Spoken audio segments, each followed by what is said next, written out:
Welcome back, everyone. 皆さん、お帰りなさい。今日は257日目です。It is day 257, day 3. Day 3 of the cycle. Looks like we might have one other unit on top, right? 147. So we had about 103 items.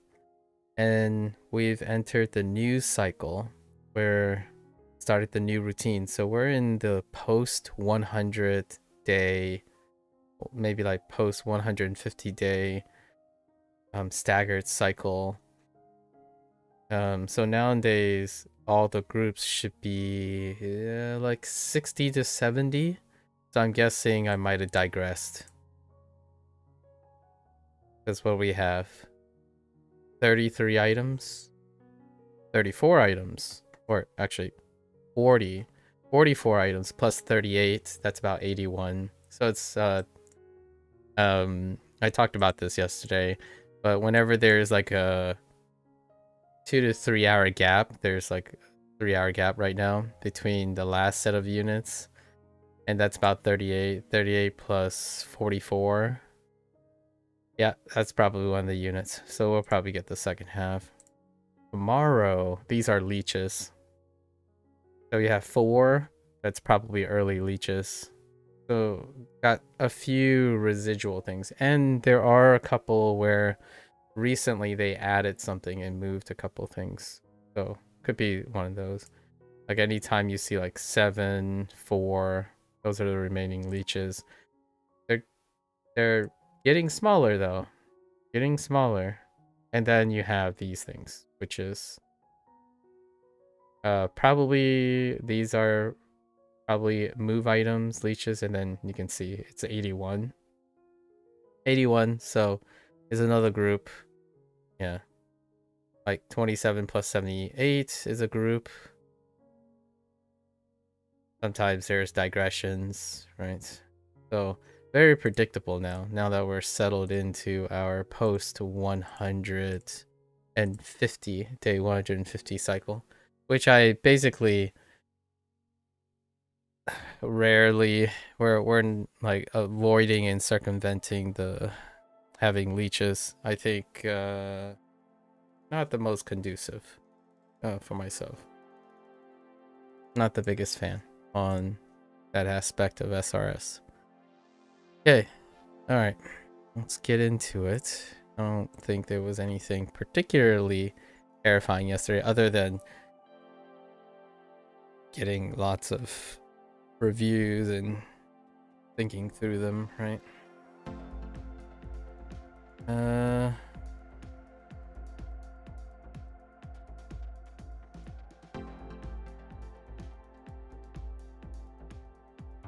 She.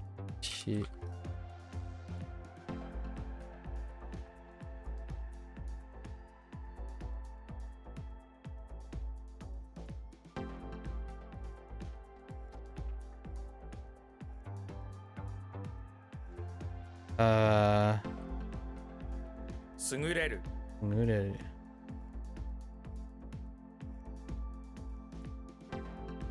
Okay. That's a bit slow.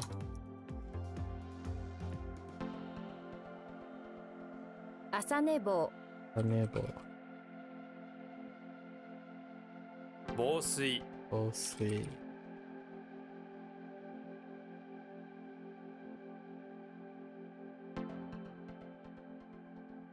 No.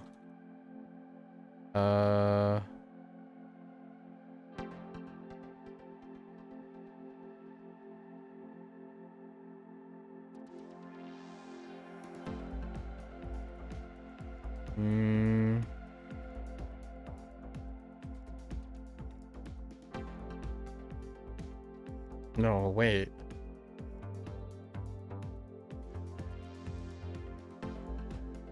This is go, right?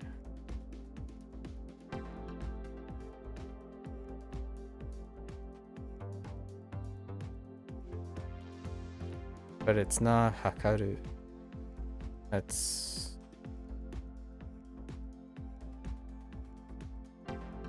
I think it might actually just be Ryo. Okay. Okay.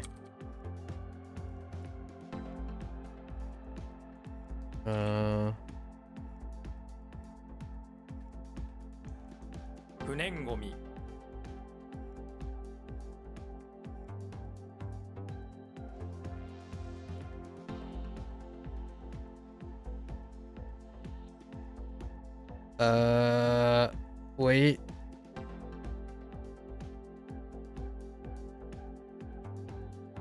No.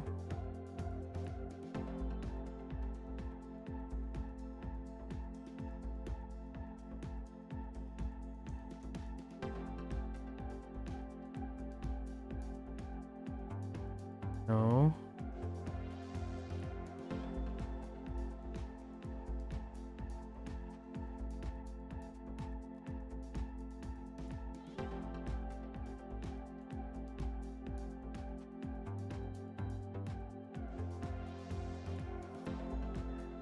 I having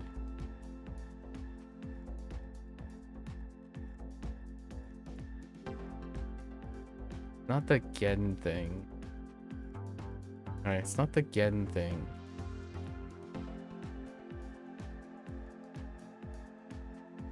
It's the for every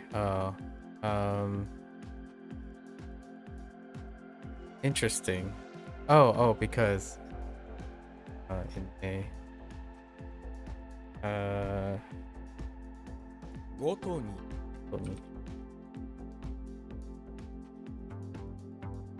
that took uncomfortably long.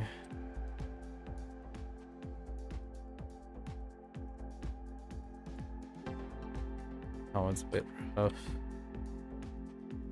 バス停 Stay.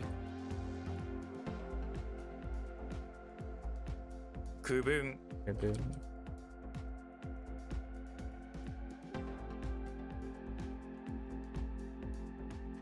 Heck.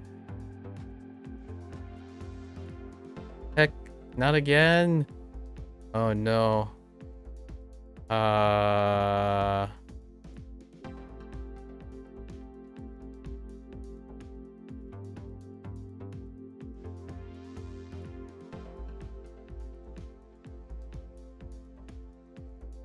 Oh, right.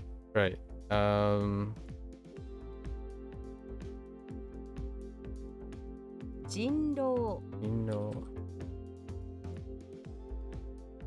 Ugh, I mean, that was not good. 測る Haru.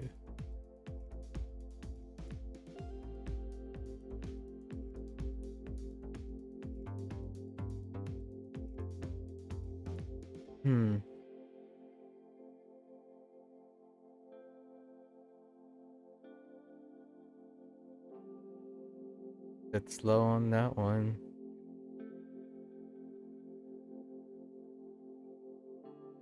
Boy.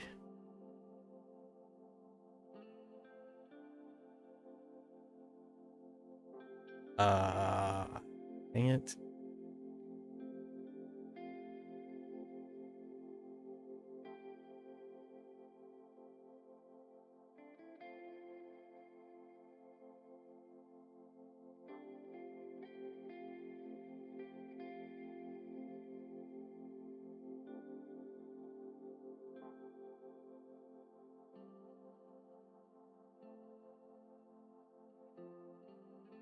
That took a really long time.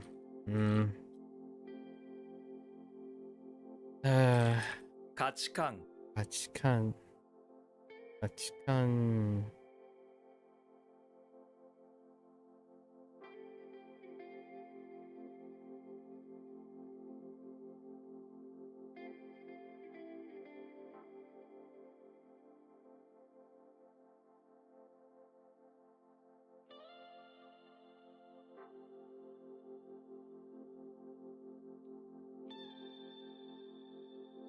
Right.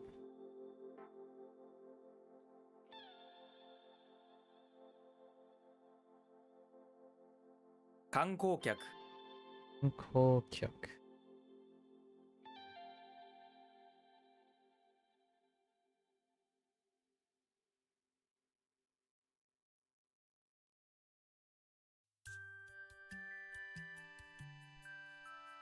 可燃ごみ Engomi. Mm.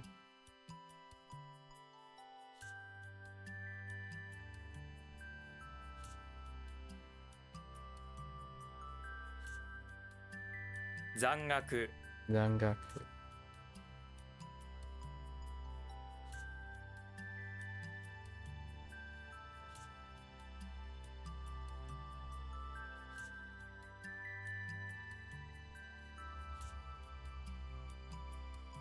Heck. Uh.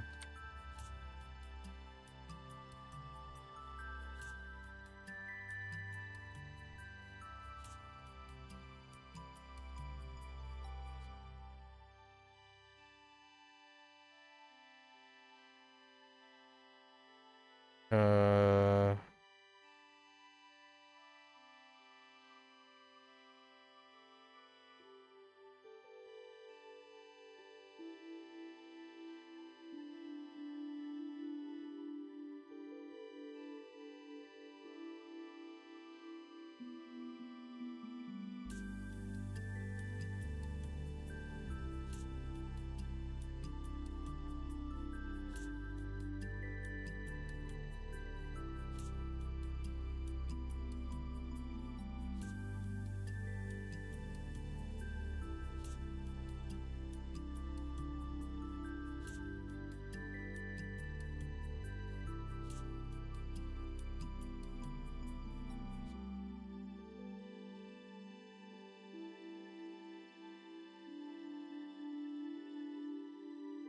Something's not clicking between shoe.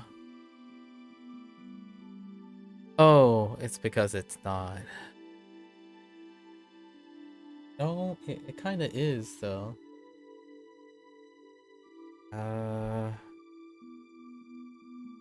収める Summit.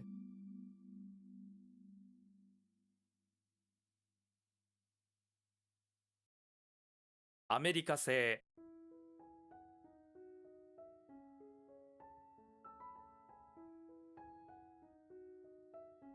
提案する Answer.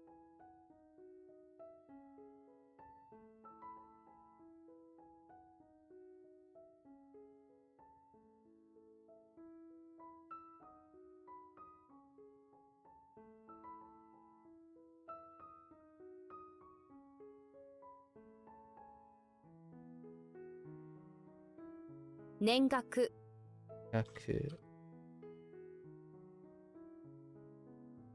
紅葉 Oyo.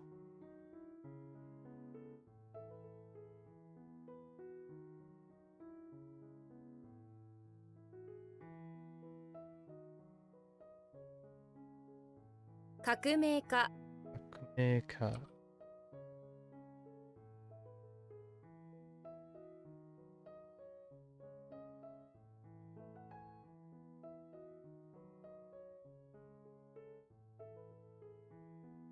受領書 Yosho.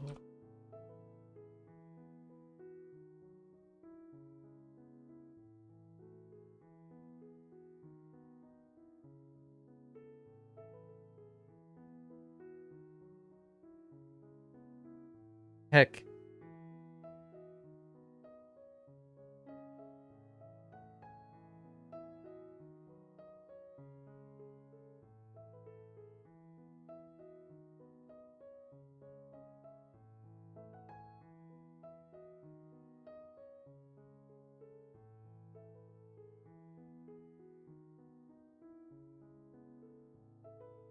Heck.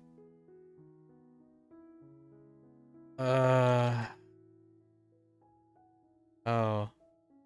名詞 Ishi. Oh. That takes two. That's quite. That's very loose.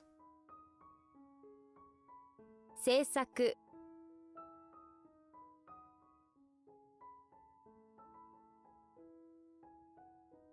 製品 Ehi.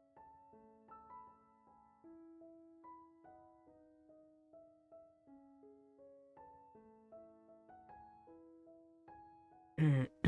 定額 Dang.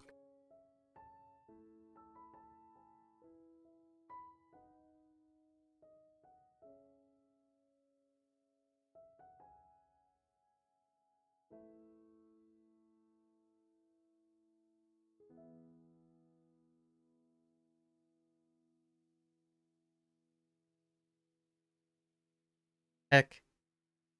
Not that. Not what I think it is. Heck.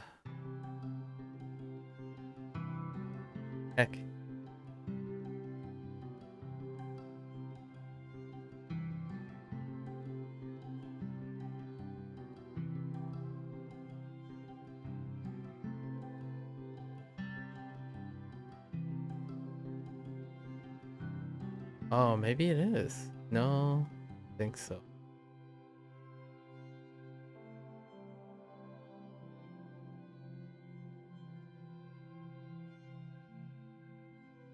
Oh no, no,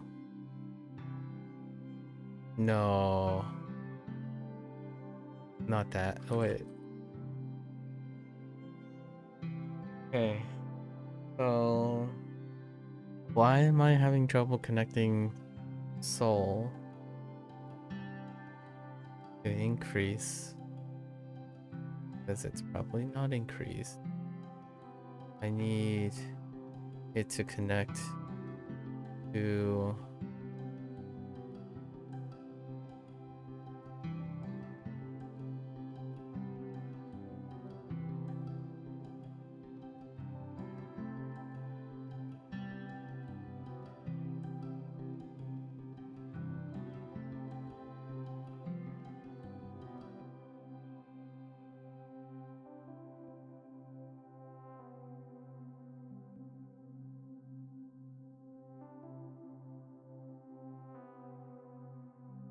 hmm.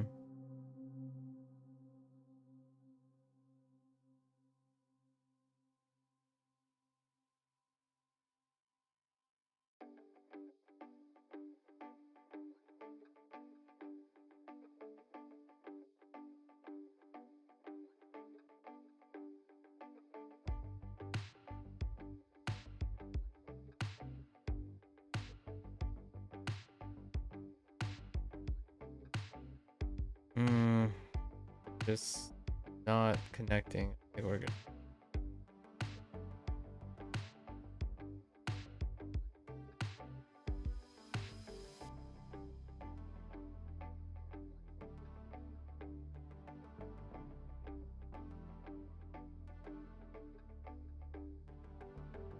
Um.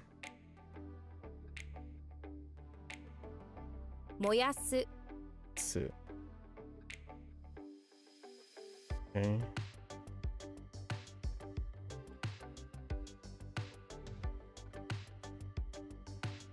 立つ That's it. Whoops.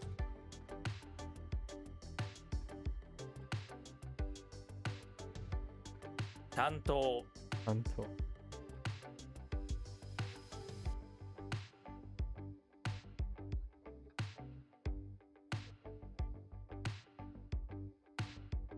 Until. Oh wait.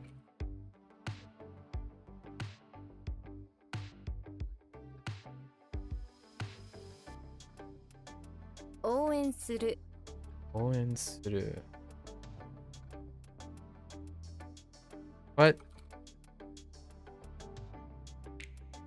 Same deal.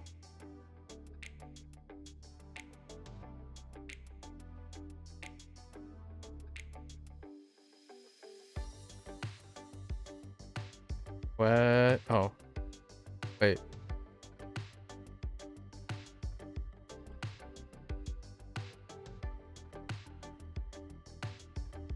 日本製 で.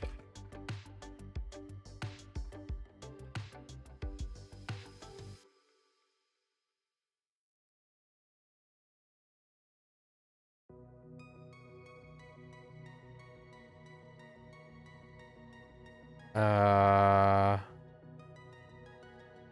今さら That.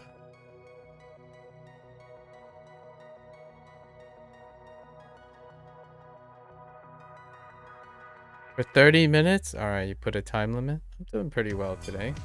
We're still relaxing. Got some updates down the line.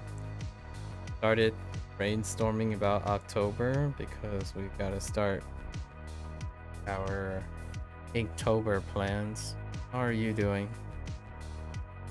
How are you doing? Did you hang out with your folks and family members? I think that was the plan, right? Oh, the time limit was a requirement for you to join stream. Oh, I see. It's fair enough.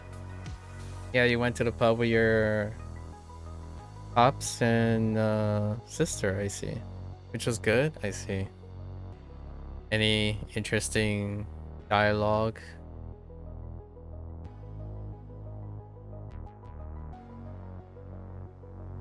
It's like honest? No, it's not honest. Now? Ew. Oh. Is it like furthermore? Oh no, wait.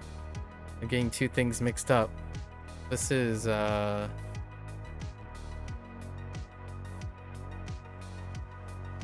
too late. Sorry, too late. You didn't end up going to the snooker club as you're a bit pushed for time. Oh, okay, so you and your dad play pool at the pub? I see.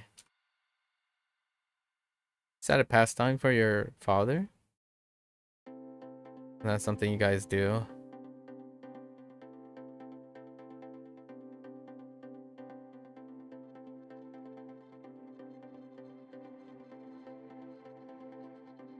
Sunao. No.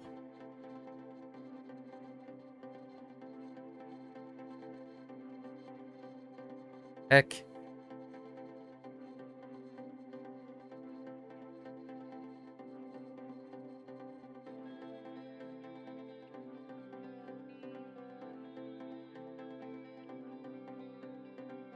This is honest. No. Man, that's rough. That's really rough. 違い Okay.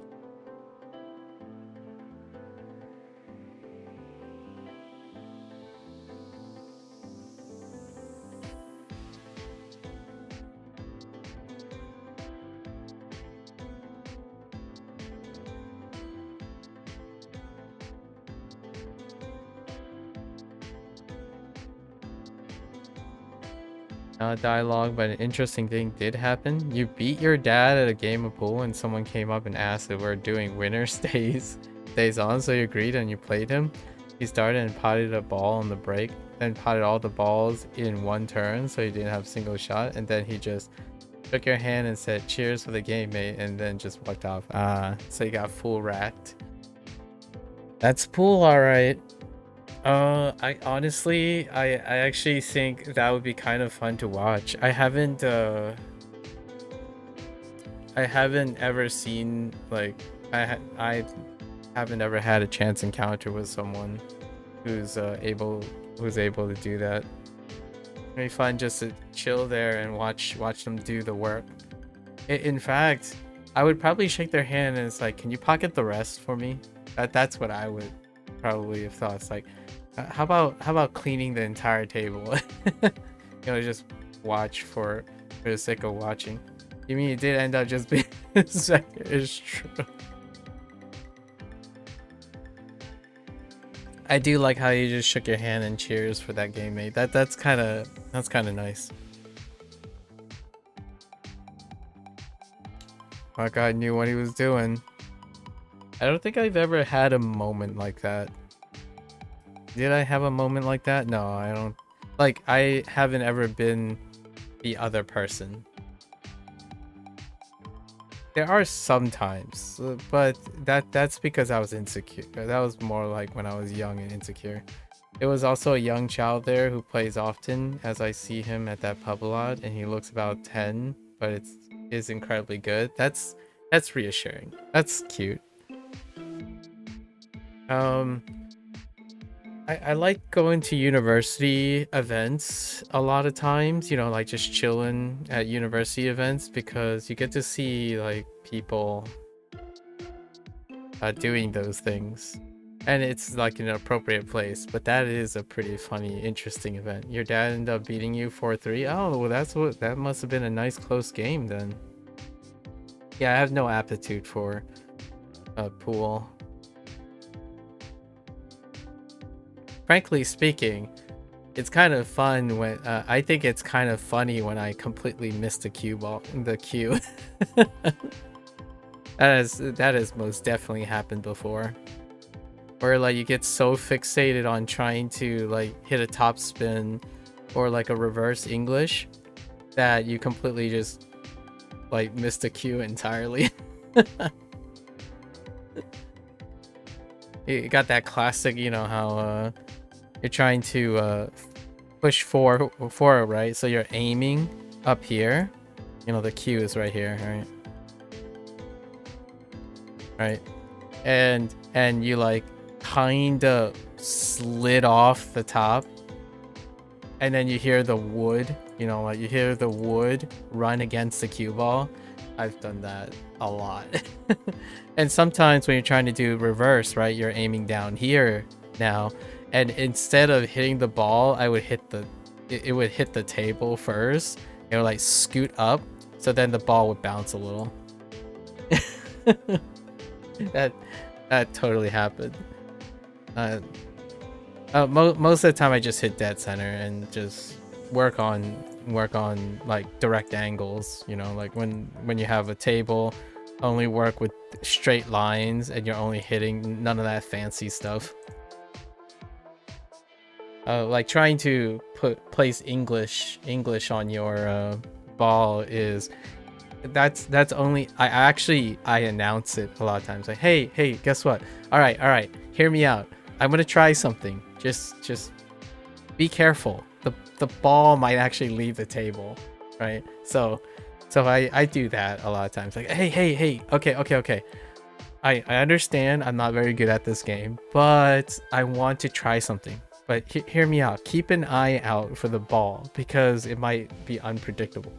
So that type of thing is a lot of fun to throw in. It happens in bowling a lot too. When you go and casually, if you go like open house and go to bowl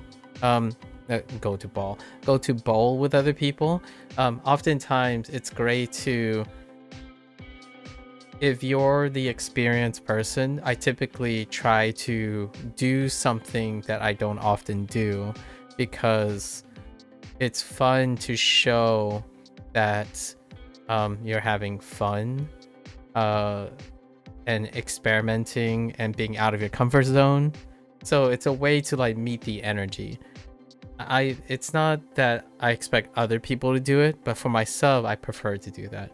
So whenever like someone says, oh yeah, you know, you've bowled before, this must be like easy for you, and it's just like, well, let's not make it easy, let's do something fun, like let's make it uncomfortable, right? If you feel uncomfortable, then let's be mutually uncomfortable together. And that's usually how I go about it, even in conversation. So conversation activities have to get the same energy, unless it's for a very particular purpose. Like when someone literally wants me to be the person that is like for example navigating or showing someone around, that's perfectly understood.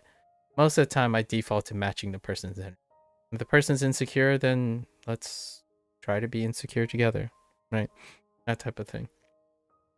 Yeah, it was good. Your dad has stopped practicing on his pool table at his house because he plays pool at the pub every Thursday with his mates. Oh, that's a very healthy weekly thing. Next, you're gonna be telling me he also does trivia nights on Saturdays or something. I think that's really fun. The idea of having a weekly meeting time with buds. But he said because he's gotten a lot better than his friend, he's decided to stop practicing at home. That's fair.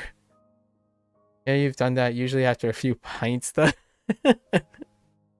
I'm usually sober, so just keep that on the record. One trick you use if you have to hit the ball off the side and then in, you imagine a mirror on the table and aim for the pocket where the mirror shows up. Yeah, that's how it, provided you're hitting straight, right? In fact, in video games, I know you weren't around when I was playing Like a Dragon games, but there's a mini game there's a mini game that you have to complete in pool, and I literally take like be careful not to dox myself. So I literally like take a piece of paper, right? This, I don't have non-sensitive paper, so I literally take a piece of paper and I would, you have a top down and you would have like a ball here and a ball here, and there's like a bunch of balls here and you need to hit into this pocket, right? I literally line the reticle, and then you take the piece of paper and you line up the piece of paper with this one. So you got to make sure that it's lined up in order to hit, like do a bounce shot or a mirror shot, right? Or a combo shot of any sort. So it's very useful to imagine the mirror. This is obviously provided that you are hitting in a straight line, right? Unlike me, sometimes there's unintentional English left and right, and then it is a little bit off, and then obviously the game of pool will punish you for that. For next time, you could launch the bowling ball into the roof, as I imagine you haven't done that before. No, I have not. I have seen a few people that come. Actually, it's not that. I don't think I've seen, like, my time working at the bowling alley, the closest I've ever seen was like, if you have a perspective, right, here are the pins. Probably like halfway between the roof and the because some people actually do loft techniques where they loft their balls and then it would hit, and this is their track. So they would start around the first set here, and they would throw this, and then it would catch the lane and it would hook back in. The way this is what you meant with the mirror. Let me see. Yeah, exactly. So the reason why that works in a video game is because a video game, they tell you oftentimes they tell you the trajectory of the ball, right? And it would hit, right? But you have to imagine this collision and the resulting hit, and then looking at the mirror and where it's gonna go. So it's like doing it 2 times. You have to like do it 2 times. Where when the ball hits, did you know about this from your YouTube video about video game mirrors? Do you know about this from a YouTube video about video game mirrors? No. I don't know what that means. Wait, you mean like someone covered this? Not really. I know this from physics. It's a physics thing. So no, not really. But I imagine that's how the reason why I imagine this is accurate is because the video game people who design these mini games probably use physics. Like just 2D physics for that. Okay, only because there was a video that blew up explaining video game mirrors? Oh, that's interesting. Like literal mirrors? Like reflection mirrors? Like how they create images and then how they render the reflection on a mirror? Like things hitting at an angle, different things hitting at an angle. It is a basic property of physics, so probably not. And if it was a recent video, I have no idea. This pool was in my life in high school. Pool was in my life in high school, and high school is when you learn physics. So what was it? I think it was my junior year of high school. And most of that physics translate to the table. Obviously, there's a little bit more. You tried out drinking something other than water this week? Ooh, Mika, what did you try? And what were your experience?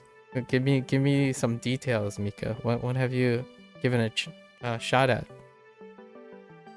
A protein shake? Have you tried a protein shake? I feel like a protein shake is not too much of a leap. Or maybe like I kind of like fiber stuff. So like fiber in water to help with the eel regular gut stuff. So like a fiber mix or something. That's usually something that is a leap, a bit of a extension from water. You can add like fiber, which protein shakes are very kind of like that too.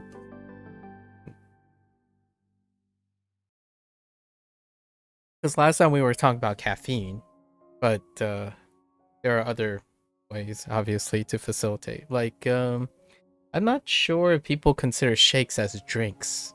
That's also an interesting question. I'm not entirely sure if people think insoluble or soluble fiber. Insoluble fiber, like old people fiber. I'm getting old, and I'm not one to deal with ageism and stigma. Like, if I need fiber in my diet, I add fiber in my diet, like from time to time. So like things like benefiber would be something that would come up a lot in older people, but that doesn't mean it's like something off limits for younger people. So you can add fiber to your flavored drinks or like proteins and stuff. So when you're drinking like water, sometimes it's perfectly all right to add some peptides and fiber. Might as well up the game a little. Matcha bubble tea. Ooh, classic matcha. You used to like it, but you found a nearby place that makes it well. You think it's not a waste that it was enjoyable, not paired with food, but you still don't agree with drinking food. That's fair.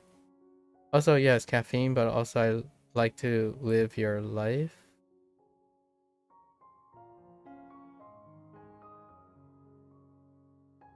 Wait, you mean like the bubble tea has caffeine? Well, okay. And then you're like saying, yeah, you took the caffeine because you want to live a little. Is that what you mean? Or are you... The sentence is kind of weird. Like, are you saying that you... Are you referring to what I'm saying earlier about we talked about caffeine before? Or I'm not entirely sure how much caffeine bubble tea has on a regular basis, like on an average basis. That's understandable. And you don't think it's a waste because it was enjoyable? Yeah, I mean, that was kind of what I was referring to. But as in, you don't want to say no to drinks just because of caffeine being a factor. That's fair. Despite it technically not being super healthy, it's okay as a one-off sort of thing. It's minimal levels. Okay. What is this? Wait. Have you seen the number file video on a elliptical pool table that you can't miss the pot on? I have not. By the way, Number File is a great channel if you haven't watched any of their videos. There's a chance I might have watched a video by them. It sounds like something that I would come across, but I don't know on what topic. I'm not familiar with the elliptical pool table though. Insoluble or soluble fiber, both a lot of times. Usually it's insoluble fiber. Making food into liquid form like smoothie is a quick way to increase its glycemic index, which isn't good.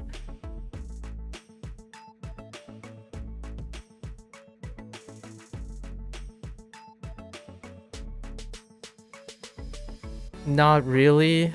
That's not true, but the examples that people think of are probably true. Tea doesn't tend to have much caffeine.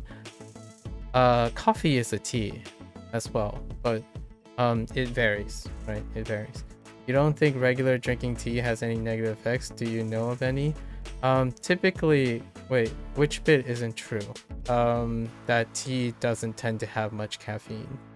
And then also the glycemic index thing. That's like, it deals with a vehicle, right?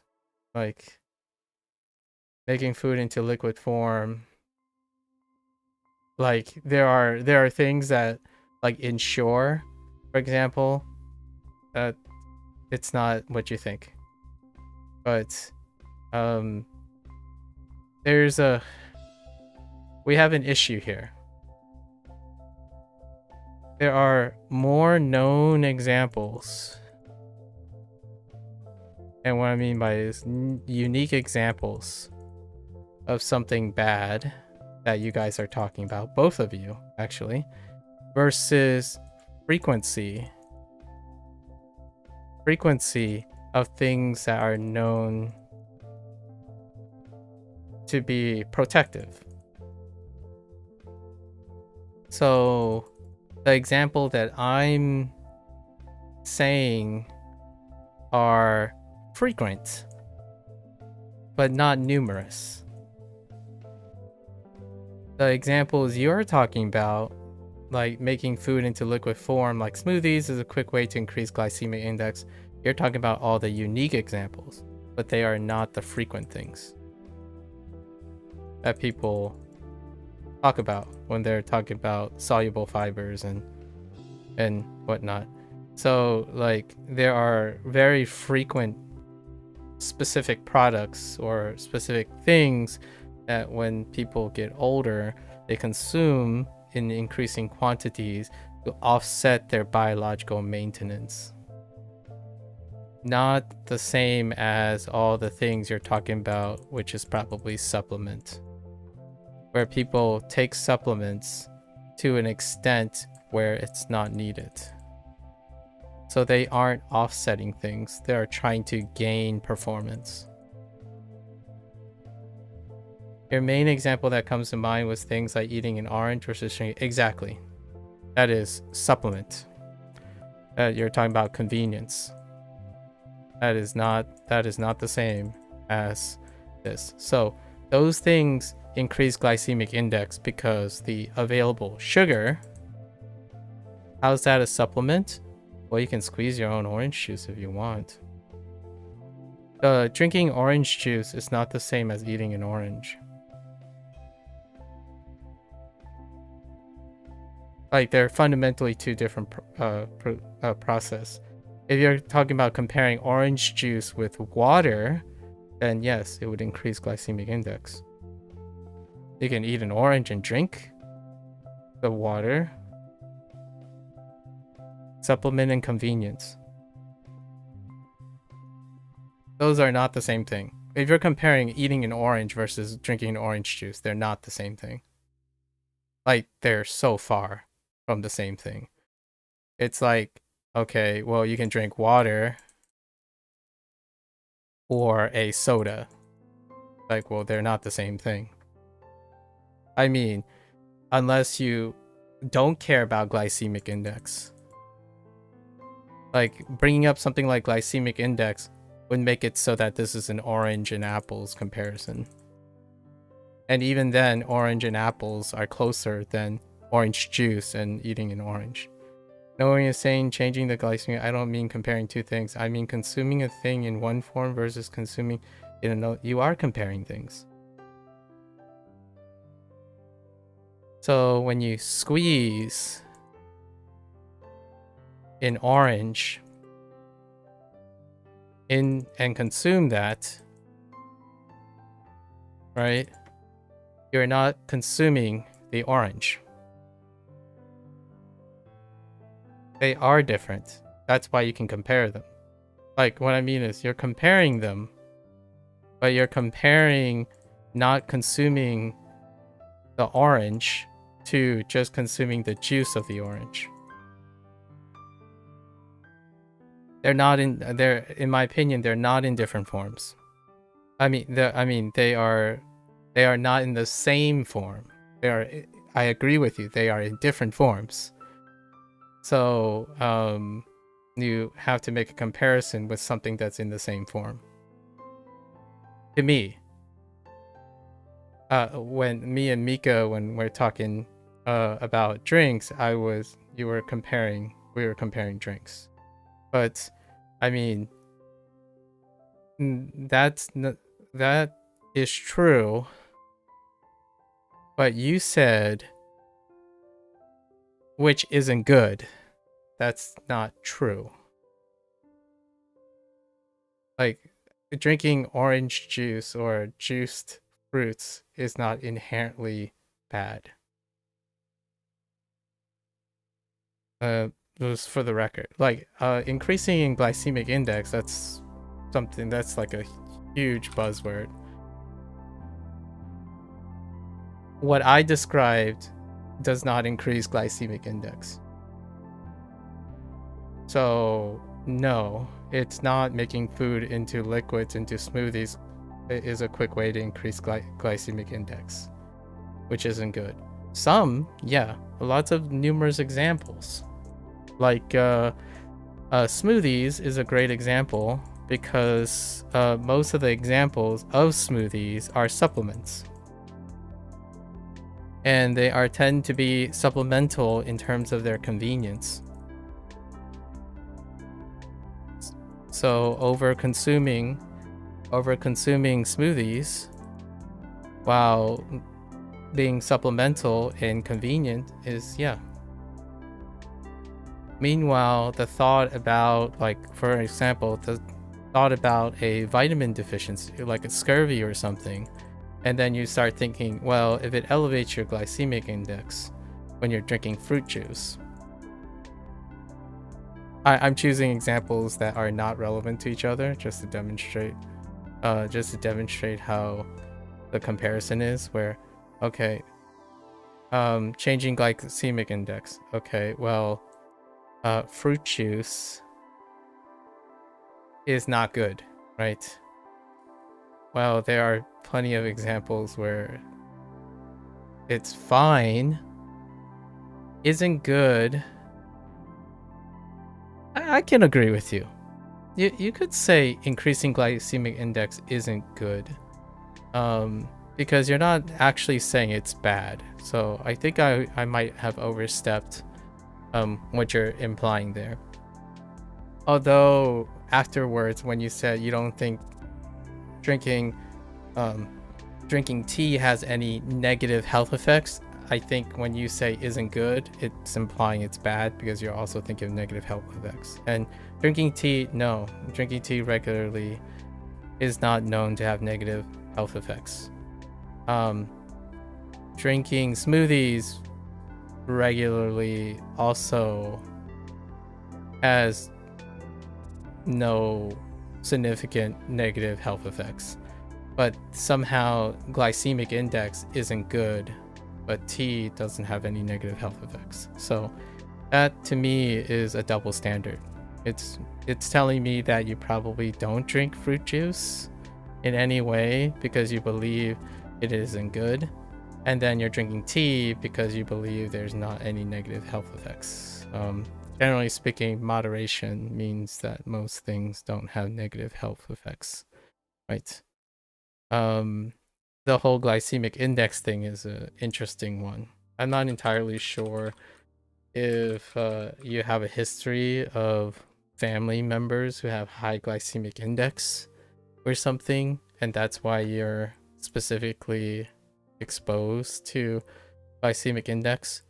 But generally speaking, a person's diet is composed of a lot of things that are high in glycemic index that are otherwise seen as healthy things. Like, for example, watermelon. I absolutely love watermelon, but it's incredibly high glycemic index. In fact, it would probably be higher than orange juice itself. Pineapples, pumpkins,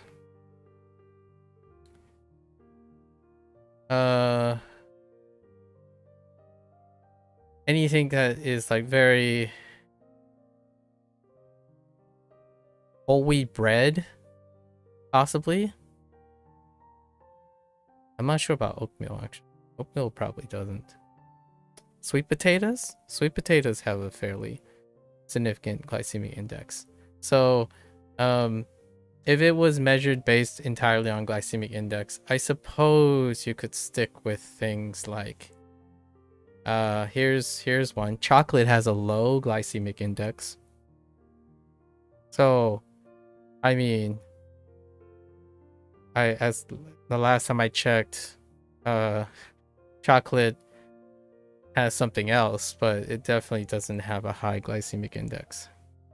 Anything can be good or bad health-wise, depends on how much and often and when it is, but nothing is perfectly healthy and vice versa. Well, that's what I said. But, Mika, that's what I was trying to communicate the last time we talked about this. But you treated it as though it is. I think you talk about health as though it's not that.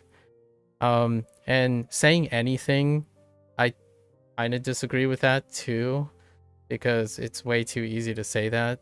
There are many things, most things in moderation tend to have negligible consequences to the homeostasis of the body. However, anything is too much of a blanket phrase that I would comfortably be able to say or agree with. And then it depends is it always like one can argue, one can agree it always depends, but that doesn't say anything about what you think. When you speak about health and healthy foods and the decisions you make, in my opinion, you don't believe that, Mika.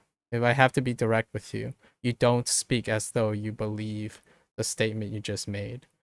Because you basically told me your motivations on drinking bubble tea, and you make the decision that it's okay, it's a one-off thing, things aren't super healthy, things are pretty negative. You don't believe that, in my opinion. I do, and largely is why I would prefer to talk about food in that way. Not necessarily where like you tried to make the argument about something that's strictly healthy and strictly not, and somehow it makes you feel better or not better knowing that it's healthy or not healthy. I think someone who internalizes the idea that you can exercise discipline and you know when you need something and not need something and get like cost risk benefits, those are individuals who would probably internalize the idea that it really does depend. You can't remember the name for it, but you saw something about how nearly everything can be somewhat beneficial as long as it's a small amount, even things like poison or radiation. Yes. The radiation one. The radiation example would probably be sun exposure.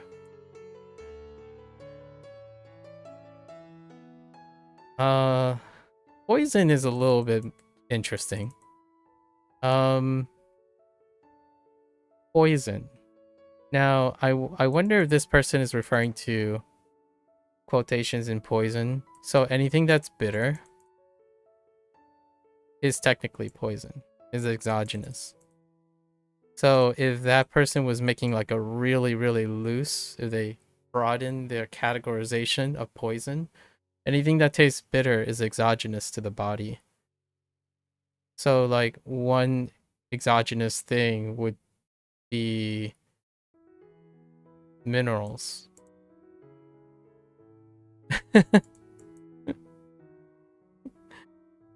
Minerals are exogenous to the body, right? It's not produced in the body. Minerals are not produced in the body. They are absorbed. And when you think about poisons, you could think about metal poisoning. That's usually a common one.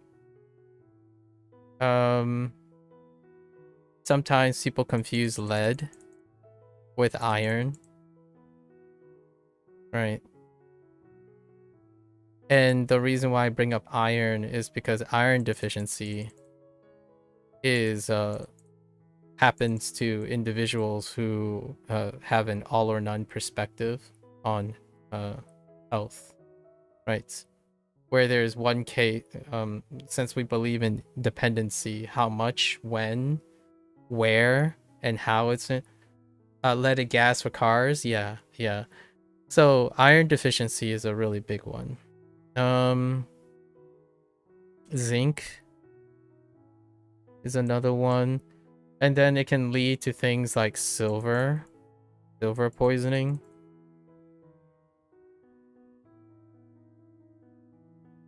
Right. So those are good examples. And this is obviously, we're not saying things are strictly bad or good. It's to I want to introduce a lot of ideas, and then those ideas can be whatever you choose to make of it. I think people are entitled to their decisions, and I'm offering my take on stuff. Like for example, I don't know if they're water soluble fiber or something. So sometimes I add like for example, mycelium husk.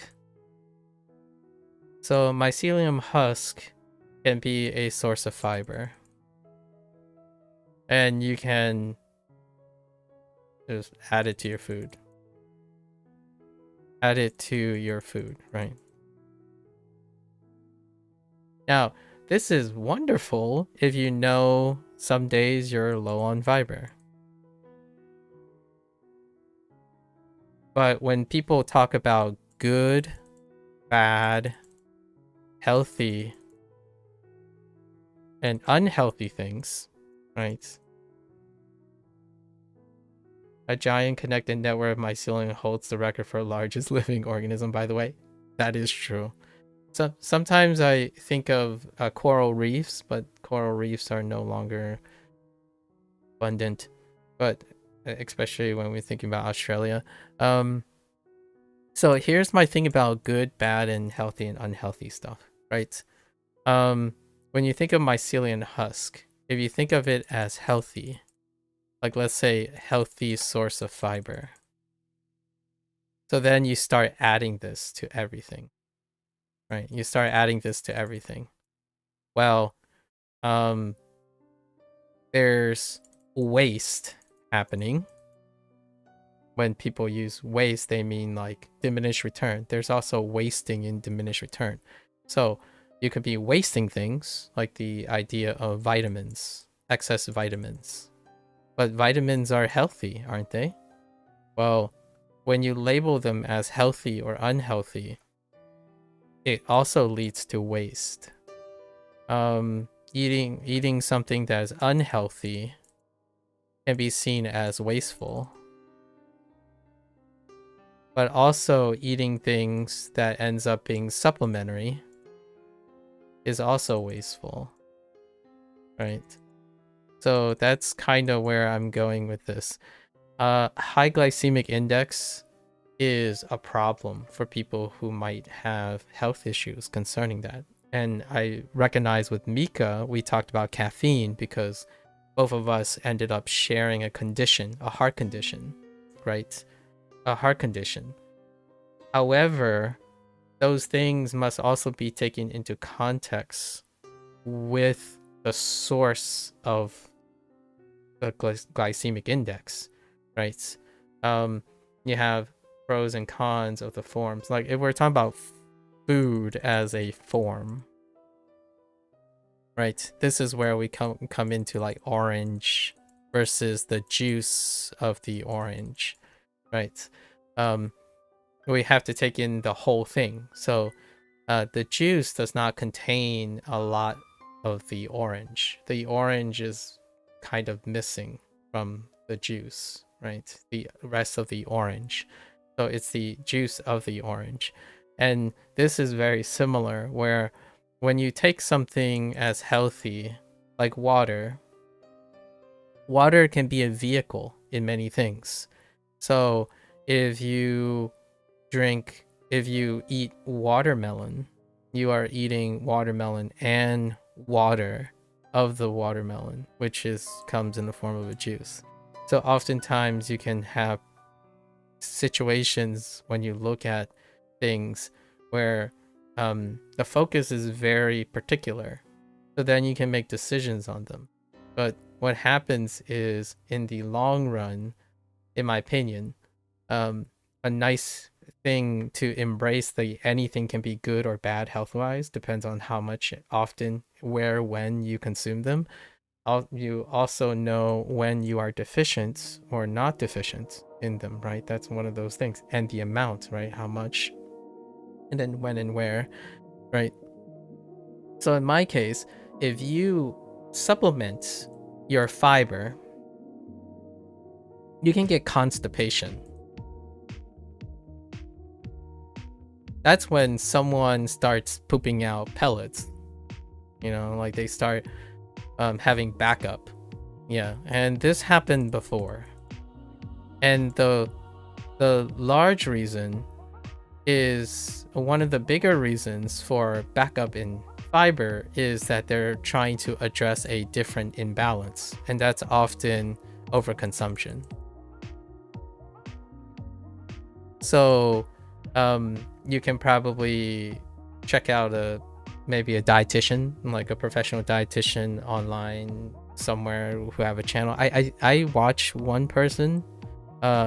It's the lady, I forgot her name, but the lady with IBS. She's a licensed dietitian with IBS, and oftentimes whenever she's talking about fiber as a way to like maybe manage weight and try to reduce underconsumption and maybe protect from IBS symptoms or sensitive stomach symptoms, when you lean into overloading with fiber, it creates constipation, discomfort, and can be tough, right?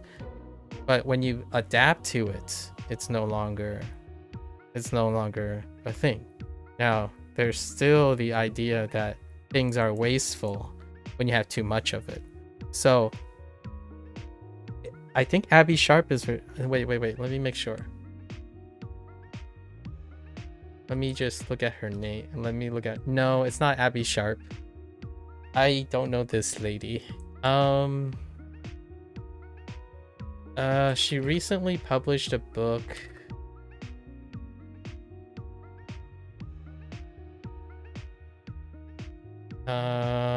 It's Kylie Sakaida. Sakaida, because she's Hawaiian, I think, right?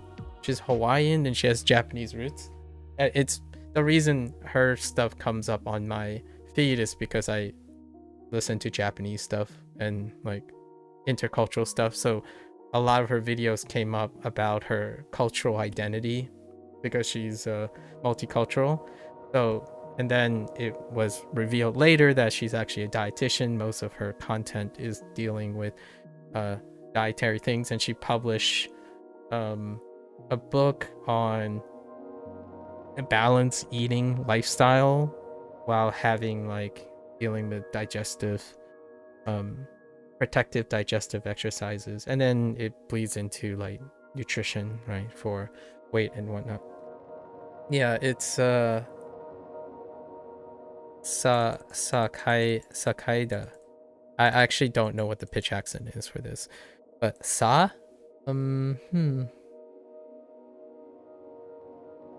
yeah, I don't know, it could be any Sakaida, but she has one where it balances that. Also, for obese people, losing weight too quickly can release a deadly amount of fat soluble vitamins. I've heard. And generally speaking, I think a lot of times we have to think about adaptation, right? Adaptation. So, for example, I'm all for the people who think about healthy and unhealthy things, right? Like that's great. Healthy, unhealthy things. The thing is, oftentimes the way people speak and make decisions is either yes or no. So oftentimes the body does not do cold turkey. I mean, you can certainly do like willpower and You can certainly willpower it all you want, and willpower is often dealing with mental perceptions, right? So if you think that drinking fruit juice, for example, is high in glycemic index, right? Which I still agree it is high in glycemic index, relatively speaking to its counterpart, which is having the whole orange. Like, if you're eating the orange, you're eating everything else about the orange. And the juice doesn't contain those parts of the orange, right? And a glycemic index is based on the volume of the thing. So if the fruit juice contains everything that is of the juice of the orange, but it does not contain the rest of the orange, like for example, what happens if you blend the entire orange into the solution? Then there's a lot of other things of the orange that is in the juice. So when you juice out an orange, you are leaving the rest of the orange behind, right? Or at least even like, I guess you can try to like scoop out the, you know, the cellulose and all that stuff out of it, and then, you know, grind it up, you know, with the pulp, and all, like it becomes pulp, I guess is what they say. Then you would have a bit more of the properties of the orange, which I would say probably lowers the glycemic index. So glycemic index is used per unit volume. I don't actually know. My guess is it does, because it's an index, so it's a ratio, right? Usually when you think of glycemic index, like an index or a standardization, it's probably a ratio. I'm not a dietitian, please be aware. So if anyone is like saying, oh, he doesn't know what he's talking about, I actually really do not know what I'm talking about. I'm making presumptions about statistics, and generally speaking is largely because I learned these things out of curiosity. So let's see how glycemic index is calculated. Yes, it's per an area. Oh, and it's based on the response curve for reference foods. So it's a ratio of a ratio. Yeah, it's a ratio of a ratio.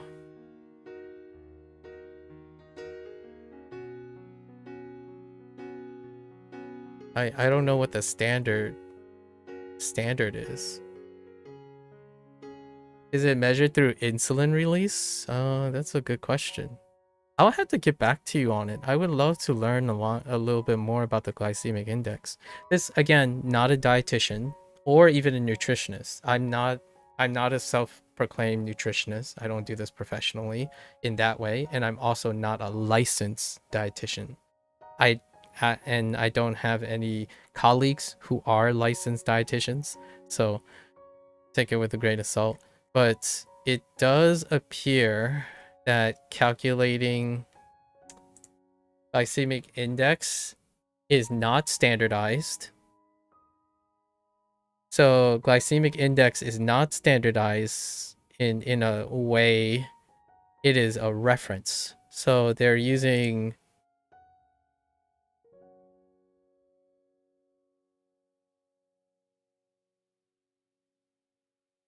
interesting. So no, it doesn't take into account the unit volume of the thing. It's an index that's measured by the response of a reference food from a person. Oh, that makes things really complicated. Dang.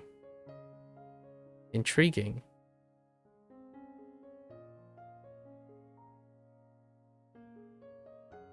Huh. Yeah, it's measured by the blood response with the specific of the blood cell. That makes things complicated, because how do you, so what is the representative, like, how do you use that? So it takes like, so you standardize the response, right? The blood glucose response. Let's say of an archetype human, right? an archetype human, and it's normalized to, I don't know, and this says 50 grams. 50 grams of the reference food, right? And then it's a ratio of the target reference food. So this is of the target reference food, foreseeably of a related human, like the human. Well, I mean, ideally it would be the same human. And then look at the glucose response, right? The blood glucose response. Interesting. I would totally agree that fruit juice would totally spike the blood glucose. It would be a high glycemic index. No questions asked. Is it bad or good if this is what it's measuring? That's an interesting thought. So, I have come across, can you read my message that starts, I've just thought? Oh, I've just thought because you chew on orange when you eat it, that squeezes, I missed something. I've just thought because you chew on an orange when you eat, that squeezes all the juice out of the segments, so it would still have the same glycemic index, or does consuming the fiber with the juice mean it lowers the glycemic index? That is a really great question, honestly. Let's see.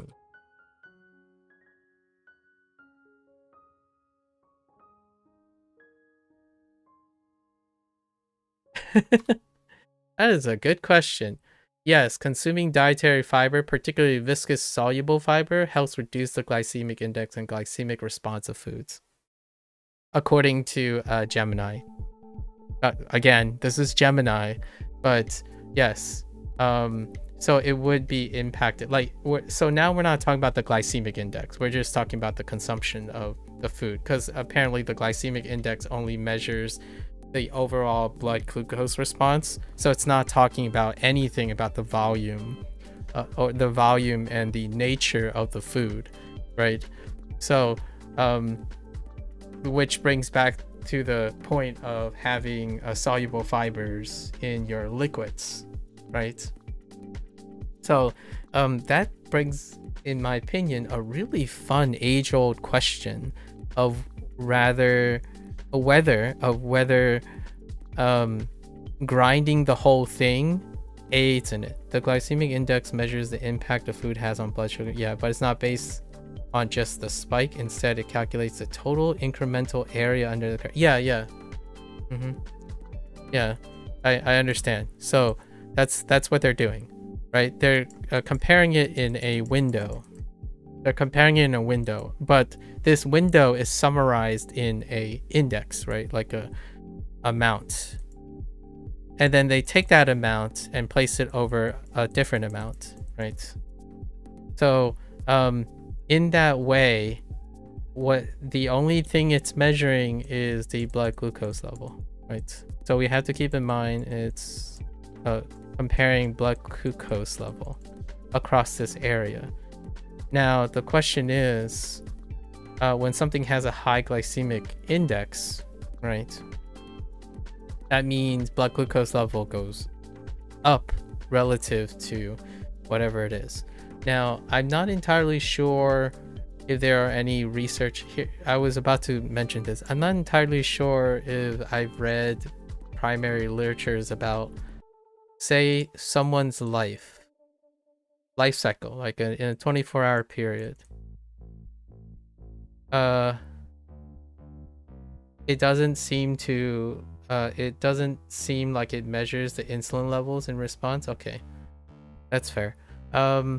Hear me out, Prokal. I'm not too sure. So what happens between someone who's I don't think this is what happens in the body, but like, what if someone has like this type of pattern, right, in their glucose? They have spikes, right?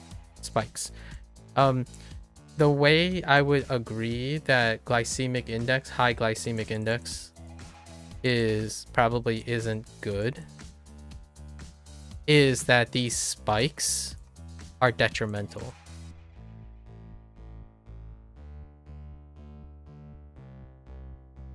And if someone had, say, something like this,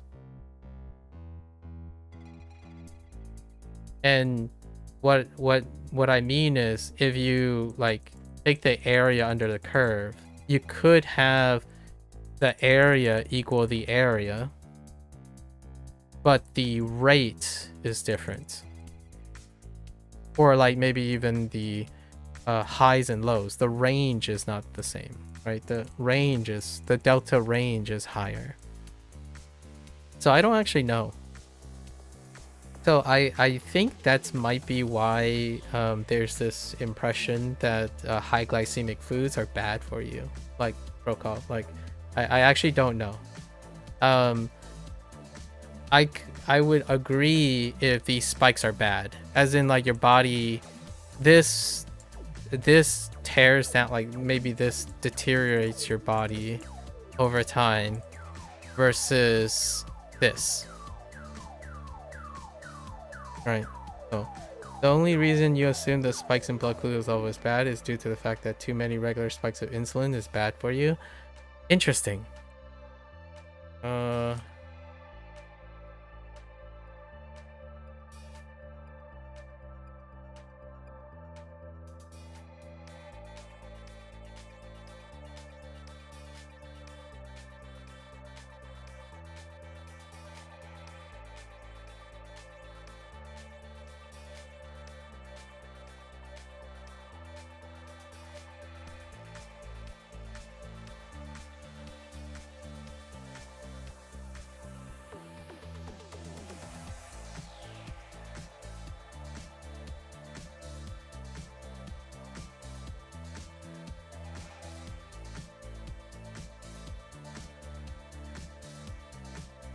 I believe that's not to be true. It is not true. Or it is unclear. I'm going to say it is unclear. Now, it would be very terrible for people who are diabetic or insulin resistance. But looking at the 2 or 3 NIH articles that published to... one is from 2019, is kind of... one meta-analysis 2019 is kind of far off, but 2024 is not too bad. So insulin spiking and then normalizing is not detrimental unless you have a genetic disorder, like insulin resistance in diabetics. The idea, I was trying to see if there's a link or a correlation between insulin spiking and the development of insulin resistance. Because that could put the cat, like the feather on the cap, right? If it leads to diabetes, for example, acquired diabetes, but it's unclear. The causal link between developing, like acquiring diabetes or some insulin resistance over time from spikes is unclear. It's not to say that it's not true. It could still end up being true. Or more acceptable. At the current time, there are prevailing myths, like particular dubious, like there is reasonable doubt. One of them is insulin spikes after a meal are inherently bad, right? But we're also talking about maybe not meal dependent, when you're spiking your glycemic index or you're spiking your blood sugar when you're having a snack or something. That's perfectly fine. But we're talking about, let's try to find an example that happens to most people, which is when they eat, they have meal spikes. And then another ongoing myth right now, it's a myth because there's nothing supporting it, and there's not enough supporting it, and there's not enough against it. So these are others, like you must flatten all glucose spikes for optimal health. That is not correct. Like there's not enough evidence for or against it. So if you're saying that you must always maintain your body must try to homeostatically also consume things that do like flatten out your entire thing, there's no strong correlation. At the moment, it still can be true and it can also be false, right? So right now there's So those are the things that I was looking for because I haven't really considered it. And then there's high carb diets. There's also high carb diets will always cause a harmful insulin spike. That is also not held up yet, right? Avoiding carbs is the only way to manage blood sugar. I know that to be actually closer to the false side now of things. So like when you're saying, you know, it's kind of like the whole carbs are bad, or like added sugar is strictly bad in the sense of it will do these things. Those are not substantiated to an extent, right? Again, it's easier to say what it is not yet than confirming things. So we have to keep in mind, I'm exercising my null hypothesis right now. It is far easier to support insufficient evidence than knowing the truth, right? There's also a few things that I also want to emphasize. Insulin and weight gain are not correlated incredibly strongly. So when people say insulin can cause weight gain or weight gain leads to insulin problems, those are not strongly correlated, not strongly causally linked. They are correlated. Sorry, I misspoke a little. They do happen together, but when it comes to like mechanistic understandings and stuff, it's very difficult to know if they are causally linked because there's the overall behavioral aspect. Those who happen to be heavy live a lifestyle that may collectively create and lead to insulin resistance. This is where a lot of the body of behavioral things come from, the coincidences, right? There's also there's the opposite, artificial sweeteners and whatnot, but I think as far as I know, I'm as confused as any other person because there's not substantial evidence. A brief overview, one website says that being pre-diabetic means you have higher than normal glucose levels, but I don't know if that says that all the time your glucose levels are too high or only when you eat or think. Yeah, that's also a great question, because hear me out. I'm having a problem understanding blood glucose, right? So let's say the latter example. If your blood glucose is chronically higher, right? Chronically higher, is the spike not as dramatic as someone who has chronically low glucose? You know what I mean? Because if they're consuming similar foods, it would reach something, right? And then is it like a particular threshold that then you have to moderate? Or so what I'm saying here is I'm having a problem understanding body homeostasis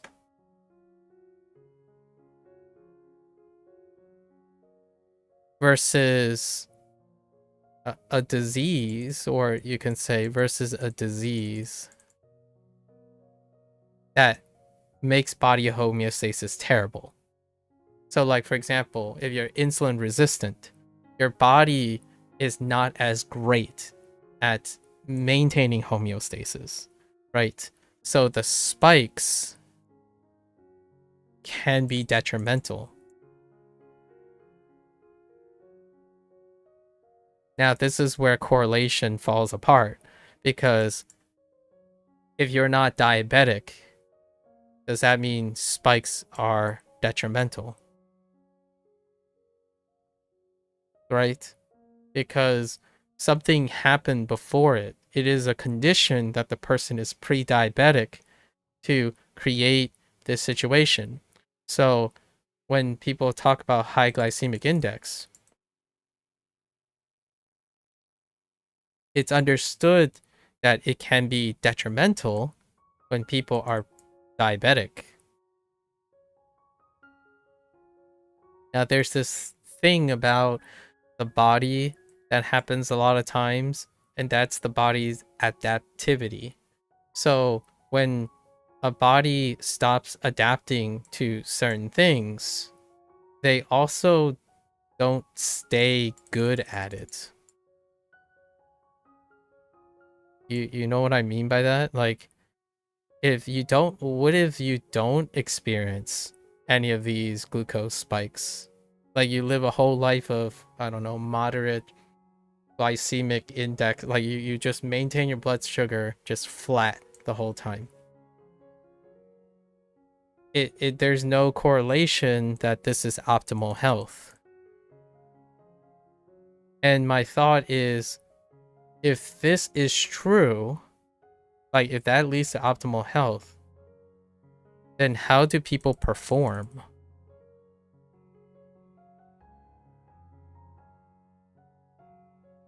Right? So if you're saying that, then the optimal health is for people to be average the whole time. Is that true by nature? Like, just nature. If someone is average across the board the entire time, they are performing optimally. I can't even support that. I don't know. Like, a lot of times, you know, I talk about moderation. Oh, we talked about this, pro call. And I know you said 30 minutes. We're like way over 30 minutes. But I don't want to make you feel guilty or anything, but I'm not entirely sure about the 30-minute thing yet. So moderation.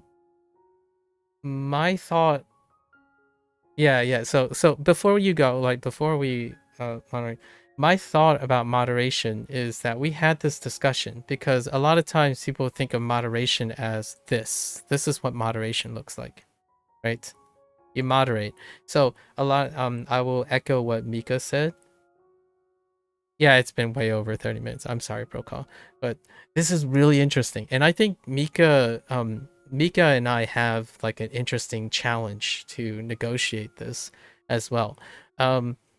When you think of moderation, oftentimes you're thinking about maintaining the same thing, right? And this is me curious because I don't know a lot of things. I think not knowing a lot of things makes me want to know a lot of things. So I want to be very clear. I do not know if any of this stuff is true.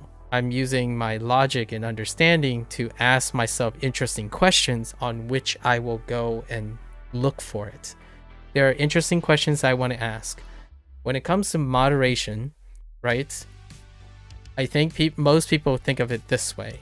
If you can keep your body homeostatically non-perturbed, that is optimal health, right? So when people say it's neither good or bad health-wise, it depends on how much, often, and what it is. If they imagine a lifestyle that is completely average, right? They can probably maintain their their glucose levels. Now hear me out.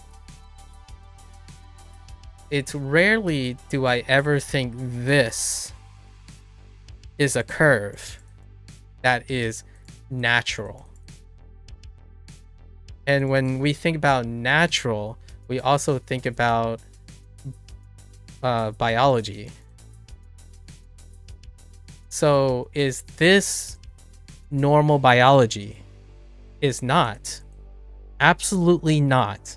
So one of the facts is, if you think this is the natural biology of a human body when you're going through your life, your 24-hour cycle, and you believe that this is what your blood glucose looks like because of homeostasis, like, you know, like when you think of homeostasis, you think of your body will constantly maintain a healthy moderate. No, because depending, like if you eat 3 meals, it's going to look like this, right? And then now you start thinking, well, is that optimal health? Right? Is this optimal? Well, no, because for me, my curve looks like this. because I typically only eat one meal a day. And now you're asking, is that optimal? Like, am I becoming pre-diabetic? Am I becoming pre-diabetic or developing insulin resistance? So therefore, like, my weight is increasing because I have one intense glycemic spike because I consume only once a day, most of my life. The answer is I don't know, because as far as I know, I don't have insulin resistance, and I'm not gaining weight because of sugar consumption. I rarely consume sugar, but when you eat food, you have a glycemic spike. And then we got to talk about people who perform, athletes, right?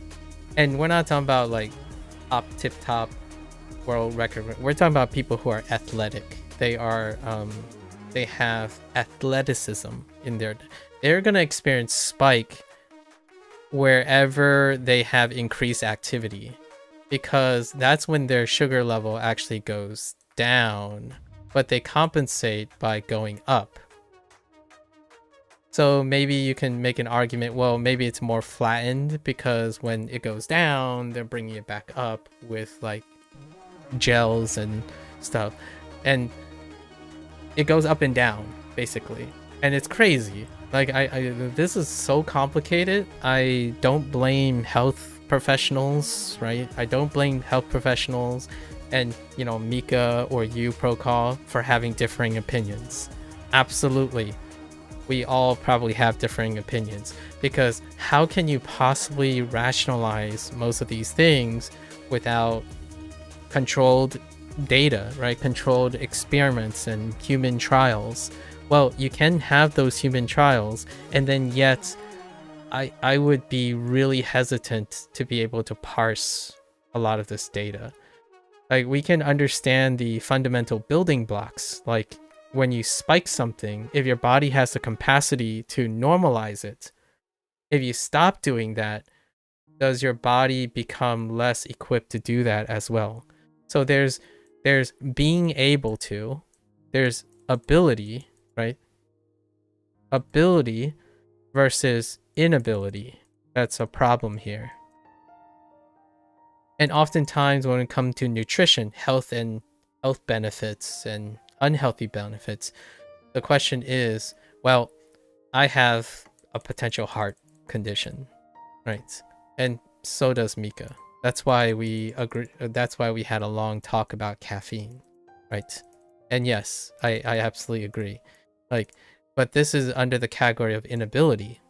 Now the question is, when someone says tea and coffee doesn't have any adverse negative effects due to modulation, probably not someone with a heart condition, but probably normal, very normal, and might even quote unquote be potentially beneficial in the terms of moderating the use, right?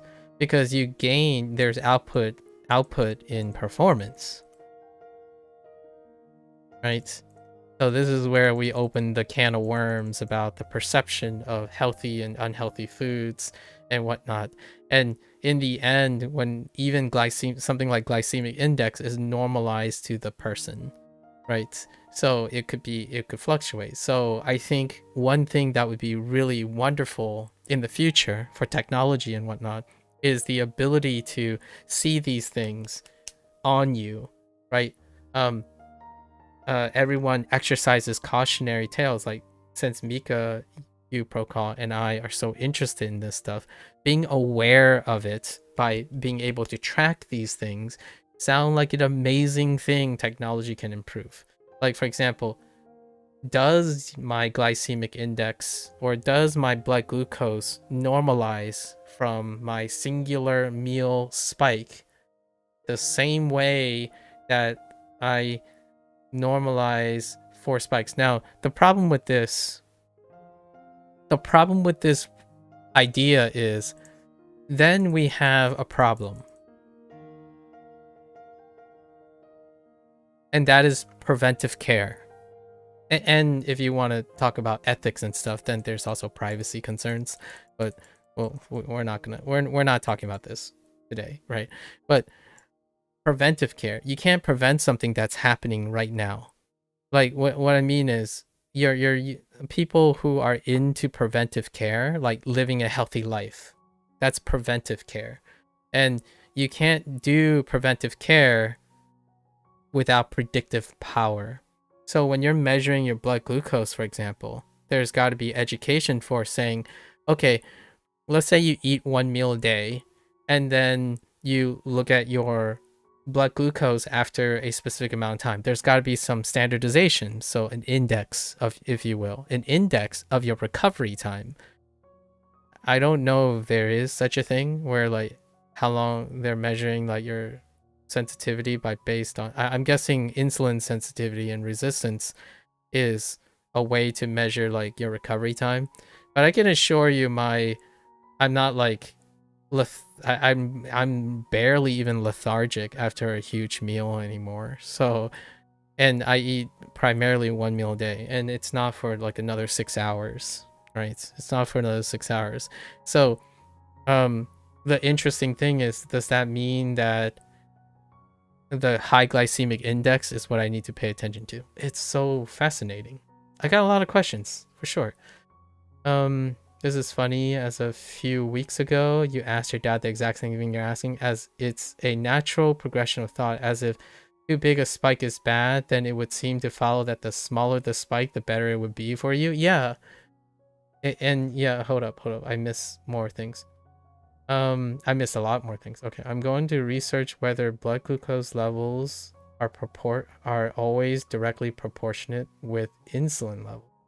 I think that might be really difficult to measure adequately already. Like in molecular biology, it's so difficult to measure adequate, consistent measurements of dynamic systems that are happening, especially extracellular.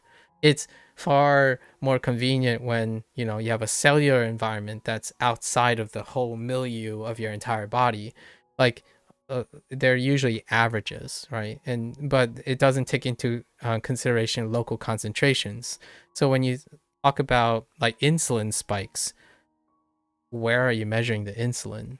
And then it's usually like, I'm guessing it's like drawn from the blood, which is your circulating insulin. And I can only imagine what it's like in the body with localized insulin concentrations and blood concentrations. And what does that say to circulation? I don't know. That's surprising you thought the link between regular large insulin spikes and becoming pre-diabetic was more well supported. I think it's more well supported than I think, because I haven't read any of those things. Or it might be more for you because there's more evidence that you have read that supports it. For what I read was that there isn't enough evidence. So that's obviously not saying that there's becoming more well supported. It probably has become more well supported, that they're correlated at least. I'm not sure about the causal link of large insulin spikes leading to pre-diabetics. Here's one thing I want to consider. If you're someone who maintains your glycemic index or like your blood sugar very consistent, does a small spike in it, is it harsher than someone who consistently have a larger spike? For example, does your body respond differently when when your body is more accustomed to having, and we're not talking about thresholds, so we're not talking about like high death thresholds or something, like you're just throwing back sugar for the rest of your life, like in a small window. But we're talking about people who have tolerable amounts of spikes. But does that create a bigger insult if the rest of your time, Like, for example, if your liver stops producing, like secreting a certain thing at a certain concentration because your lifestyle just happened to normalize that, does it whittle down in its resilience when it's being challenged by something else? Because we understand about body adaptivity, right? That's what leads to coffee insensitivity and insulin insensitivity. There's adaptations to it, right? But does it work the other way around too, where you feel the spike and it affects you more if you're maintaining? That's also something. From a brief, okay, we saw about the pre-diabetic thing. Maybe it just means in comparison to normal levels, as in when you eat, your blood glucose levels are higher than a normal person would be when they eat. Interesting. That's a good point. And also when you haven't eaten, it's also higher than a normal person level when they haven't eaten.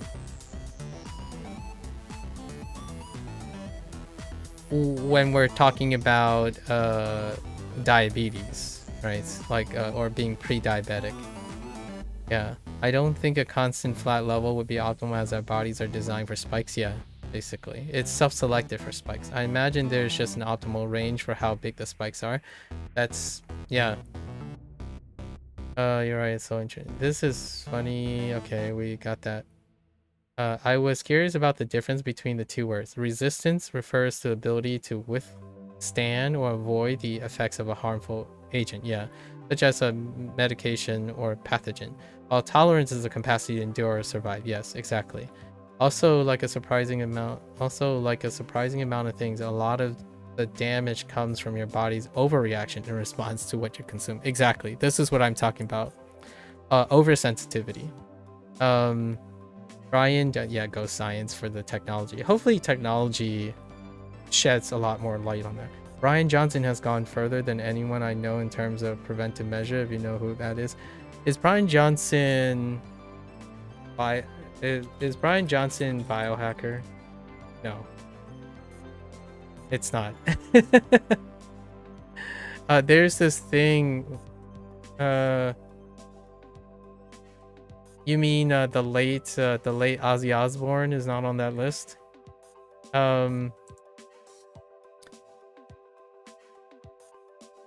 Sorry, you know, Ozzy Osbourne. I talked about Ozzy Osbourne a little bit.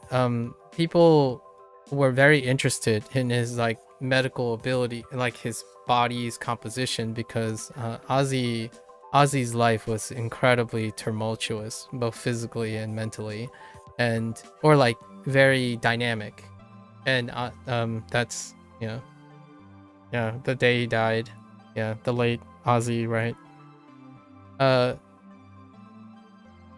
Jesus, 1 meal a day. Are you able to consume about the recommended calorie intake doing that? Yes. For my new life. My new life is really, like, I sit a lot. It was not sufficient when I was younger. That's why I was underweight.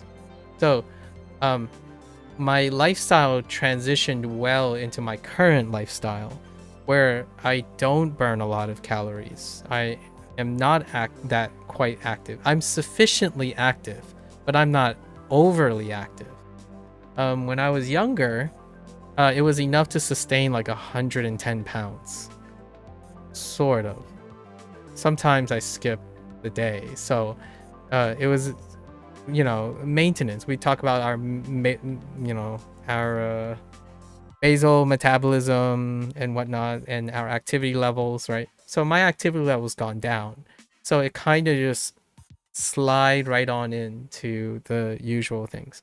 My meal, like, it's gonna be, I might as well be transparent about this, right? And then some nutritionists or nutritionists, or maybe even a licensed dietitian would come on by and say, hey, you know, this is gonna be bad and stuff, and I would become more aware. But for now, I consume like 1,800 to 2,000 calories in one meal. And I've largely estimated that because of my very low activity rates, it's got to be somewhere below 2000. I used to be like 3400, like 3400 calories, because I'm up all day, I'm moving around constantly, nonstop. Now I don't. So, and then even on top of running and stuff, rarely do I ever hit a, what you call that, like I need sugar phase. Like there's no glycemic or glucose starvation. Like I don't typically hit any of that at the moment. Is that like the biology equivalent of the physics joke? A farmer wants to calculate the most efficient way to keep cows in a farm. He asked a physicist, and the physicist respond, I can calculate that, but only for spherical cows in a vacuum. Exactly. That is exact. You're talking about the molecular biology question. Yeah, molecular biology has this incredible problem that I believe, I don't know how it's going to be solved. I would love to live long enough. I hope I live long enough to see this solved. And that is local environment. And local environment is possible at certain scales. But it is not possible when resolution happens, not yet anyways, not adequately at the molecular scale. So when you're talking about like even in a cell, right? If this is a cell, it's already not possible to reliably measure local concentrations within a cell. And these local concentrations are very important. In fact, when you think about the thing inside the cell, the nucleus, which is where I usually am in my headspace. In the nucleus, you know, where your chromosome, you know, where your genetic material is, the local area, the local environment of that affects how transcription, how the process works. Like transcription, especially transcription.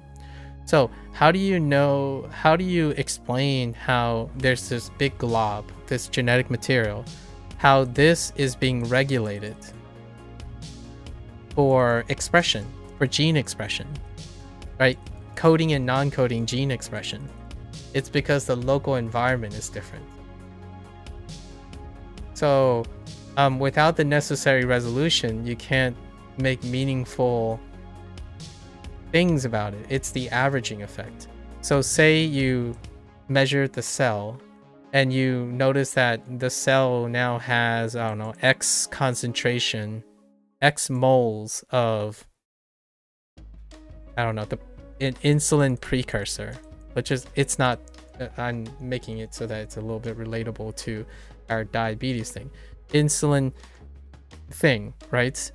You can't tell if there's like one giant blob of insulin precursor here and then it's empty space everywhere else. And then that's what's important. You only know that in the whole volume of the cell, it has this much insulin. So that's kind of like saying, if you have a body, right? I'm terrible at oh my gosh. So if you have a, you know, a person, right? And if insulin was localized to like here, but you're measuring insulin here,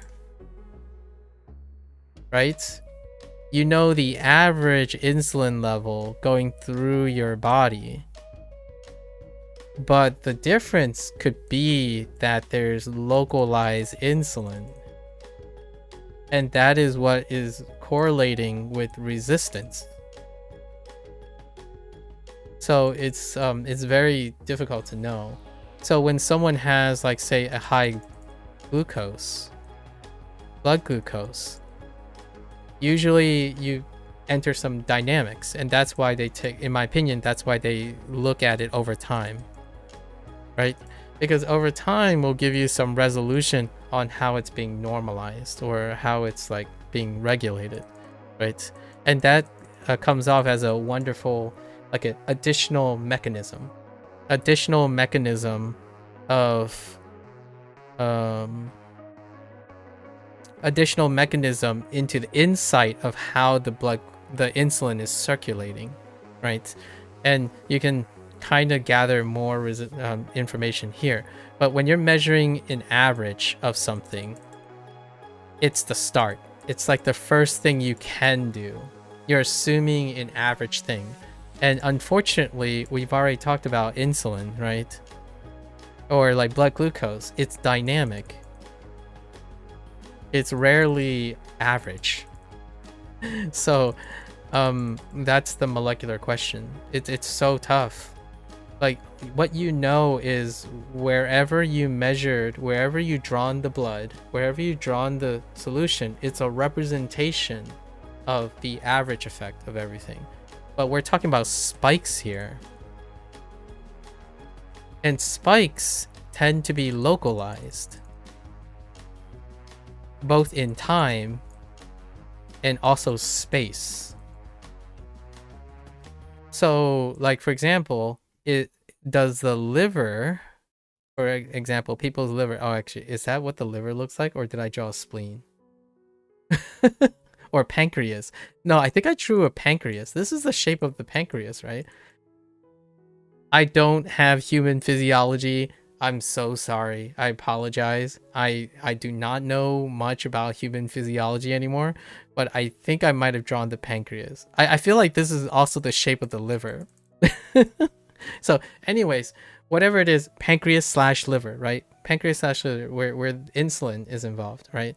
How do you know if it has something to do with these, like, the spatial constraints of the organ that is telling you where the threshold of your, like, spike is?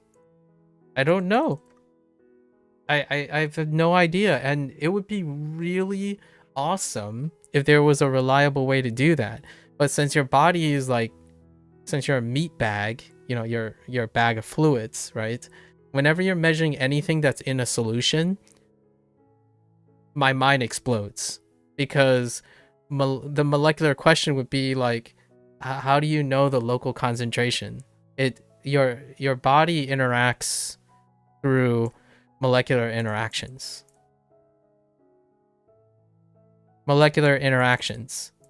So if you're telling me that you have an average amount of concentration, usually the assumption, and it's not always true, the assumption is that the local concentration of the source of something is much higher.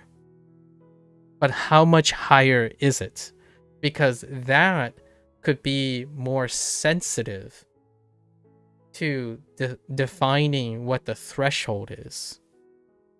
Like when you're eating, the source of the glucose, right, the sugar and stuff, when does the trigger happen? Where is the triggering? Because you can have an oversaturation. There's a chance you can saturate. So why is saturation important? That's an upper limit. An upper limit is wasteful. It can also lead to deterioration, right? And then there's also lower limit. Like absorption rate is often viewed as a lower limit as opposed to an upper limit. Like, for example, when people like their multivitamins, absorption is an upper limit in vitamins. It's wasteful beyond that point. And hear me out, this is even funnier. There hasn't been a determined upper limit average of protein absorption yet. Not even like a reliable one. What you can comfortably say is it's higher than what people think.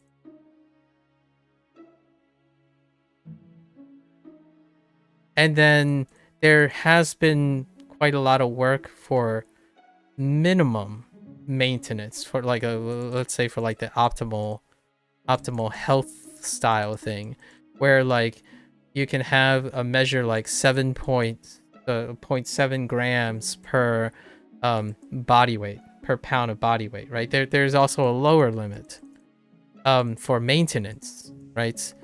But these things are wild. When I hear these things, my first thought is, how are they measuring this? Like, do they just measure whatever protein? Like, do they feed someone a lot of protein? I did read the primary articles. What they do is they take like control groups and try to normalize the control group to a fed group, right?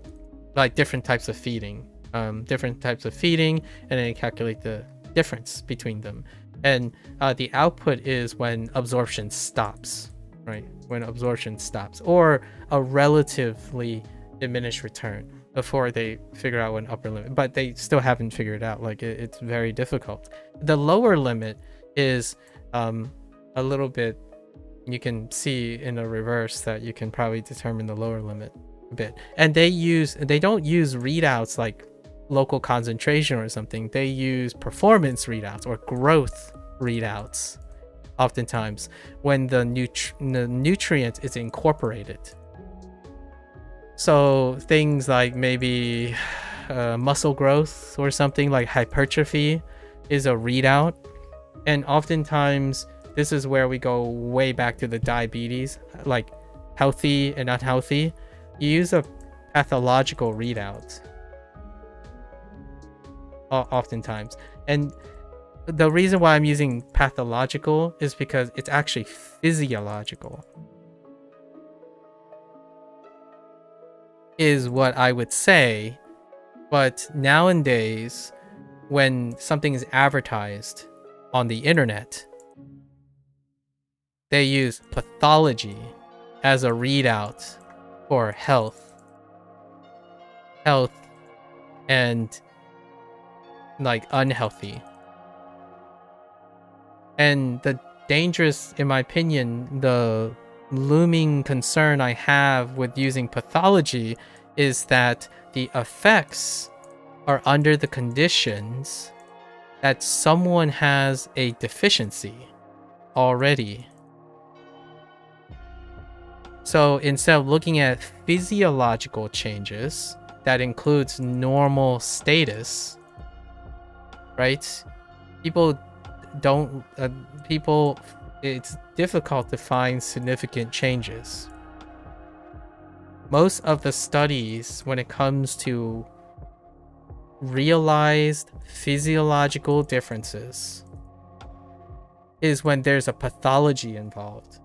So like when you're thinking about spikes, like insulin spikes, the danger of insulin spikes, that's determined often significant when it deals with the concerned pathology, which is diabetes, insulin resistance, right? Or inherited diabetic, like genetic disorders and stuff. Those are when you see significance.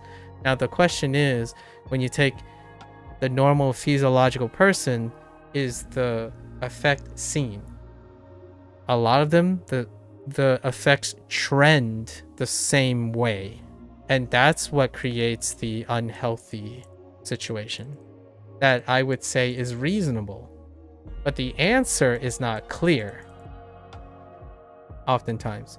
So when you have an effect, when it's compared to a normal sample, and then you have the pathological sample, right? If this trends, like say, this trends towards unhealthy, and then they have a control group that also trends towards unhealthy, then it is reasonable to say that you might want to consider that this is a problem. It is unhealthy.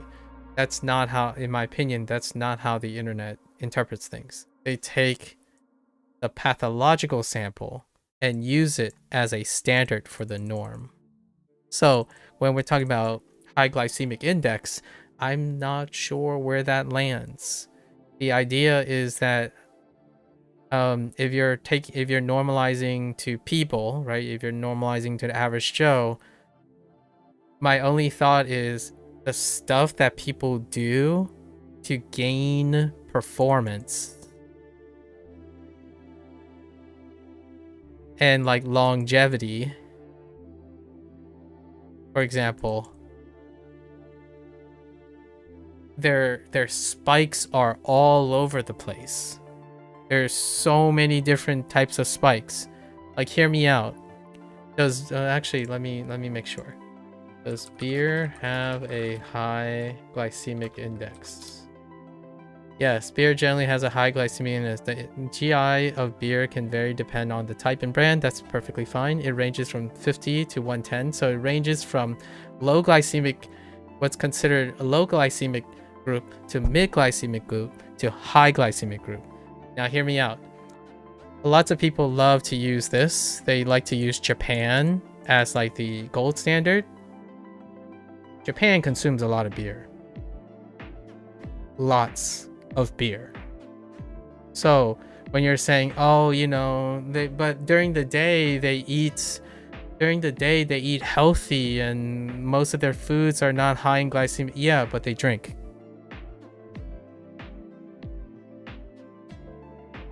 Like, they drink a lot in the evening. That's a social ritual in Japan.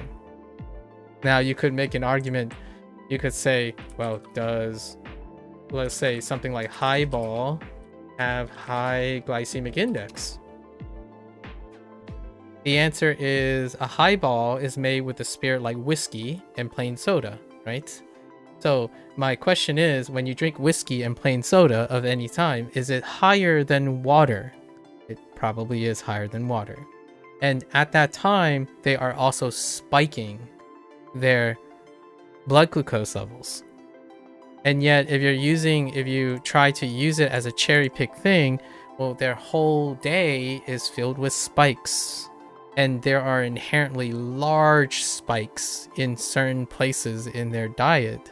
So even then, like, well, okay, then what are you saying? What are you saying, Maku? Like, are you trying to disprove something? It's like, no, I'm trying to tell you a bunch of coincidences that does not explain how glucose spikes is causal of weight gain or the prevalence of diabetes and insulin resistance. Because if we're talking about temporal spikes, what is the upper limit of absorption or response? Because you can make an argument that if there's an upper limit, what are the upper limits here? What happens to the rest of it? Because if the limit is also low, then most people can hit that spike if they ate something like a cake. And the last time I checked, Japanese people still eat cakes. Right? So if someone was drinking, if someone drinks water for their entire life, well, it's not a Japanese person.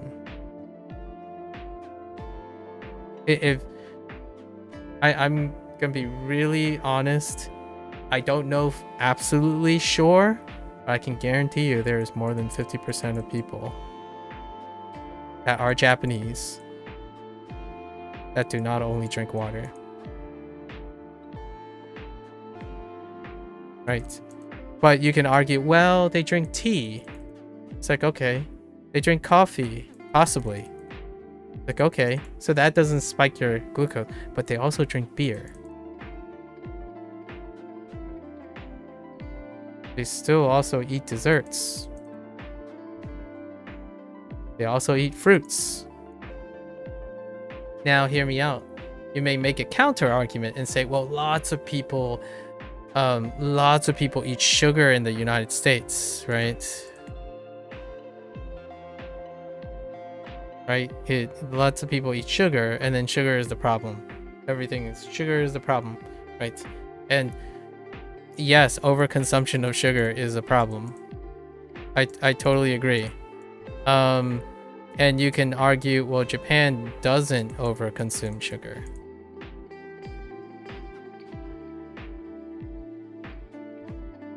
That's fair. But when it comes to overconsumption, there's often a correlation with diabetes and insulin resistance. But insulin resistance is addressing peaks. They're talking about chronic spikes of things, right? But you can overconsume by maintaining a flat line. It could be heightened, certainly, but if you distribute it, so what would lead to more overconsumption? Honestly, I actually don't know the answer to this. It would be really cool podcast or an episode on this when someone is able to delineate between what is a greater contributor to chronic like blood sugar, like high blood sugar. Is it someone who consumes 200 grams throughout the day? Or is someone who consumes 200 grams at once? Because then we can talk about glycemic index. Because glycemic index is providing the notion that spikes are terrifying, but if you distribute the same amount across them, it could be better, right? It could be better. I haven't ever thought about this in my life, until now, because I haven't considered, well, you know, and you might be thinking, well, who has thought about it? People who talk about meal timing. There are so many ongoing fads and trends about meal timing. So, did any of them create a significant winner? The answer is absolutely 100%, not 100%, maybe like 80%. No. The answer is no. There is no consensus of who the winner is. Between intermittent fasting to grazing is the key word that people have done. Grazing. If you're a grazer versus an IF, right? And anything in between. And there's no amount of grazing that led to healthier or a statistically healthier, at least in my opinion, not like outright healthier, like insulin response versus someone who is under IF.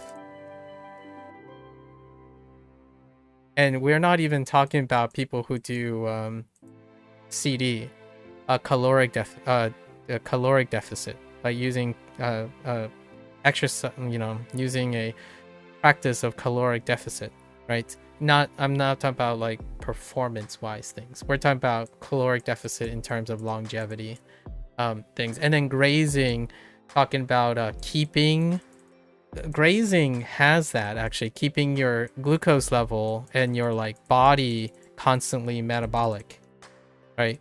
And not metabolic, but more like catabolic. Largely like trying to balance your anabolic and catabolic states, and that inherently will make your blood sugar very, very similar the whole time.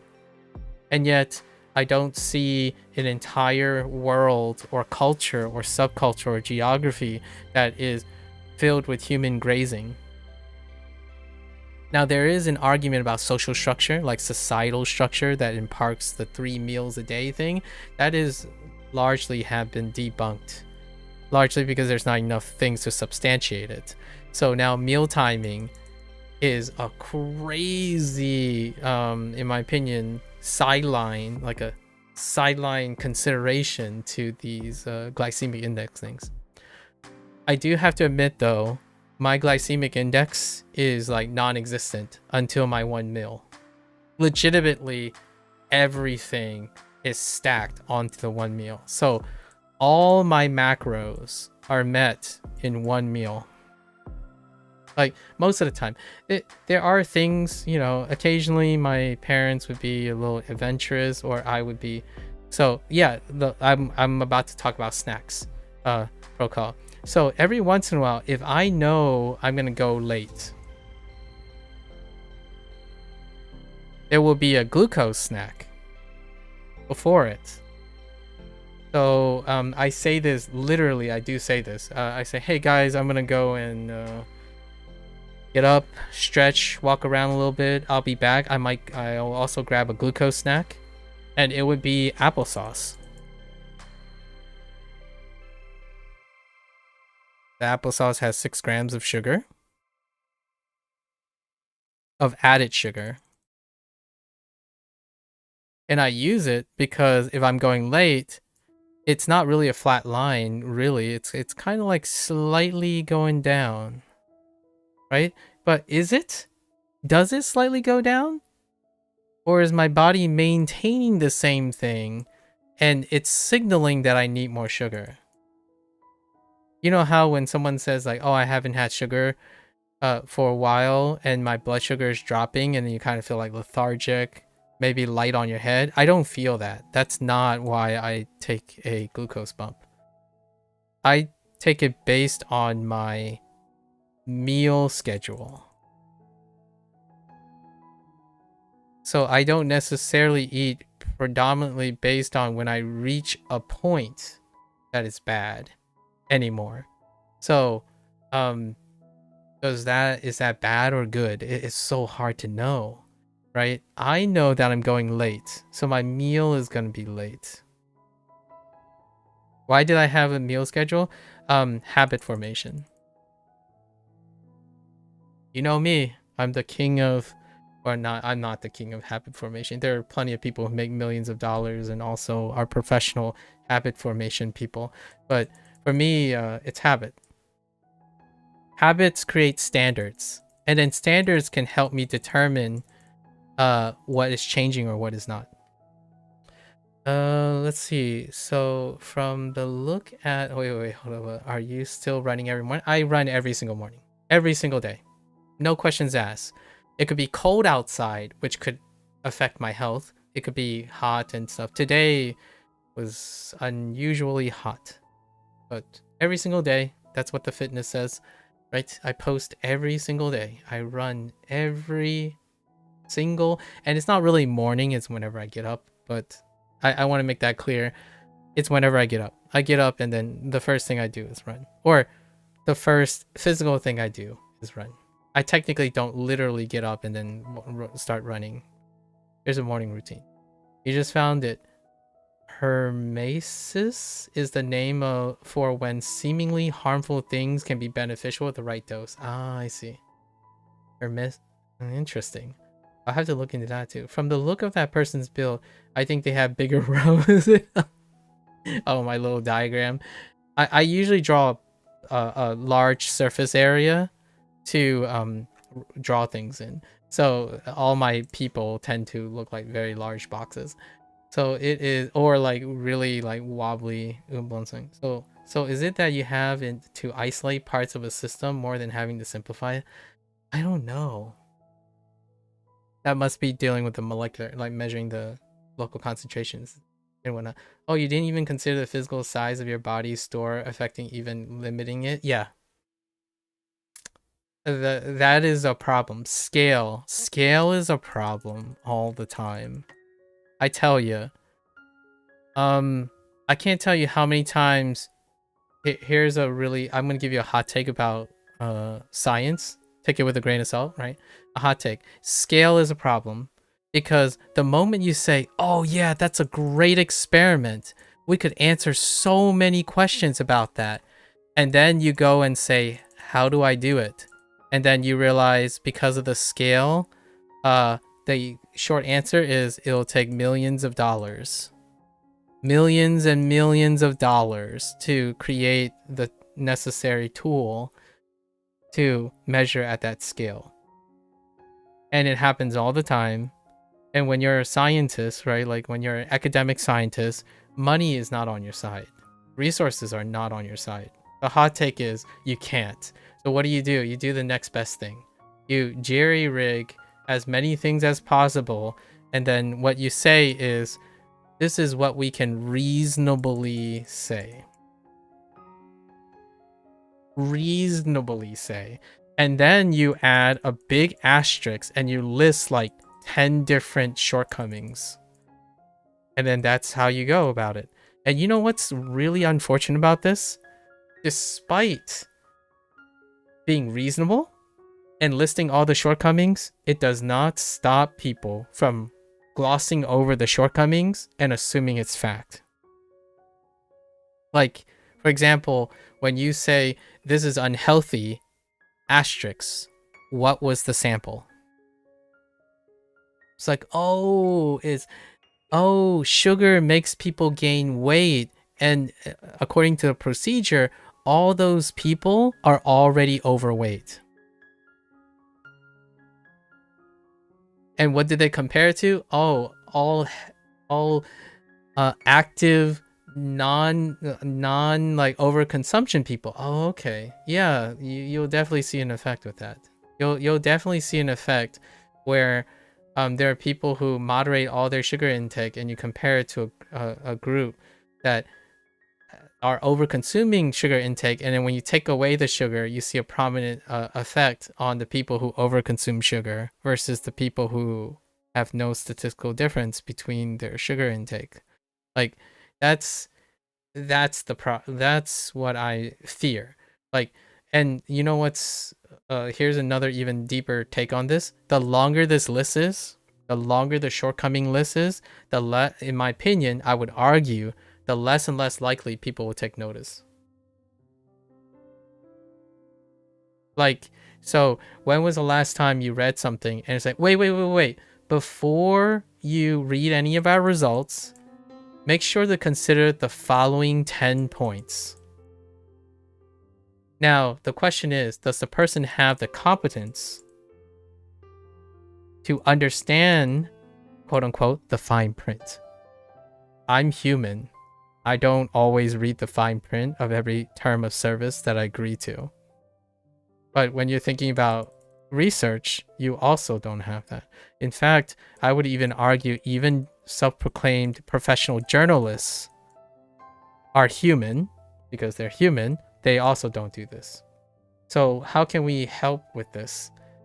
I know this sounds like a cop-out. Technology can help with this. Hopefully. Hopefully one day you like here's a AI, I'm throwing a bone to AI. Here's one day I can imagine a time where you start designing an experiment, right? And you're human, so you're like, I don't want to read all the disclaimers and like limits. Can I have a technology that will face value corroborate if I have triggered some of the disclaimers? And that technology can come in the form of AI, because they can collectively read all these points and at least find and cross-reference something problematic about your design. Like, for example, you're like, oh, I have this really great idea, and that's what search engines still serve today, right? I have this really great idea, and you enter in your search engine, like, did anyone come up with this idea yet, right? Because an automated process will be able to sift through all the information that you otherwise humanly are disinterested in. Now, with enough advancements in AI, it can aid human oversight. And human oversight can aid in looking at AI, right? Then you have a very convenient, scalable way to be redundant. A great redundant is to have different forms of oversight. Anyways, that's a big digression. Why did you decide to have, okay, I answered. Why did you decide to have just 1 meal a day? My lifestyle created the 1 meal a day situation. So, I have lots of gold standards, right? Or I don't have lots of gold. I have like 5 gold standards. And the 2 gold standards that I hit all the time is standardization. And standardization, right? We just talked about standardization, which is habit formation. Without habits, without understanding your habits, you don't know what the standard is. So if you say you're getting worse, how do you know you're getting worse if you don't have a standardization? You could have an off day and you wouldn't know you have an off day. You could have a good day, you wouldn't know it's a good day without understanding what your standardization is. So that's habit. The second big thing is making things work. And when I say making things work, I'm talking about optimization. Optimization is the other pillar, right? So when I went to college, my college life paused a certain type of eating style. I actually ate 3 meals a day in college because I thought it was great to have a meal plan, not because I was some self-entitled person who thinks that cafeteria food is overpriced and it's like feeding your tuition and it's a waste of money. It's because I need someone to provide, to say, hey, Maku, you need to eat 3 meals a day. And it's really expensive 3 meals a day. So you should play to your disadvantage, like, oh, I'm paying a lot of money for this, I guess I'm going to eat. So I actually ate 3 meals a day most of the time when I was in college. When I got to graduate school, that was not an option. And sure enough, the new standard I had was I had enough time to eat once a day. So when I learned that the habit was I can reasonably do once a day. So once I got the habit, then I optimized for it. So now fast forward over 15 years ish, like 15 years ish post college, my habits that I have revolve all around the one day, right? And my parents at some point did provide, like my father, I always am ever gracious to my parents because they eat like twice a day, right? And occasionally there was a time when I progressively ate twice a day and then it went back to once a day again, right? So sometimes I do like maybe 20% of the time eat twice a day, where the first meal is like this, and then my last meal is like off the charts. It's like all of it. At most, we're gonna say like a 200 calorie bump from after running. It might offset the running, right? And then it leads to the third pillar, gold standard, and that is self-evaluation, right? Self-evaluation. And then the last standard is expansion, or what was another one, like iterate. So that's the example.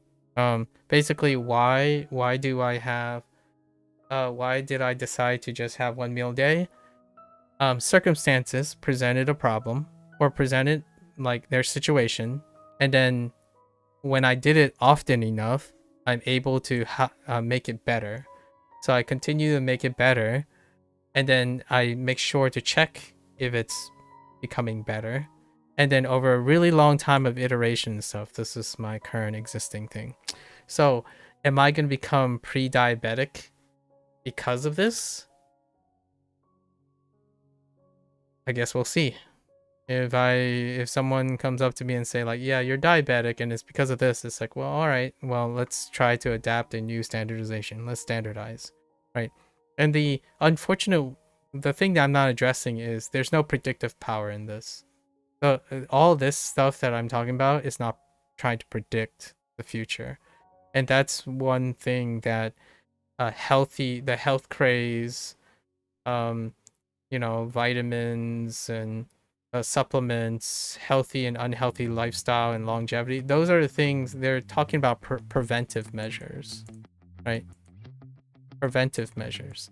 So don't ever eat added sugar because in the future you'll regret it, right? That kind of thing.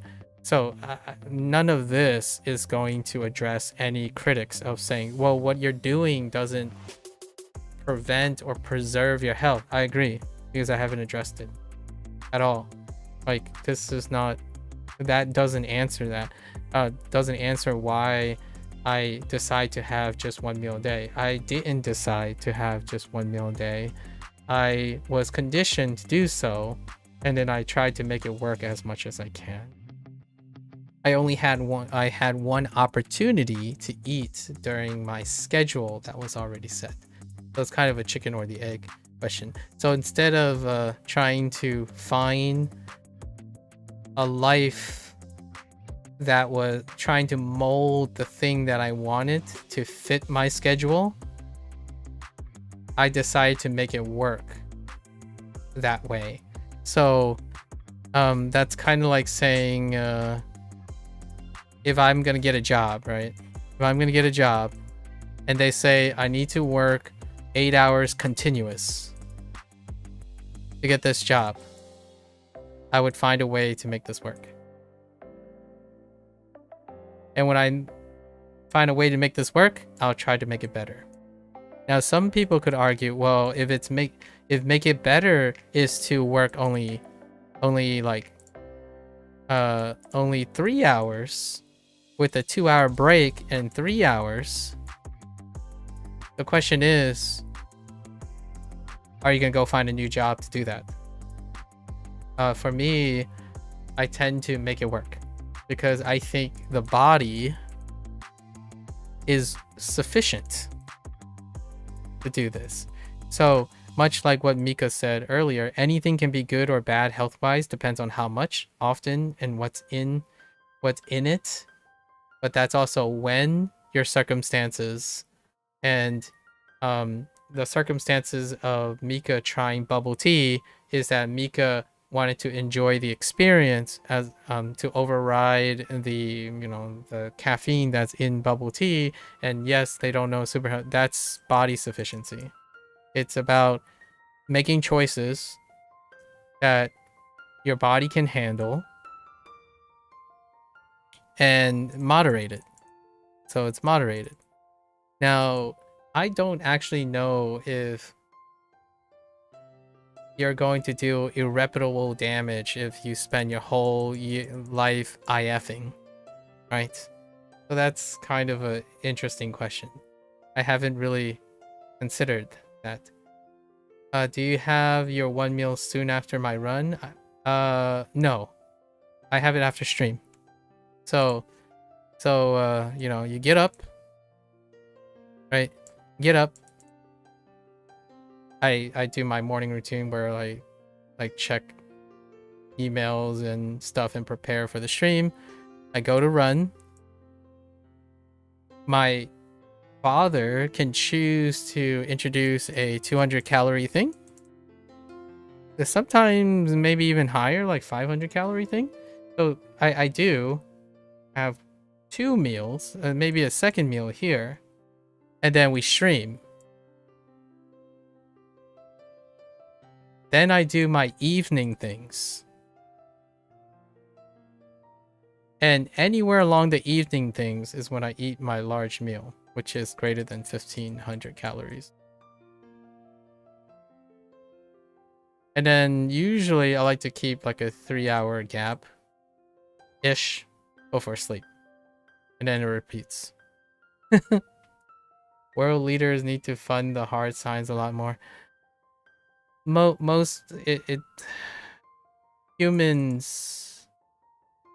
Humans, all of us, all humans must find some way of being compassionate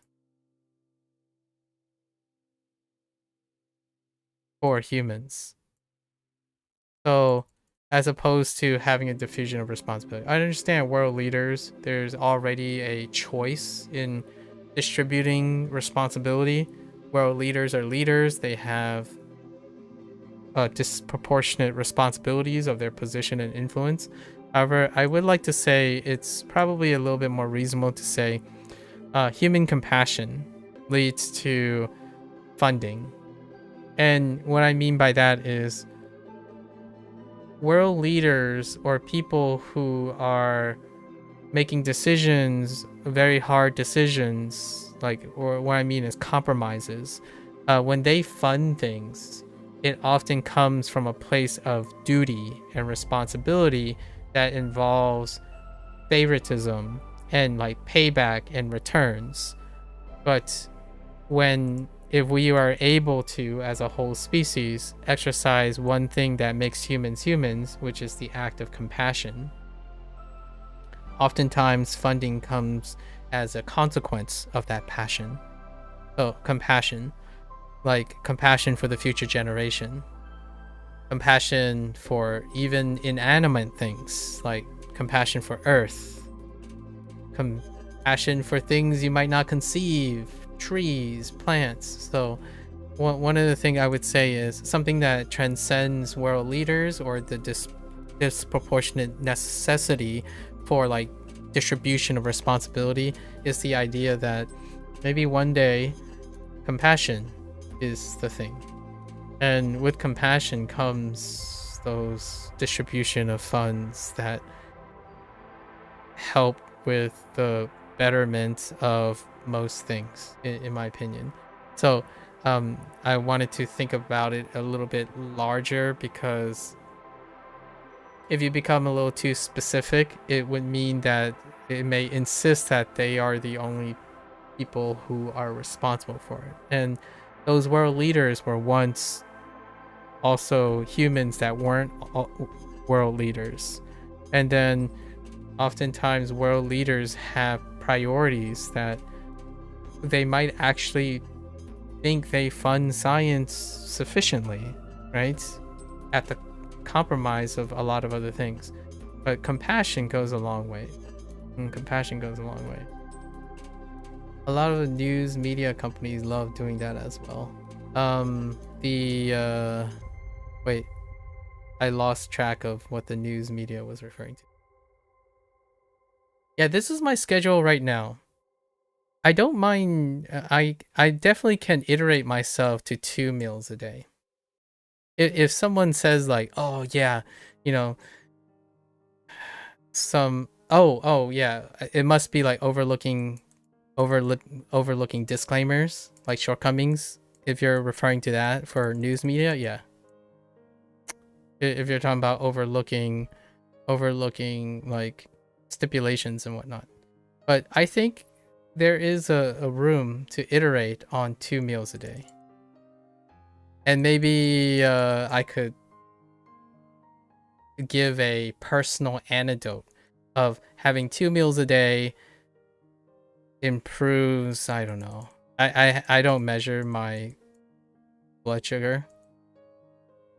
Like, I don't measure my blood sugar. Like my basal blood sugar and my response to meals. So I wouldn't be able to tell you despite changing meals. The output is a physiological one, right? Where we often talk about physiological responses. So observable physiological response is how most people say what they're doing is good or bad or healthy or not. It's rarely dealing with standardization and optimization. Like, it's easy to standardize if you're only doing something. You're always doing something. So oftentimes part of the health craze, or especially the internet, is that you only do something. You always do something. And then the stuff that I'm very refractory towards is that your mind thinks dynamically, but your choices and behaviors do not. For the particular type of people I talk to. So it's easy to use your mind to make counter arguments and conditionals, despite even being narrow-minded. Like, if you're narrow-minded, that's perfectly fine. You'll still be able to conditionally weave your way out of decisions, but your behavior says otherwise. And when it comes to speaking, when you talk about your actions, when you talk about your decisions, that is the mind acting. When you're talking about what you think is true, that's your mind creating conditions. So this is how I discern between being honest and maybe like being inconsistent. You can be honestly inconsistent, and I like to share this a lot. Whenever I use the phrase I want to be honest here, I don't use that phrase like TBH like everyone else does. Speaking your mind is different from being honest, in my opinion. Speaking your mind, understanding where the other person is coming from, is being honest and genuine to me. So whenever I say something, I don't want to come off as you should change the way you look or think or something. My honest opinion, to be direct, is that sometimes it can be helpful to tell someone that on the one hand, you're doing these things that you're sharing with me openly, which is great. Unless I'm missing something, the way you tackle thinking about it is incongruous with what you do. So if I'm trying to be honest, it's hard for me to believe that you believe in what you say, because what you do is very different, right? That's like, there are really low-hanging fruit examples, but let's just say something like, someone says, oh yeah, I'm tired. I don't think I get enough sleep. Don't get enough sleep. Right? And then they say they make sure they have 8 hours of sleep. Right? This happens quite often. Someone will say, oh yeah, it's very healthy, so I make sure I get 8 hours of sleep. Meanwhile, they spend the whole time talking about how they're tired and they must not have enough sleep. That's the difference. That's what happens when someone says, I make all healthy decisions. That's how I like things. But they talk about it depends. You can't always make healthy decisions if it always depends. That's rarely the case. If someone truly believes it depends, it is very hard to know, but you make the best. You try to make the best decisions, or like the overall current decisions with the knowledge you have. The decisions you make is almost it depends all the time. So it's very difficult to say, oh, that is super healthy, that's not healthy. And then you go and speak as though you're considering more facts. In order to get super healthy and unhealthy and no and yes, you're actually you're unlikely to have taken into consideration that it depends, right? And that's the difference, in my opinion. Someone who can conceptually know it depends, but they don't act like it does. Sorry, this is a tangent, but it just popped into your head and will hopefully give you a laugh. You read a comment on a video about some biology topic. The commentator said science stopped being trustworthy when it start doing things like hypotheses and guesses instead of cold hard facts.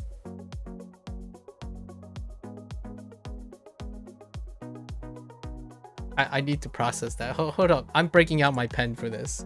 Hold up, I'm breaking out my pen for this. Let me read the rest of your things first. That is wild. Did you actually read that? That was a comment. I'm not even sure if I crossed that type of comment before. So the mind is a subsection of the brain's activities, the part that deals with conscious thought. There's subconscious, but I don't talk about subconscious things because if there's subconscious things, who am I to tell you what to do subconsciously?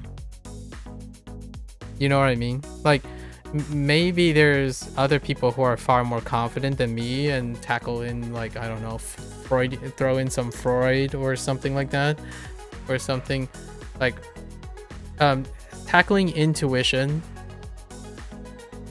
is not my jam. Like, not me. Because sometimes intuition deals with the subconscious, right? The subconscious. And who am I to tell you something that you subconsciously do? It often lacks control. And it rarely is conscious enough to be standardized.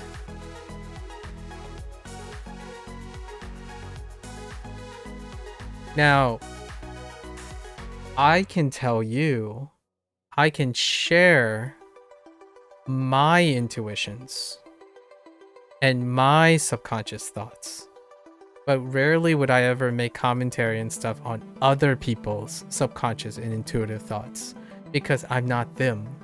That's one of the things about humanity, right?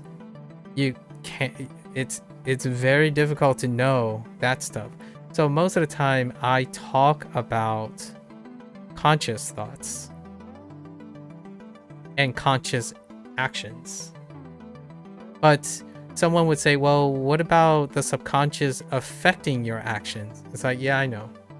And I don't usually, I try not to make assumptions. I ask the person what their feelings are, right? I ask them to inform me about their feelings. And then I talk about the conscious actions that they can make with the readout of their feelings. There's no possible way that I would be bold enough to be able to affect their intuition and subconscious. I usually use optimism for this, where like if their conscious actions and decision makings are in line, then I like to think it will foster subconscious and intuition that they desire. Because if you're doing something that aligns with what you think about, then I like to think subconsciously and intuitively it will line up at some point. It doesn't line up when your actions and your thoughts are not concordant with each other, or it's more likely not. It can be lucky, you can still get lucky, but if these are not in line, they tend to lead to dissonance. And that's kind of like leading to the intuition that, what's a good intuition? Everyone is an introvert. And because everyone is an introvert, I have problems communicating.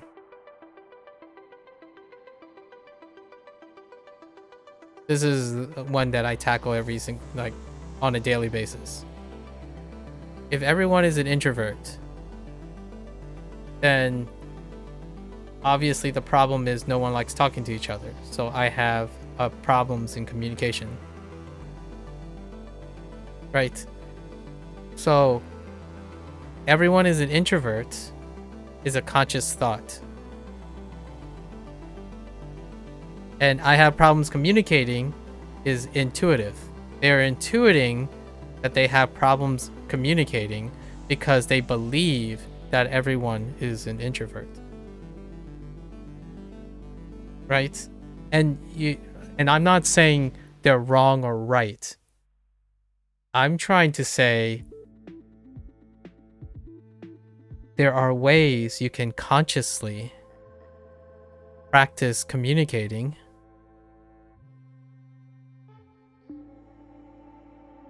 despite everyone being an introvert. So I'm not telling you what your belief is, and then alternatively I can say, well, there are extroverts, but what makes you believe everyone is an introvert? Because like local concentration, right? Local concentration. This is where I take it back to molecular biology again. If you are surrounded by introverts because your environment selects for them. So if you're an introvert, you are likely to go and find introvert friendly environments.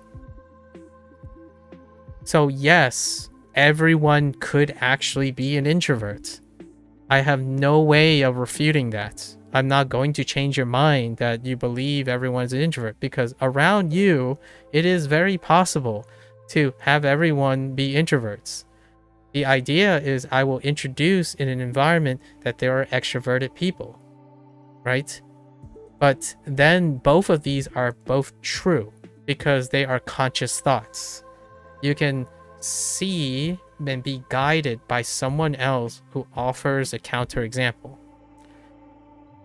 How you feel that you have a problem with communication, that requires also, my only way to access that is to offer conscious practice. Like, offer them an action they can use. Because other than that, the other option is believe in yourself. And that, to me, sounds like it's not my problem. It's your problem. Like, I'm not going to try to help or anything. Because the communication between two people is through consciousness, right? You can argue, well, what about chemistry and stuff? It's like, well, I have no control over chemistry. Some people think they can. That's great. That's up to you. But like, oh, but what if you just vibe it out? And I'm like, I can't standardize vibing. Like, what happens when you vibe? Well, if A meets B and they don't vibe, then it can't work. And if there's something I dislike this a lot. I do not believe in this. Or I try not to believe in this. I believe when A meets B and they don't vibe, they are able to find a vibe. Now, that is my personal belief. So, this is my conscious decision. So, if I make this conscious decision, I have to act on it. And that can be through speech. When someone tells me they avoid eating unhealthy things, for example, and then says it depends, I find it hard to believe.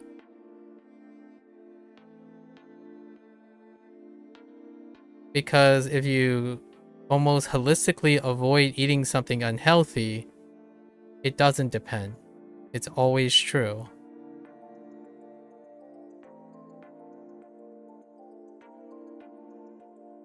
Right? At least I think that's where the logic is. My logic might be limited. I might be misunderstanding or misreading, but from my cursory understanding, someone who believes in it depends do not readily do this. And others, like, always eat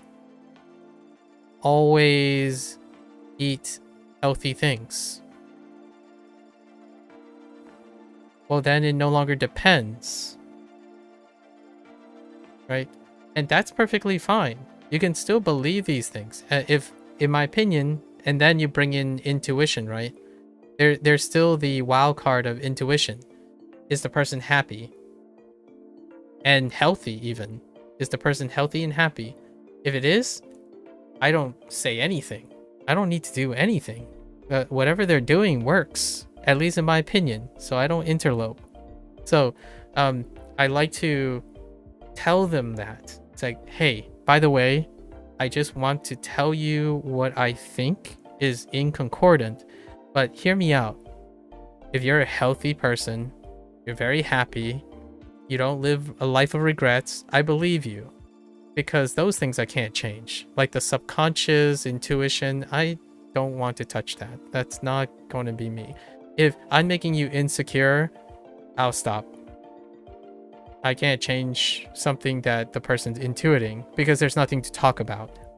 Like, we can't exchange ideas if it's not on the conscious level. You can't express something if you're saying, hey, you feel me right now? Like, you know, are we vibing? And I'm like, I can't vibe with text.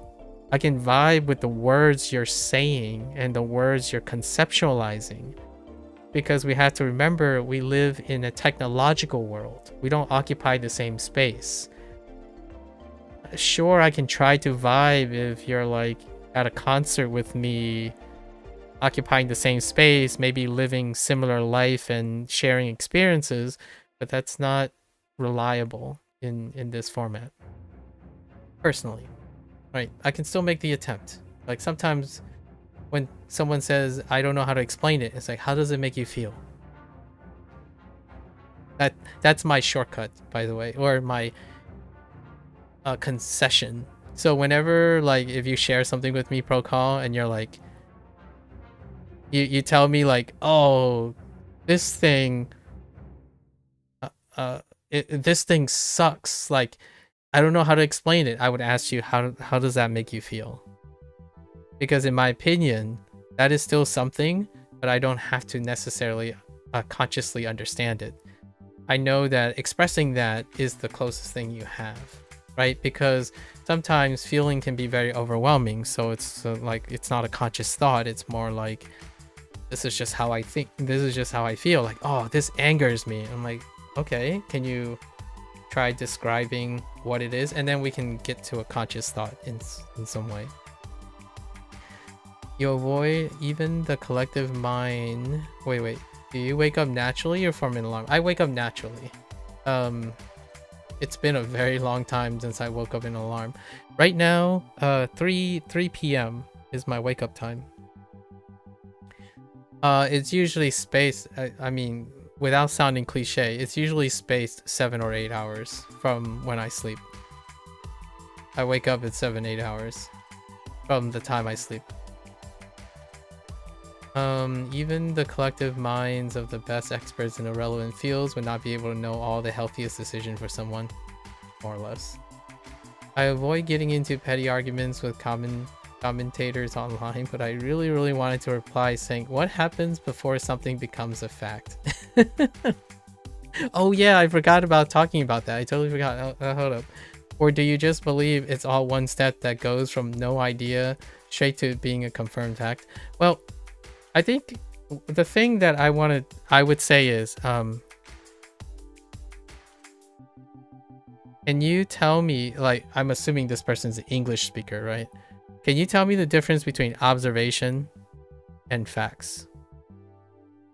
Can you tell me the relationship between observations and facts?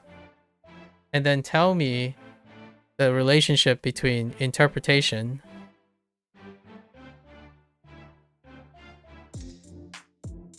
and correlation.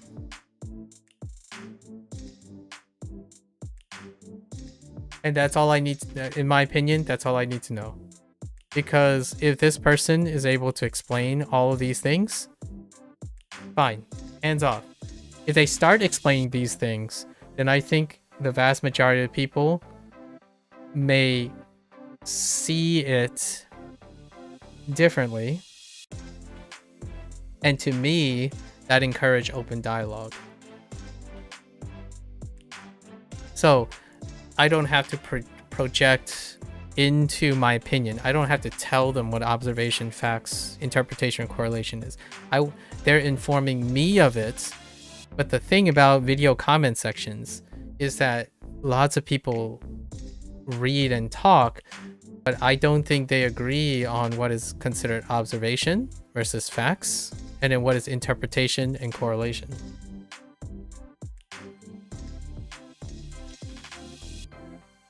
Yeah, that's a... But what about your conscious thought actions affecting the unconscious? Yeah, I think I addressed that to some extent. It does. And the only thing I can tell you is I concede it does. Do I consciously try to manipulate my unconscious thoughts or conscious effects? I don't.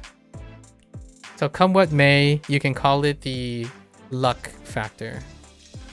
Or you can call it a relative factor.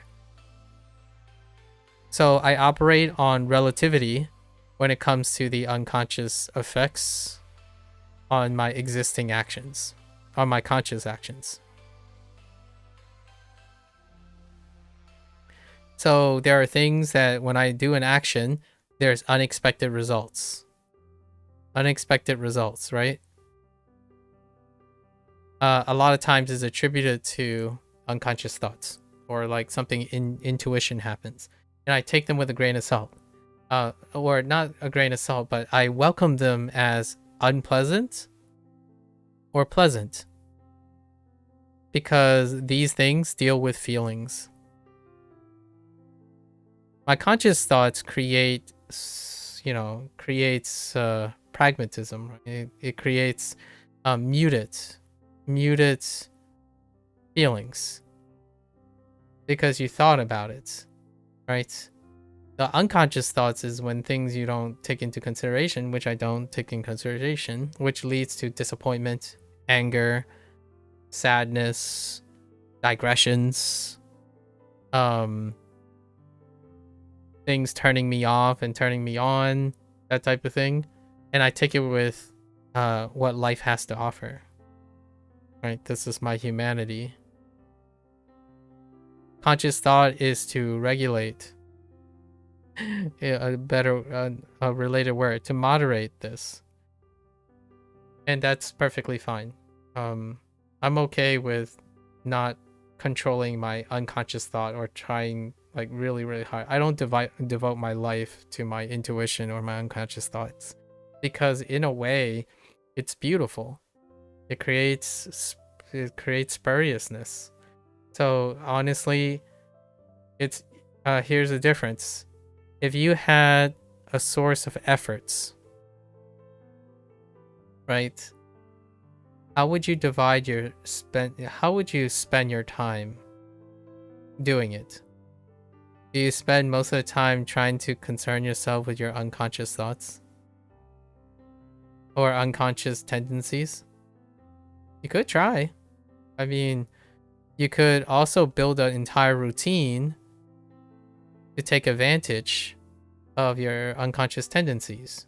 That's things like talent. I'll give you a great example, which is talent. When someone says, "Oh, I'm really good at drums. I just don't know why I'm good at drums. Let's spend my entire life around my talent." Go for it.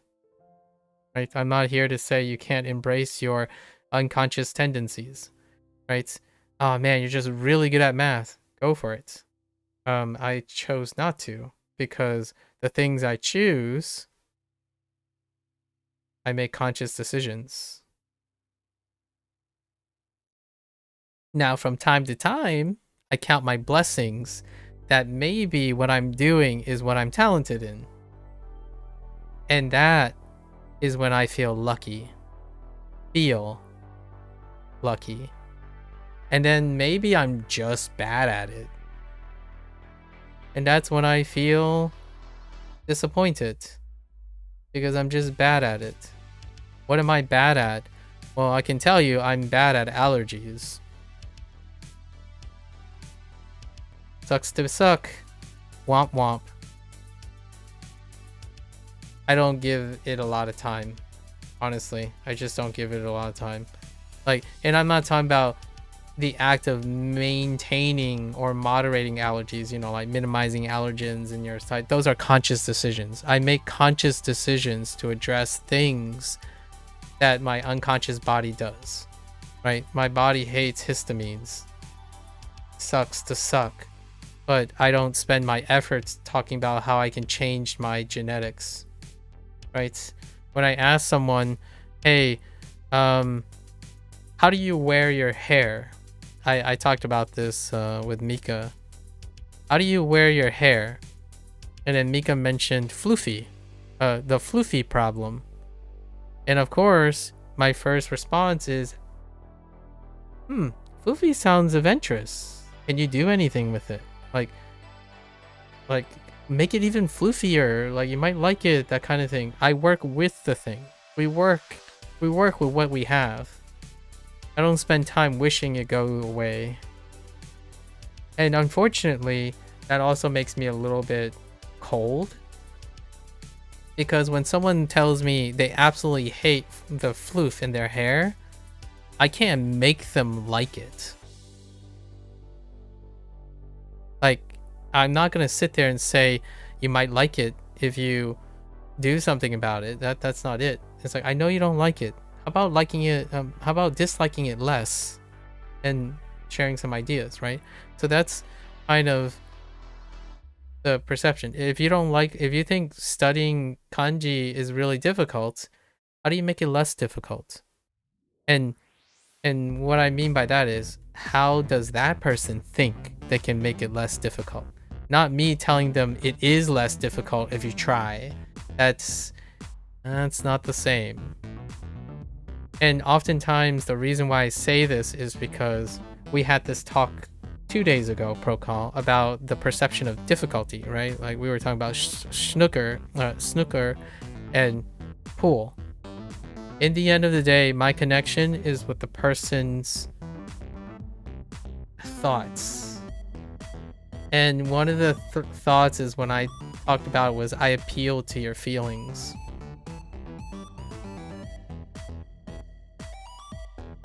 Which is the whole idea of like, is big circle harder or is smaller circle harder? I recognize that that's something I can't change very easily, or if at all, right? Can't mostly change. And that's the unconscious, how the unconscious affects it. But it can be a starting point. We can start there. So if someone says this is easy and this is hard, is there a way I can give them a reason? Is there a way I can provide an analogy that demonstrates that this can be easy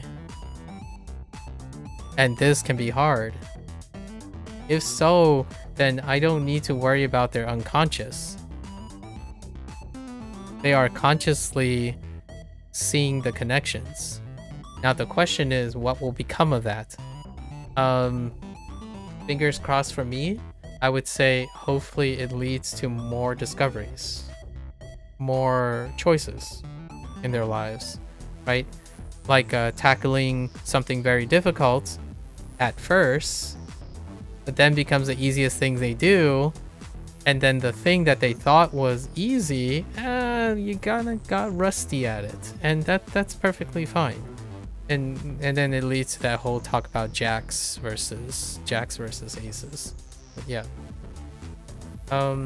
If you had to answer that, you guess observation is subjective, but related to facts, as the point of observation is to try to find out facts. I don't know if you know, but the risk of allergies is the body reacting by releasing histamines, which swells areas of the body. What happens if your body just don't release histamines?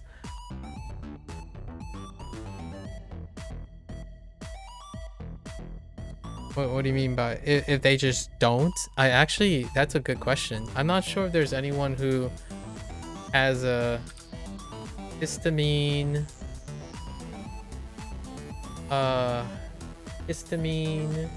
mutation.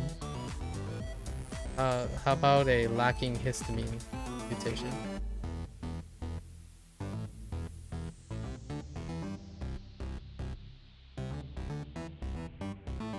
That's not what I'm looking for. Someone, I don't think there is a lacking histamine. There is a genetic mutation that causes histamine intolerance though. But that's the opposite. That's the opposite of what we're talking about. I'm looking for a histamine insensitivity, or like a lacking histamine. Maybe not. What deficiency causes histamine? Genetic lack of histamine mutation.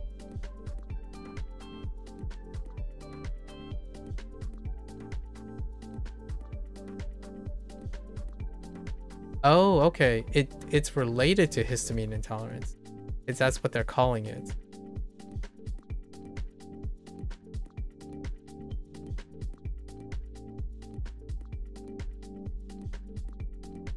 And then we're talking about symptoms, right?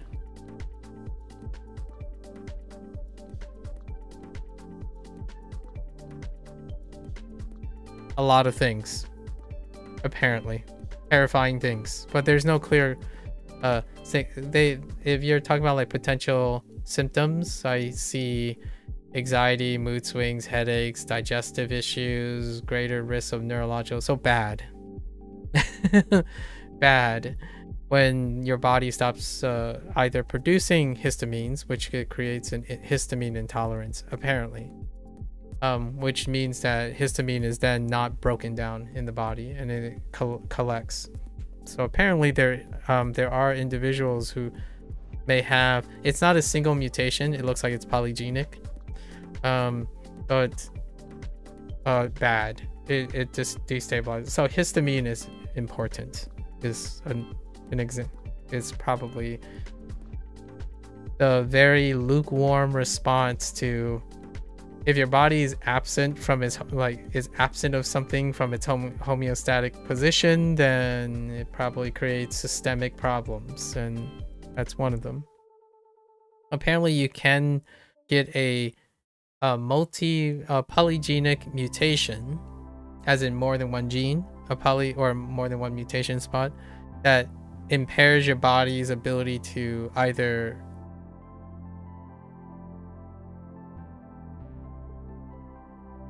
it's largely talking about the breakdown of histamine.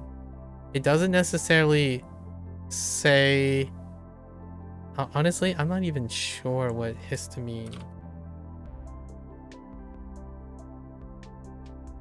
where histamine is. Oh, okay. So your body doesn't even produce or circulate any intermediate of histamine. So the closest thing you can have is a histamine intolerance. And that's when your body stops reacting to histamine, right? And apparently it leads to lots of things like neurological disorders and stuff. So you still kind of need histamine. Interesting enough. You know, I didn't think of it from that way. So hear me out. This comes back to the glucose. Let's bring it back to diabetes, right? Blood sugar. Right? If your body is not challenged with glycemic things, does it also lead to a problem?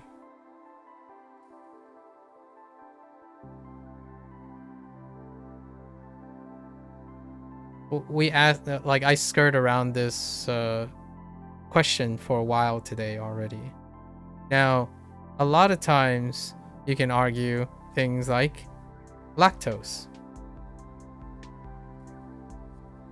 which, by the way, is a lactate. Lactate is now arguably a recessive gene. Like, it was initially a recessive gene. It's not a dominant gene. So the presence of lactose aided in the selection for lactate, right? But the absence produces intolerance, or it's associated with intolerance. So when people talk about like, oh, avoid high glycemic things, right? Glycemic things is always bad, like it's bad, right? The question is, does that also lead it to insulin insensitivity?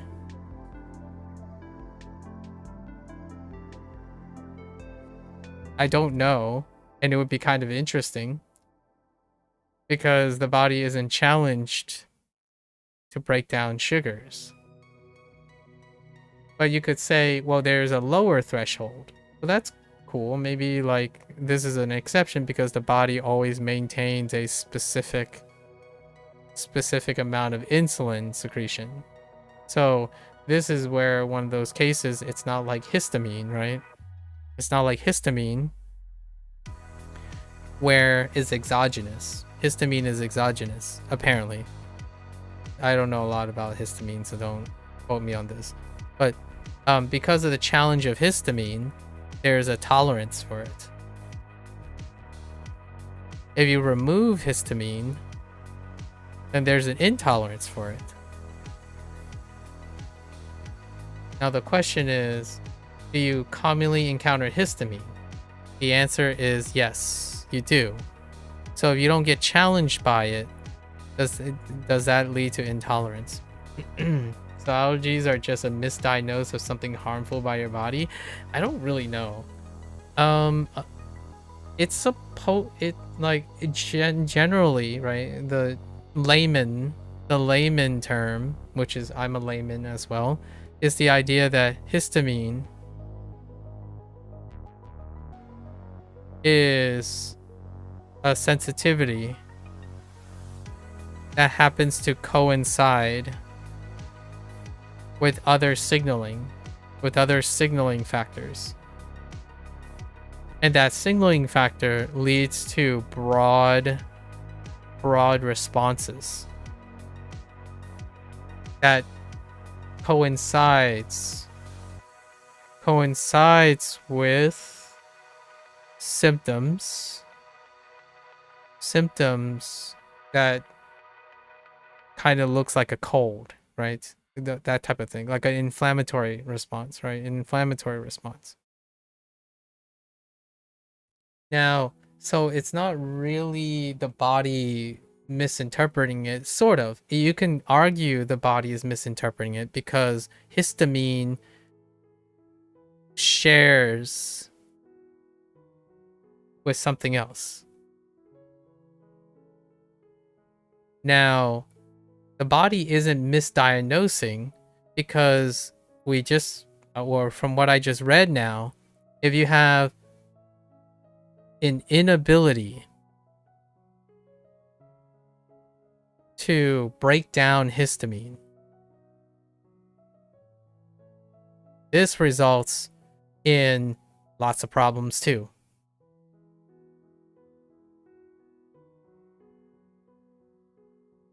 So now makes me wish evolution was a bit stricter than just whoever can procreate. That's a really really dark hot take there. So hear me out. Because I wouldn't be alive today. So inability to break down. So apparently if you remove the response to histamine, it also leads to a problem. And histamine is an exogenous source. So it's in your cheeses and the things you consume. It's in a lot of things. Histamine it's in lots of things, right? That's part of the natural world. So there will constantly be an exogenous source of histamine.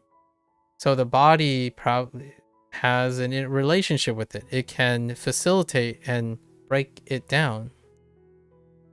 That also means that it has a sensitivity to it. Now, if you're unlucky like me, I imagine something about my, let's say, immune cells, we'll just say our white blood cells, recognizes the same histamine and produces a more broad response that causes an inflammatory response. So why do I experience symptoms and others don't? Genetics, right? Like there's specific genetics. Whatever the problem is that my blood cells, while it still tries to retain the system that breaks down histamines, it also triggers a crosstalk with something else. And hear me out. This is kind of like, this is the whole like it depends situation, right? Like the idea of balance in life. I use the DNA. I use DNA and mutations as the illustration for histamine.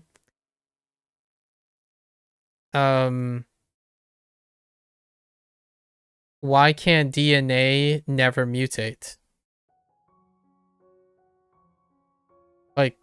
DNA is like so strong, right?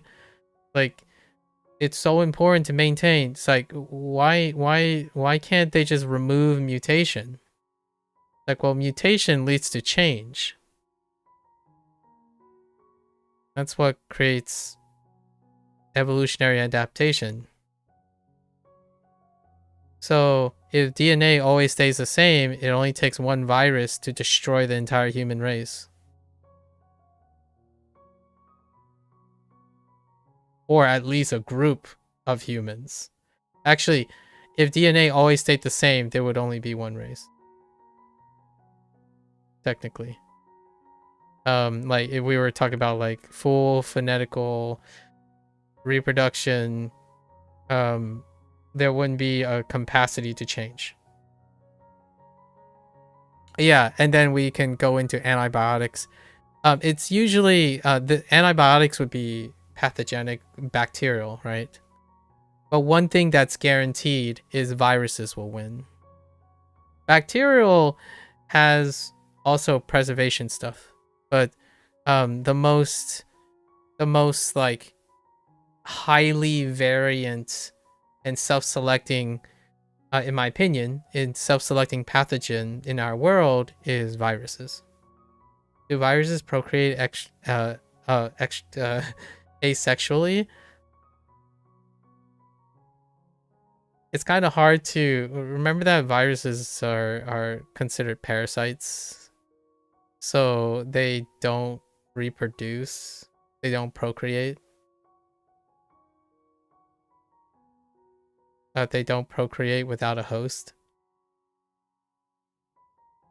But yes, if you're thinking about it strictly by like their genes, right, like their nucleic acid, their coding thing, you can make an argument that they are designed to reproduce themselves.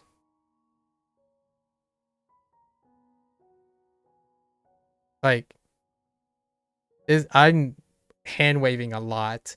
Usually viruses spend time with the host genetic material.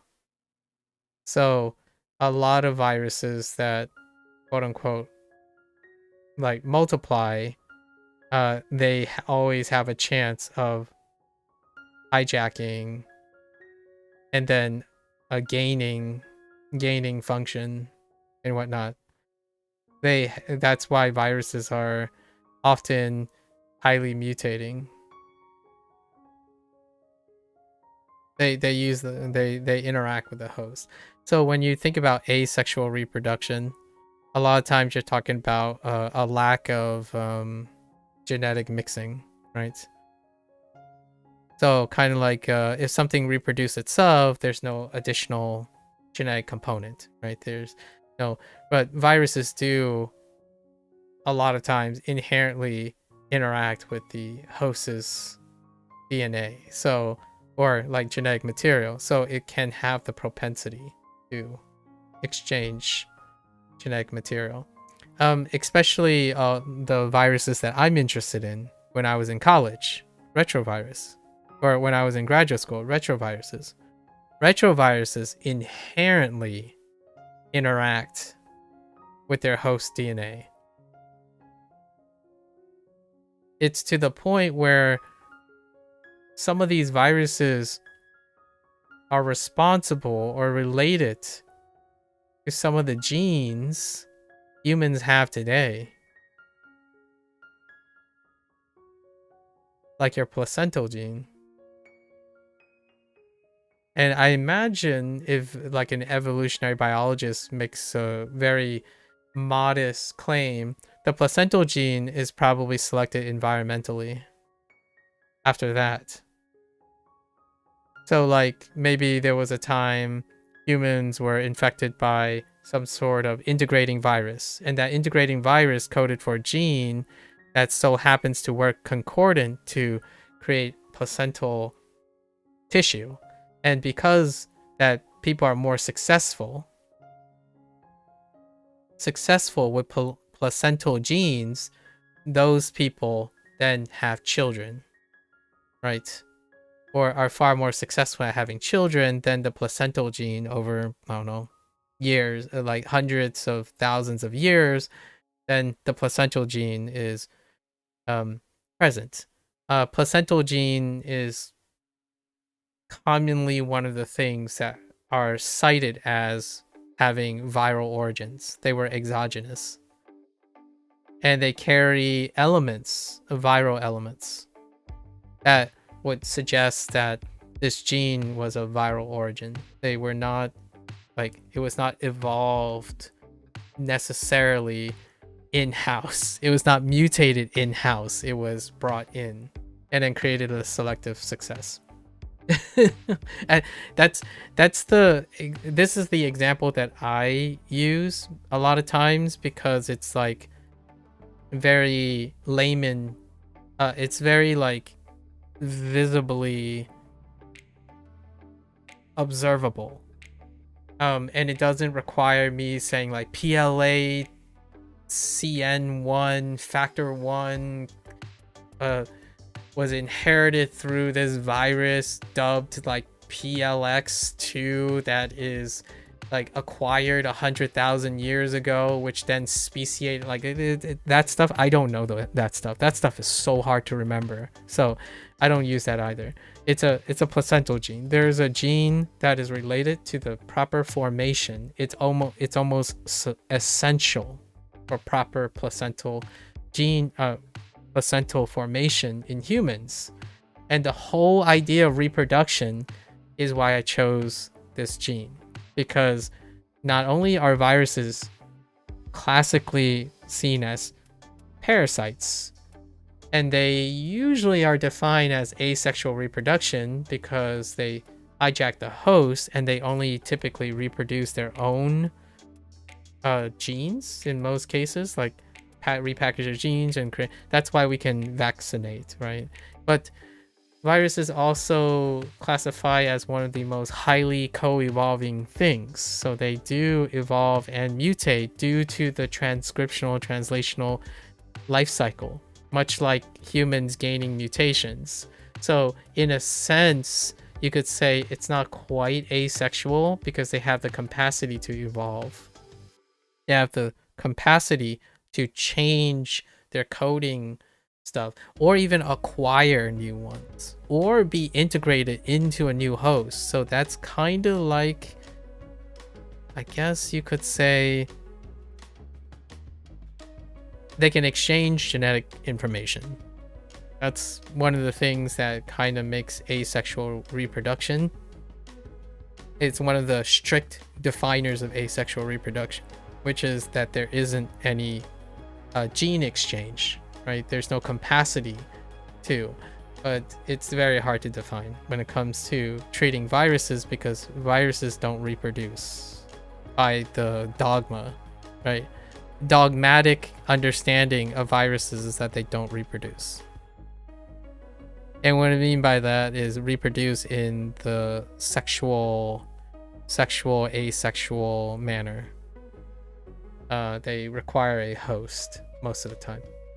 And hear me out, the definition of virus is very tenuous too, because if you're saying, well, viruses can't be alive, they don't induce their own reproduction, and yet you can take an entire nascent chain, this is what a virus is largely, and if you don't code it in anything, you don't have to code it in something. This entire nascent chain, this RNA, it could be an RNA, it can produce more of itself.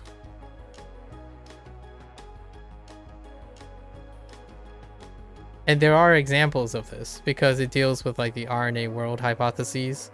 But so basically a lot of people would argue, well, viruses are not, because they need proteins, right? The argument a lot of times be like, oh, viruses can't produce their own proteins because they need a host to produce the proteins. That's why they're parasitic. The host produces the proteins that allow them to reproduce. However, if you take an RNA coding thing, they can act as a protein. So there are things that are made of nucleic acids that can create that can catalyze protein functions. So then you start thinking, okay, now we're getting to like the beginning of the universe and beginning of life situation. What is the RNA world hypothesis? Is the idea that, well, proteins is higher complex in complexity. Protein requires transcription, but how did transcription and protein synthesis occur if they require RNA capacity and like DNA? Well, is there any evidence that RNA itself can take the function of proteins? And well, yes, the answer is yes. Sorry, I'm talking about my like I'm talking about my graduate school stuff. The viruses, okay, so when you come, okay, viruses, okay, viruses reproduce by hijacking the host cell to make them copy the virus structure. Apparently, yes, they do. So when you come down with it virus, that darn thing is stealing my cells and turning them into a copy of themselves. Your cells are still your cells. When your cells reproduce, they also reproduce the viruses. So you're fine. Your cells are still reproducing. It's just that now they're carrying friends. Sorry. Virus reproduction is so cool from what you just read about. Yep. That's why I dedicated almost 7 years to viruses. Do women have more placental genes than men? I only ask because when women give birth, it contains the placenta. Placental genes, I'm pretty sure, is X-linked. And then I'm pretty sure the functional gene copy is when you have 2 X chromosomes. That's what I'm going to assume. So you could say, yes, men also have an X chromosome. But you're going to argue that, well, it's probably 1 copy in each. It's like, probably. So that means that women normally, outside of like chromosomal mutations, women have more placental genes. My guess is, why is it only, it might only be, now there's a chance that placental genes are autosomal, as in like it's part of the other copies. But if I had to guess, it's probably sex linked. I actually don't know where it is, like all the genes that deal with placental development. I would say the majority is probably sex linked, and it's only sex linked and activated when there are 2 X chromosomes. At least 2 X chromosomes. So that means that XXY, a chromosomal abnormality, can still be depicted. And then when a male has a Y gene, I don't know if you know what sex genes, I don't know if you know about the Y gene, but the Y, females always have more genes than males. Sorry, males. But the X chromosome is larger. And oftentimes you might be saying, oh, well, what if it's dominant? It's like, well, I think an elegant solution to distinguishing between X and Y genes is that the Y gene is probably missing the placental gene. Or it's missing an activation factor. So the genes that the Y chromosome is missing, I'm not saying this is what is actually happening, but an elegant solution to differentiating between a male and a female when they're able to express a placental gene, this would be a classic way to do it. An X-linked gene in which it's absent in the male and it's present in the female. And then there's a dose response or an interaction between the 2 genes. So if you have 2 genes that line up, it activates the expression of the placenta gene. That's one way a gene can be turned on that's absent in genders.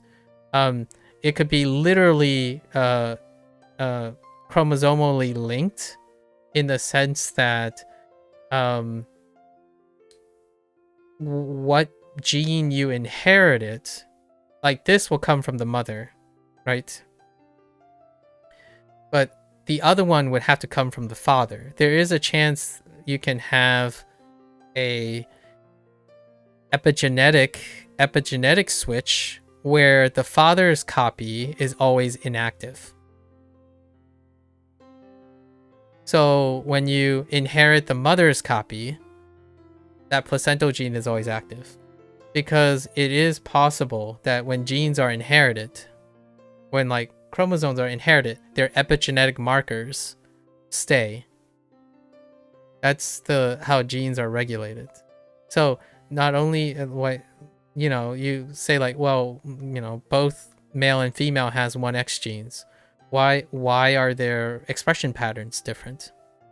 Right? Why is it different if they're the same, right? Are they the same? Well, when you have like a huge gene, right? Like this is your genome. The local environment, I talked about this, which relates back to what we talked about earlier. The local environment is different. Like you're going to have lots of things attached to it and in different areas. And that's what that is a great, this is epigenetics. This is a study of epigenetics. So that's where I was.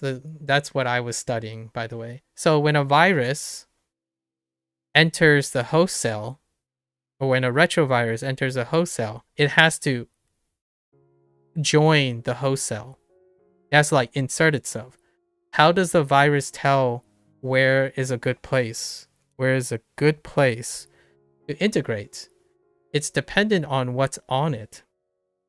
So my goal was to figure out what the environment was like for the virus to want to integrate there. That's one of the like secondary objectives, is to map where a virus would like to enter. Because if we know that, let's say if you decide to figure out how to predict where viruses are going to affect the human genome, you can also edit the genome. Because these viruses, the virus that I was working with, can create tumorigenesis. So if I know where the virus is going to enter, the property around in which it dictates where the virus is going to enter, I can know which genes are important for cancer transformation.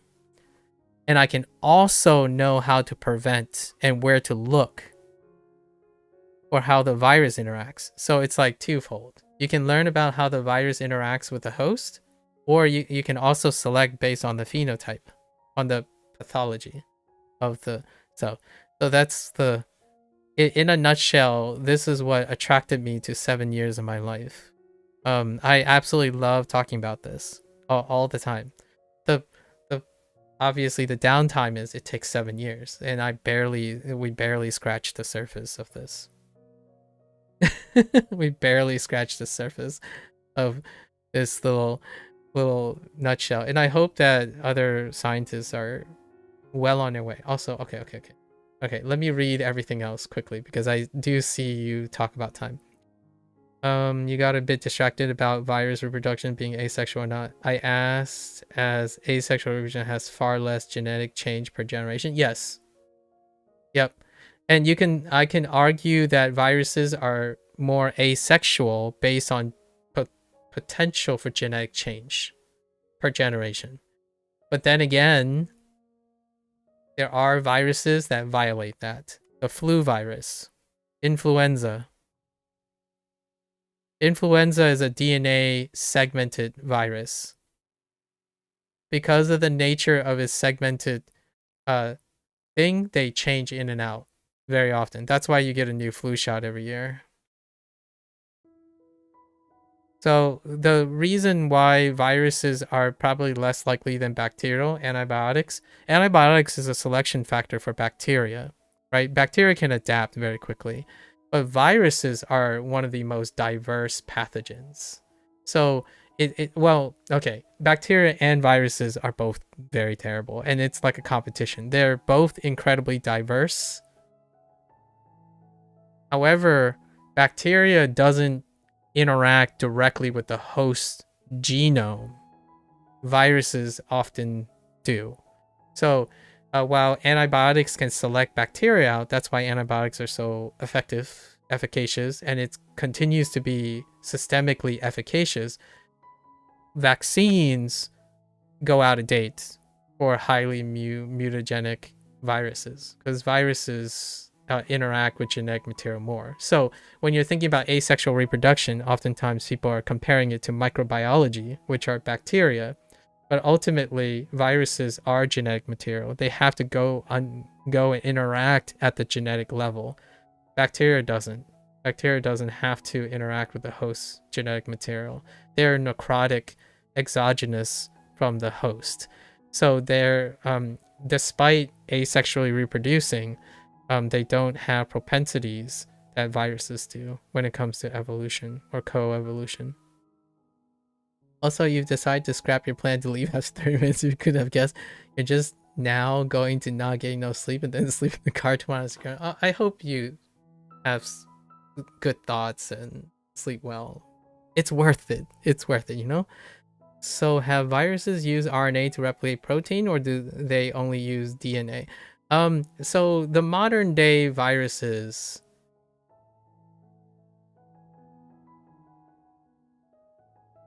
do not, there aren't great examples of viruses that, there aren't numerous, it's not numerous, is basically.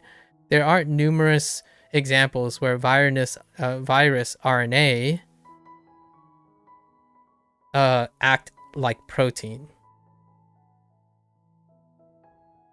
Most viruses, either RNA or DNA, will eventually become RNA, and then this RNA, the host, will transcribe it into a protein.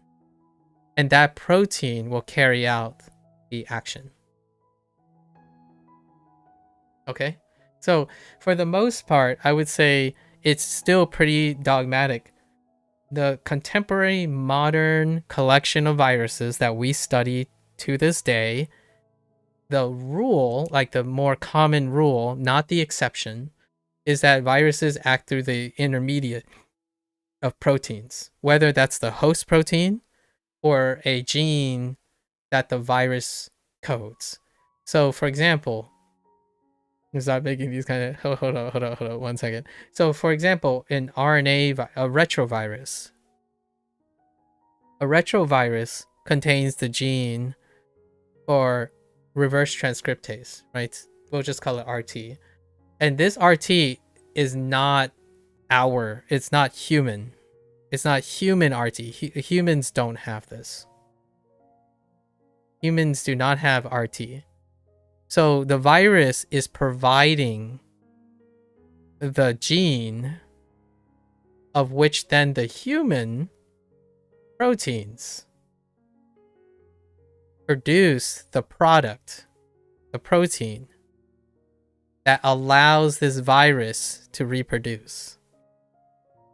So you could say that the virus theoretically could do it, but the actual gene itself is not acting. So the actual thing that contains the gene, the RNA, is not acting as the protein.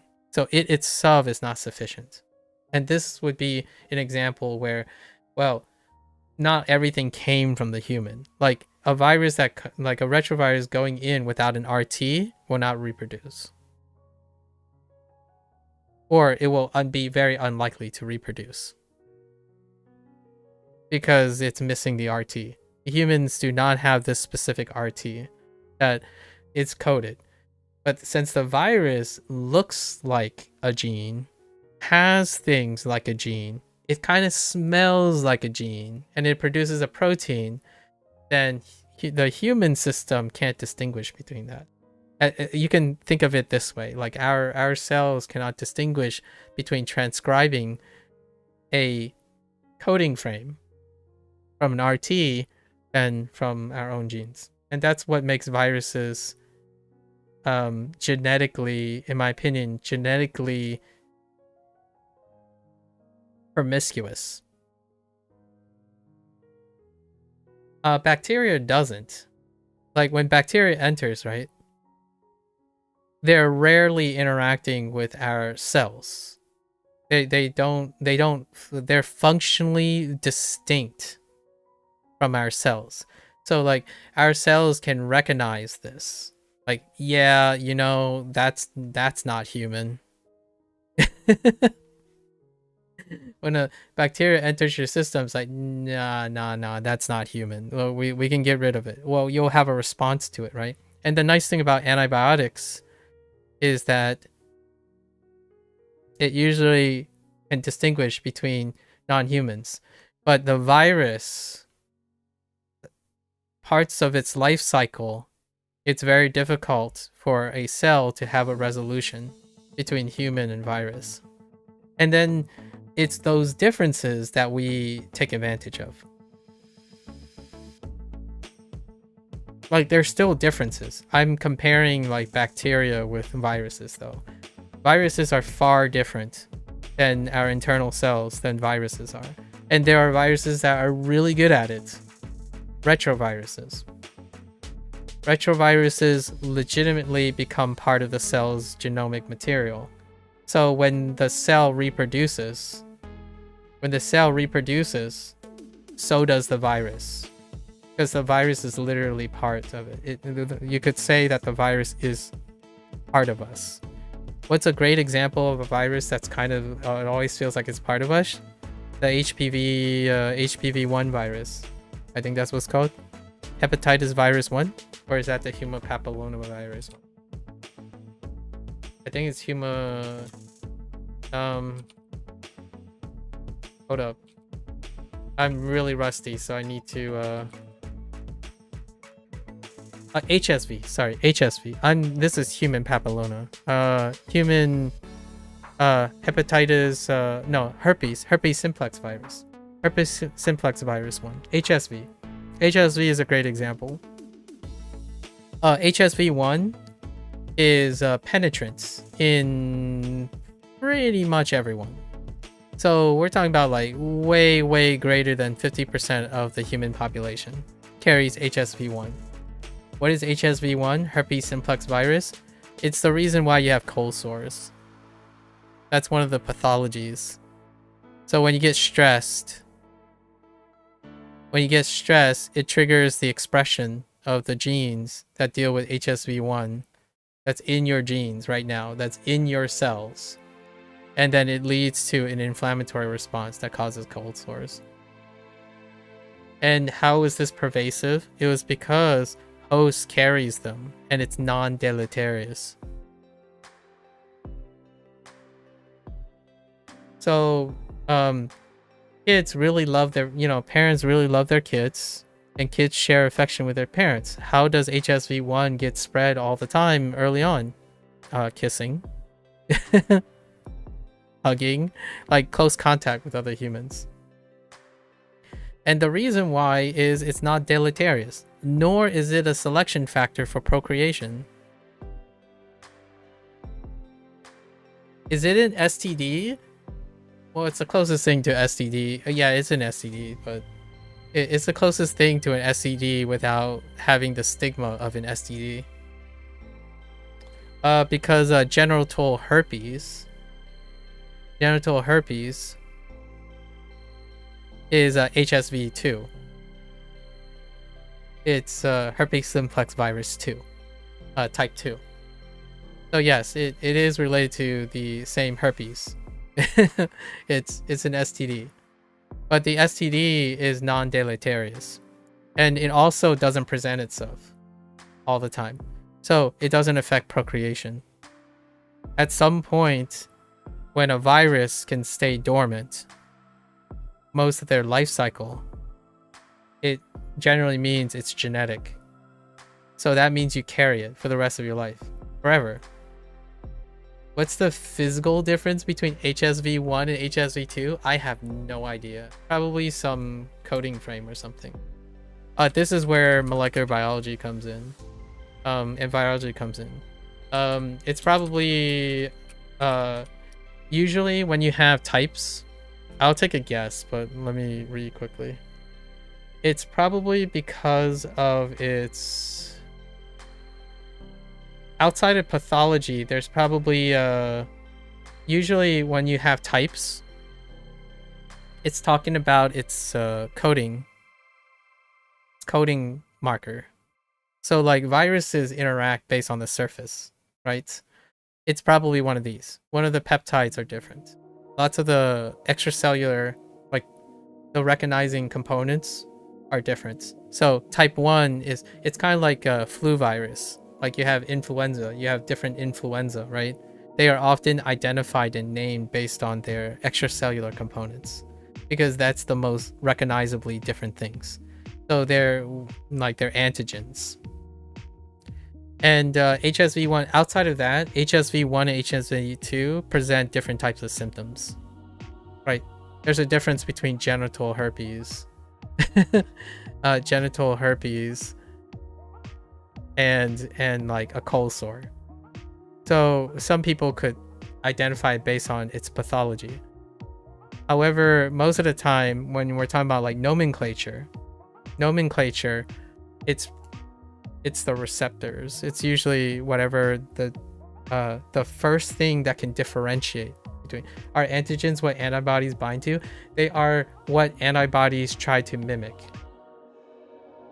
Yeah, so antigens are related to antibodies. So an antigen is what a cell recognizes that triggers antibiotic resistance.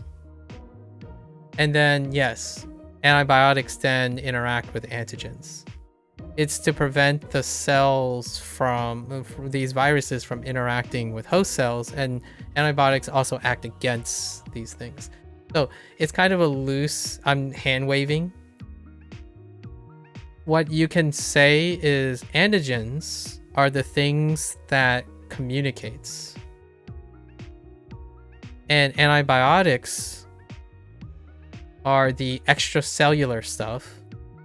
So they're the things that are in solution, so in your blood, right, floating around. They are the extracellular things that messes with this communication, this type of communication. Really, it's more like, if you want a little bit more detail, antigens will interact with antibodies. And then the antibodies will interact with the cells, your white blood cells. That's how the white blood cells know what to destroy, what to delete. So, you know, you have like a bacteria, right? And it's presenting certain things. It's very much similar to that.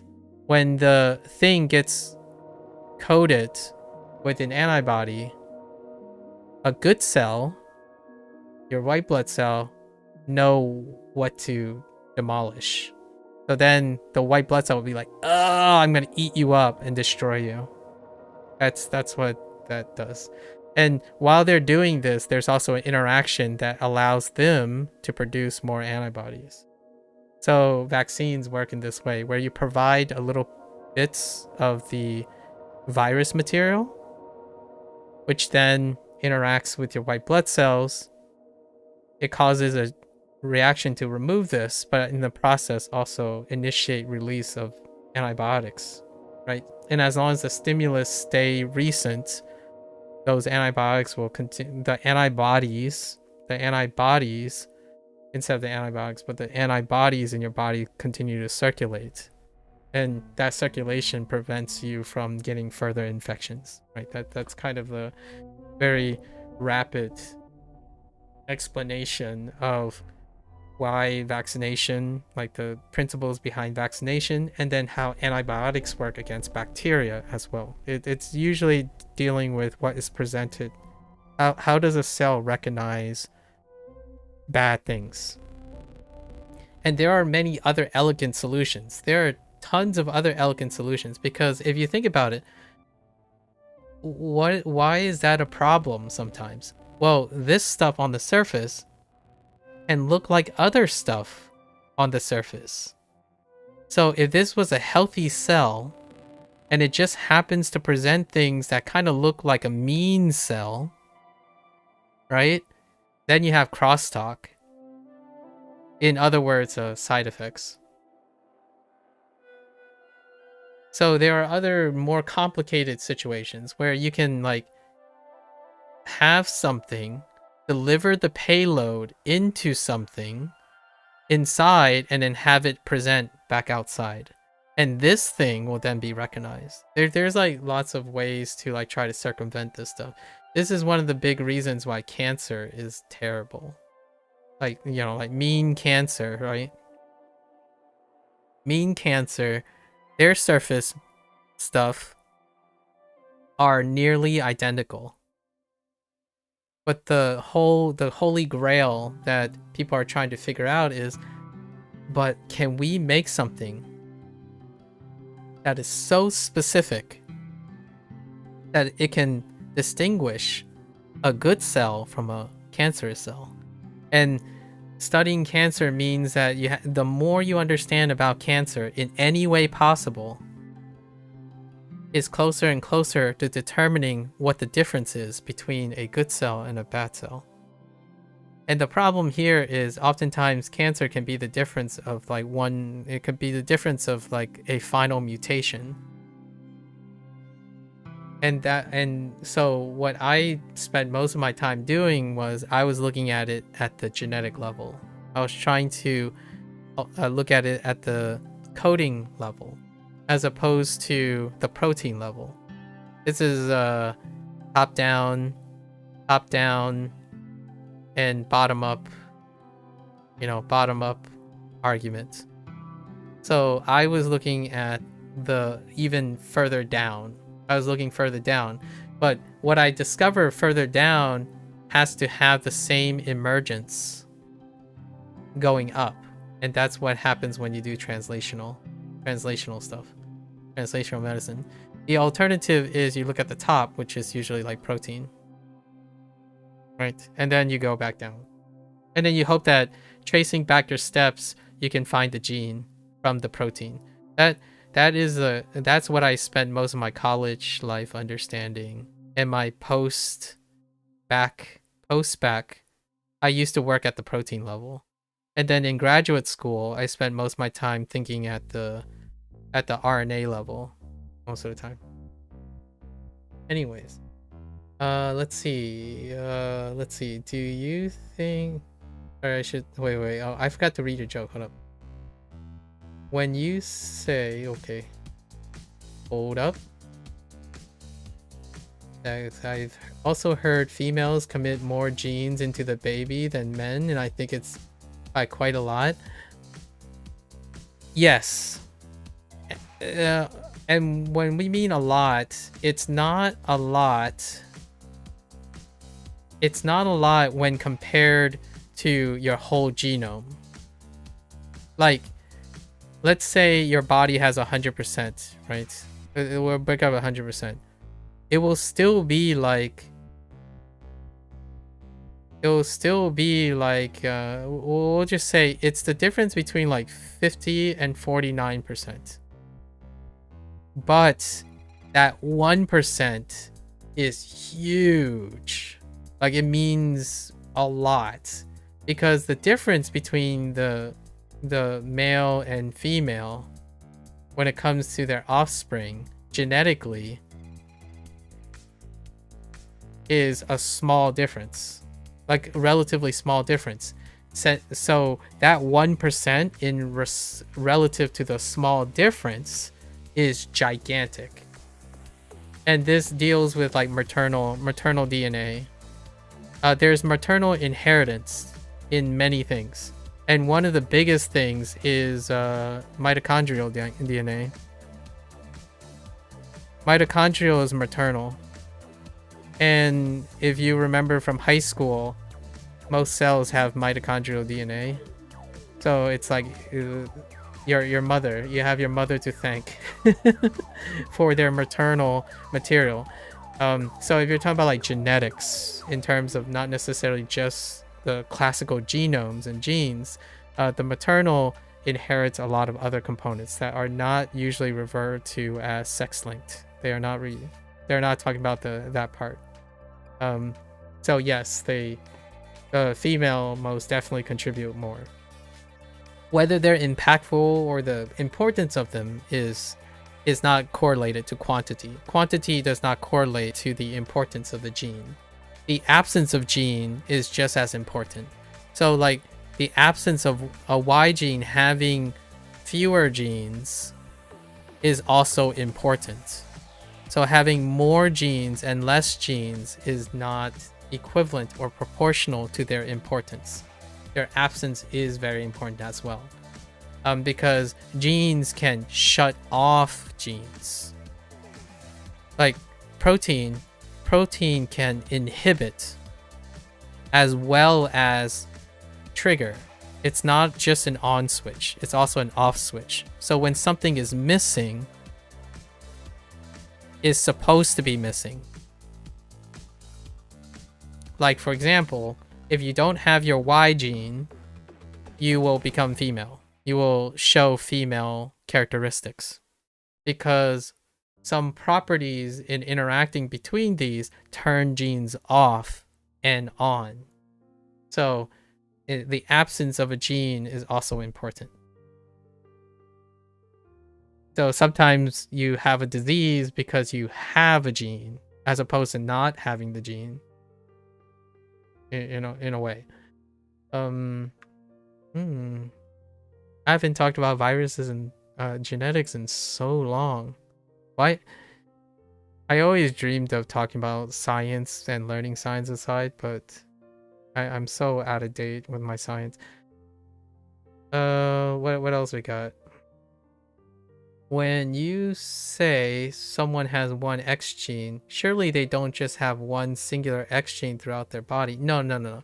We're talking about an X-linked gene. So our sex chromosomes are unique. So X is a chromosome. It has lots of genes.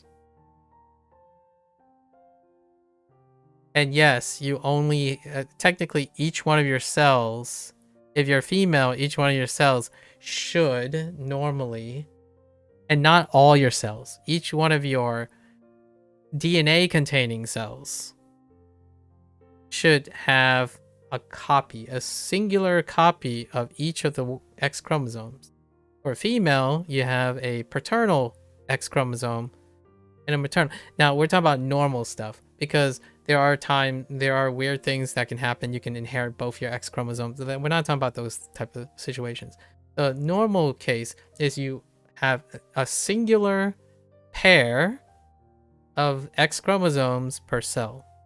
And I'm saying DNA cells because I don't know if you know, but the most common cell in your body. I know this is gonna sound like what face, but the most common cell inside your body, that, remember, the gut is not inside your body. Yes, it's not inside. It's contiguous with the air. So we're not talking about bacterial cells. Bacteria is technically, if you count the gut, the bacteria is the most common cell in your body. But most common cell in your body is actually a red blood cell. And they don't have DNA, just so you know. They don't have genetic material. No genetic material. So the vast majority of your cells in your body don't even contain DNA or nucleic acids. So you could say like, yeah, you're just we're just largely a bag filled with like stuff that isn't like DNA material. So just for the record, DNA cells tend to only have one.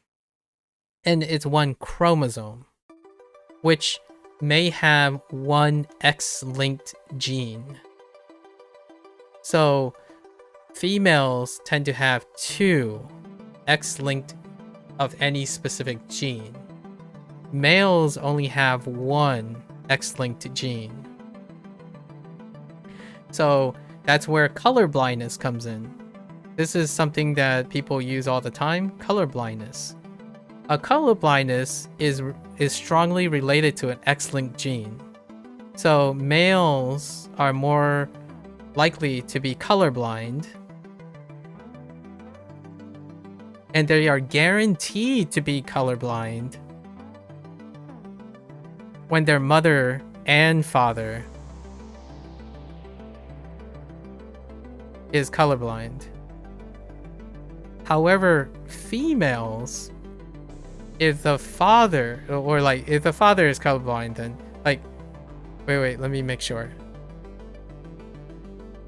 Yeah, so like, no, the mother is colorblind. Sorry, the mother is colorblind. The male is guaranteed to be colorblind. The father doesn't help with colorblindness. I think. Sorry, it might be backwards. Just be clear, but it's the act of colorblindness is an X-linked thing. So, if the father is colorblind, the daughter is likely to have can have color vision if their mother is not colorblind, right? Because their mother provides the genes for color vision. For example, did you find that different? Wait. Did you find that different viruses integrate more easily in different environments? That's the whole. Yeah, that's how we. That's what our lab studies. So the lab that I was part of the lab no longer exists anymore. My mentor has since had a really, I hope, a satisfying retirement. They're still around, just the lab is no longer there anymore. That's what we study. We compare like human retroviruses, and we used avian retroviruses. So that's how we compare. So we try to learn as much environmental things as possible. What's the name of those circles in that graph? Oh, you mean the thing with like these things?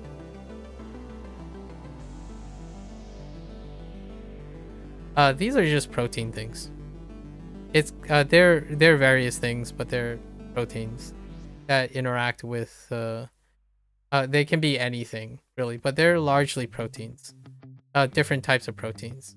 We have like you have things like insulators and like transcriptomes, many types of like, because at any one time there are proteins interacting with your genome, transcribing and not transcribing and insulating and preventing things from being expressed. There's also another class where you can have RNA molecules. You can have like microRNAs, and microRNAs can act like proteins because they can also regulate. They can bind to complementary sequences. So there are a whole family of antisense RNA that also interacts with it and creates accessibilities to the genome. And since your PhD, you've given up on this, so now cancer hasn't been cured. Nice one. You and your jokes. So what does bacteria interact with if not the genome? Interact with the cell. Oftentimes what happens, I'm not a microbiologist. My non micro thing, oftentimes it's the product they release. Remember that a mean bacteria also occupies the same space as your healthy cells. So when they consume like, I don't know, the nutrients, right? Because bacteria gain access to your nutrients too. They release toxins, things that can interact with other things.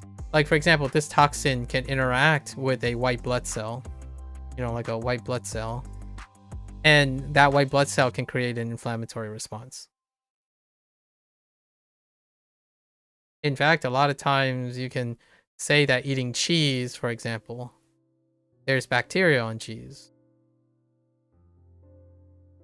And lots of the things you incorporate, like coughing, sneezing, farting, gas production, it's often a product of the bacteria.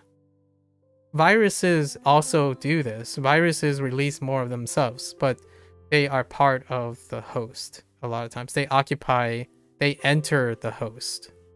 So viruses enter the host.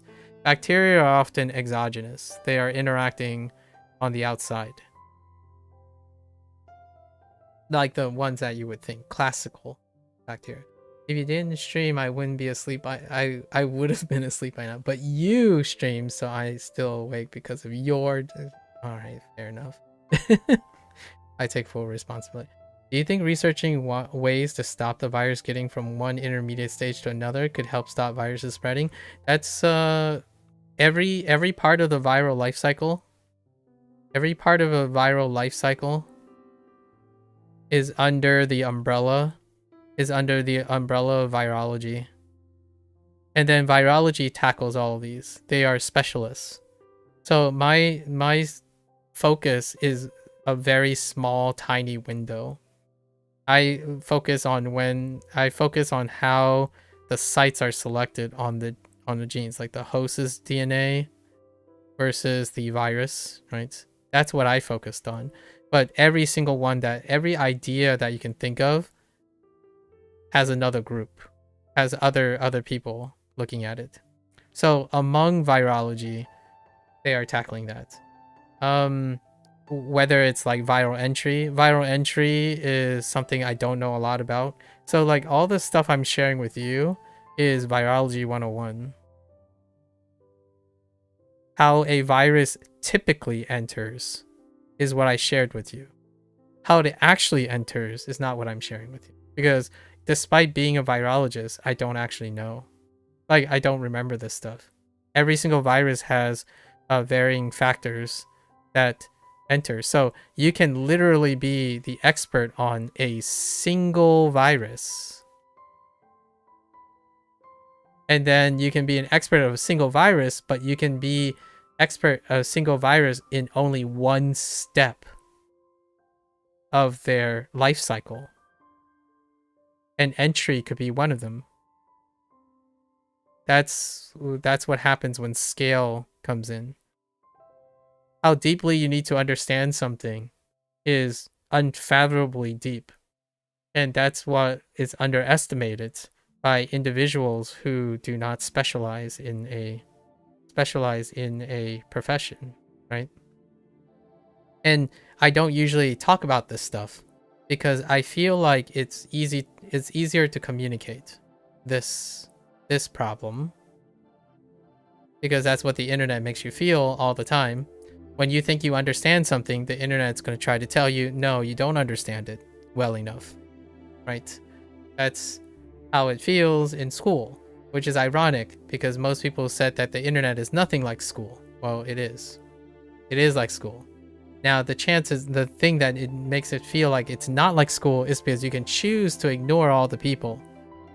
In school, you can't ignore them. You won't become successful if you ignore your opponents. Or like the people who are challenging you, the people who disagree with you. You cannot become professionally inclined and recognized as an expert if you don't understand all the arguing and prevailing theories.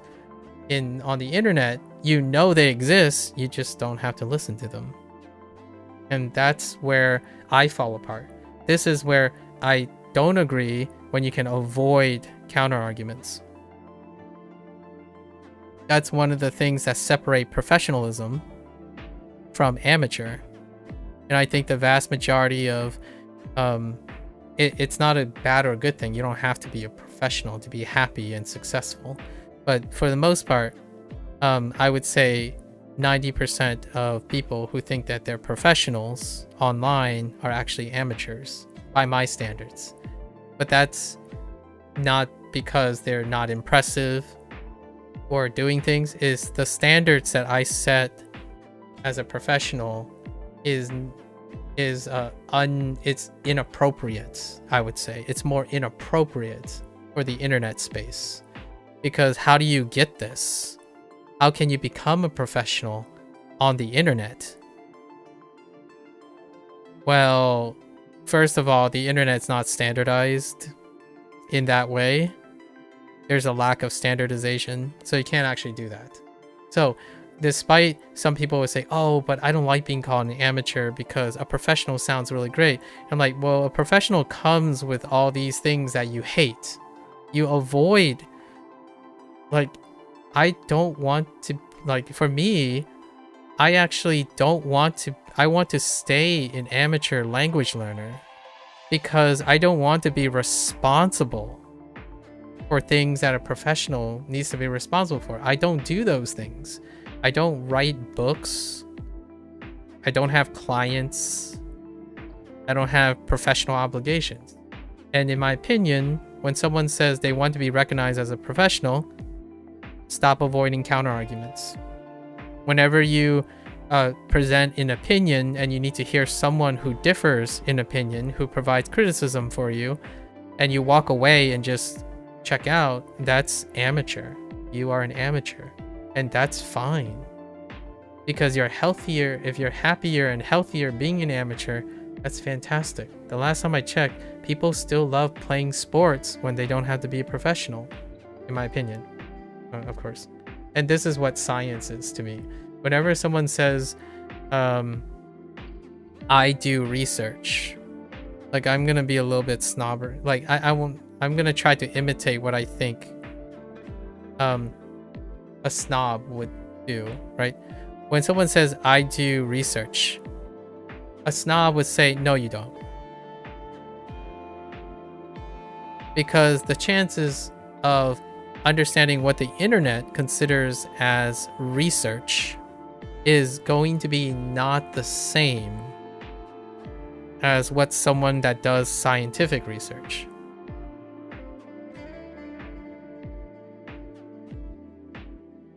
But just because it's not the same isn't because it's appropriate. Like when you're doing scientific research on the internet, that's like kind of saying, oh, I wish water, like if water is inherently thirst quenching, you wish you could get caffeine from water. Like, well, they're not the same. Water could carry caffeine, but water doesn't produce caffeine. So to me, that's what I mean by I'm inevitably much more understanding nowadays. Like when as I grow older and maybe perhaps substantially more wiser in my own hubris, I've become less and less. When I was 18, I was very snobby, much like most people who their first exposure is an 18-year-old on the internet, right? They will think that they know everything because they do research. And I was the same. I don't think I was any different. And that was even before the internet. That was before the internet knew everything. And nowadays, that's kind of how I feel whenever I try to talk about scientific topics. Because someone's going to come at me and say, well, actually, Google said this. And I'm like, Google's probably right. I didn't say I did know that. It's like, well, you're not a real researcher then. Like, do you know what a real researcher is? Like, what do you mean by real researcher? It's like, well, real researcher memorizes facts and retains other people's knowledge, other people's discoveries. That is not a researcher. A researcher is trying to answer questions that people don't know the answer to, and they're trying their best to come up with a reasonable explainer based on facts that they find relevant, which are often things that they observe in response. That's what they're researching. Research is not in the internet. Research is find the information. There's no synthesis. Like synthesis, application, that is optional. It's optional because someone already did it for you. So when someone says, I've done research, and research says that HSV1 is a herpes simplex virus 1, that's not research. To me, personally, it's not research. You didn't do anything with it. You didn't even find it. You were told what it is. So, very different. And again, I'm trying to do it in a way that I feel that's how people talk to me whenever I say something about science. It's like, well, this says that. And I'm like, well, what does that tell you? And they're like, well, it tells me this. those are the facts. I'm like, I don't think you understand the relationship between research and facts and interpretation. Right. And then we have correlation, causation, all that. Okay. What triggers HSV1 to become active? Stress. It's a blanketed statement. Stress triggers HSV1. Lots of things trigger HSV1, but usually it's the prevailing theory is we don't, like, at least I don't know, and I don't think research is good enough yet. But stress, my accepting thing is stress. And stress releases a lot of signaling factors, right? Lots of signaling factors. Don't know what they are. There's lots of signaling factors. One of them might be immune suppression, immunity. So yeah, like your typical immunity working thing. And because this immunity is lowly regulated, there's a depreciation. It allows for the temporary expression or inappropriate, let's just say inappropriate expression of HSV1, and that leads to the presentation of the symptom. That would be the most generic way to summarize, well, don't actually know what. But it's a systemic approach. This is a holistic explanation. Holistically, if there's anything that causes you to inappropriately regulate something, like a drop in your immune system, you could even say an unhealthy diet, anything that drops your overall regulation can lead to an inappropriate expression of HSV1 or a lack of suppression. Suppression of HSV1 will create the presentation of the symptom. When I recognize a foreign body, how do the others know? When one recognizes they communicate through their surface things, or they release antibodies to allow other antibodies to know, to recognize. So extracellular signaling. This is part of extracellular signaling. Antibodies is an example of an extracellular signaling. So all of the other cells have ways to interpret this. So when someone says, "Oh, I found a baddie," right? I found a bad guy. They secrete things into the local environment, and then the other cells read the signal and say, like, I got you. We're ready to. So extracellular signaling is probably the shortest way to explain it. When one recognizes a foreign body, how do the others know? You recruit them through extracellular signaling. Do you know the interactions are physical ones or from chemical being released? Both. It's usually chemicals are physical. Most of the time these are one and the same. They are physical interactions are chemical. So both. You can probably use your imagination for that one. Can you go any further than the genetic level, or is it closest you can analyze it?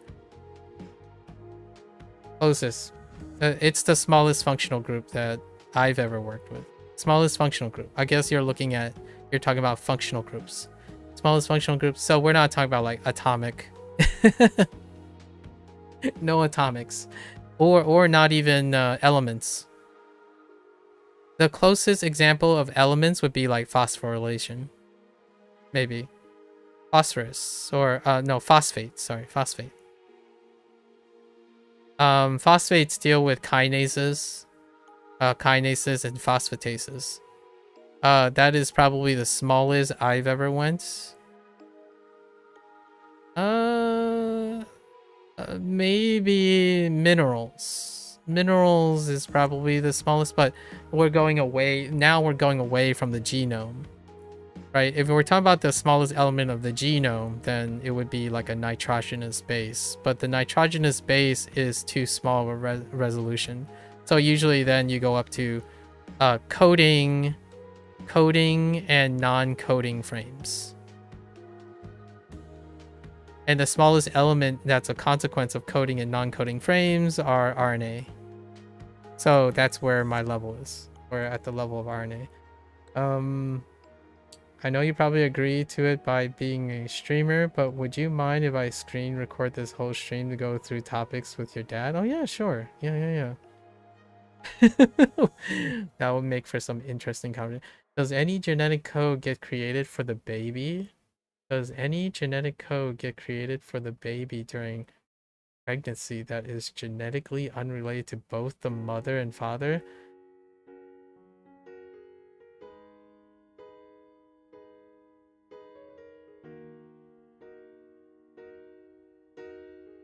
Genetically. Genetic code. Probably not. Okay, hear me out. This is kind of, if I'm being nitpicky, the answer would be yes. If I'm being not nitpicky, I would say the answer is no. Because the source is still your father and mother. It's father and mother. But technically, the source in your father and mother is exogenous. So what I mean by that is, you could make an argument that all the genes didn't actually belong to your father and mother at one point. So you could say, yeah, there are other genes that probably weren't endogenous to your mother and father at some point in human history. But most of the time, I would say you'd be hard pressed to say anything didn't come from your father and mother. Unless you had some sort of infection by a virus, and then that virus integrated at the moment of birth or something like that, or during pregnancy. Like, for example, if your mother got sick and somehow exogenous virus, this is the first time the mother has been ever exposed to, I don't know, COVID. Actually, if this happens, it's a rip for the baby, probably. Like the virus, and COVID is an RNA virus, but it doesn't integrate. It doesn't, most of the time, at least from my cursory understanding, it doesn't integrate very commonly. So it's not a retrovirus. It's a RNA virus, but not a retro one. And you could say if the mother was infected by COVID and she wasn't vaccinated, for example, and then she also had no exposure, and then somehow, this is completely theoretical. It's probably like astronomically improbable. Somehow, like the COVID happened in where the baby, the fetus was being developed, and it infected the fetus, right? In like a 1 in 1 million quadrillion odds, there's a chance that an RNA virus could have a complementary thing and integrate into the fetus. Then it came from COVID. It didn't come from the mother or father. That could happen. Another way to say this is, yes, you can probably also inherit proteins, like temporary markers and stuff, from an exogenous source if like something exogenous happened while the pregnancy was happening, which is very scary. It's the most scariest thing. Like the nice thing about how the human, in my opinion, one of the greatest things about the human reproductive system is, thankfully, the fetus is, it has to cross so many blood-brain barriers and whatnot in order for this to happen. So I imagine it's possible. Just not, I would say conditionally, no. Most of the things come from your father and mother, and hopefully it stays that way. At least I think. Because the infant, the fetus or the infant, I would say statistically would not have a chance of living. Like this would probably lead to a miscarriage. Like insane odds like this would be very unfortunate, I would say. And not from a professional standpoint, because I don't actually know a lot about pregnancy. I only know about what the cells do, so I barely even know what arms and legs do and muscles do. Do you know how much about a baby having an extra X and Y? No, I do not. I only know that these cases produces, like, for example, trisomy. Trisomy is Down syndrome. It's often presented as Down syndrome. There's also a hermaphroditism, right? What it was, like, hermaphroditism, or however you say it, where you present both genders. But like, there's also XXX. Oh, actually, I think XXX is trisomy. XXY might be this, but I don't know too much about this, like, phenotypically. And this is not quite right, because if you only have one, I think most of these are miscarriages, or they're non-viable. But the most ones that I hear from pop culture is probably a trisomy, which is when you have three sex chromosomes instead of two. There are crazy situations, and I don't know how often it exists, or something, where, like, you might be able to, like, inherit the way the chromosomes are inherited, can be, like, grouped. Craziness like that. And then there's also, like, twins, paternal twins and maternal twins. I don't know anything. Not enough. Not comfortable. What? How is your gut not considered to be inside your body? Because it is physically inside your body. It's not physically inside your body. Your gut. So this is a person. Oh no, I'm going to draw another person. We're going to use, like, the shading technique. So this is a person. Your mouth, when you open your mouth,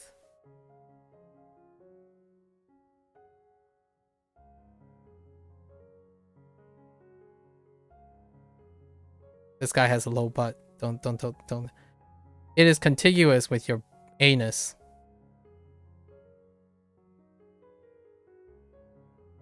There's no break in it. This is part of, like, what is it? Embryogenesis. When you go over embryogenesis, this is what makes humans unique. Or it deals with, like, how notochord and stuff, how human, like, bilateral, how the cells split and stuff. But this cavity where your body is, the reason why your gut can do what it can do and everything is not inside you. What's inside you is when it crosses the blood-brain barrier. From a organismal perspective. But it's technically when you close your mouth and you tighten up your butt cheeks, technically it creates a closed environment. But no matter what, your butt cheek is only as airtight as your butt, and your mouth is only as airtight as how much you close it. Your lungs are inside you, but not anything that's not sterile is, or, like, your mouth all the way down to your anus is not, like, an environment that is sterile or inside you. It's all outside you. It's technically outside of your body.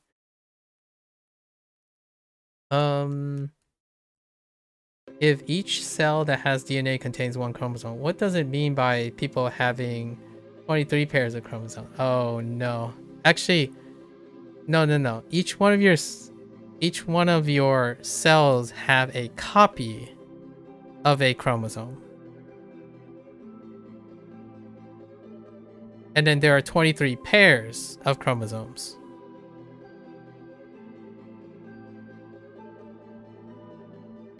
And a copy of a pair. So there are 23 pairs of chromosomes, and that big blob that I constantly draw is all 23 pairs of chromosomes. And why do we say 23 pairs of chromosomes?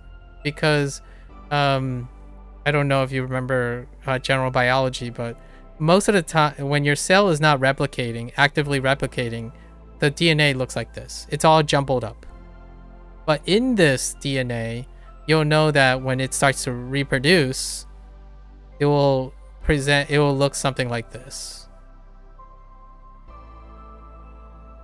It will reorganize itself into pairs of chromosomes, and there will be 23 pairs. Or actually, yeah, 23 pairs. And that's why the difference is there. But it usually looks like this most of the time. Or like, it looks like this when it's not dividing. The chromosomes were named because of how they were observable during a specific life cycle of the cell. So yes, both. The DNA contains one blob that looks like a continuous set of genetic material, and then it condenses into 23 pairs of chromosomes when it needs to divide.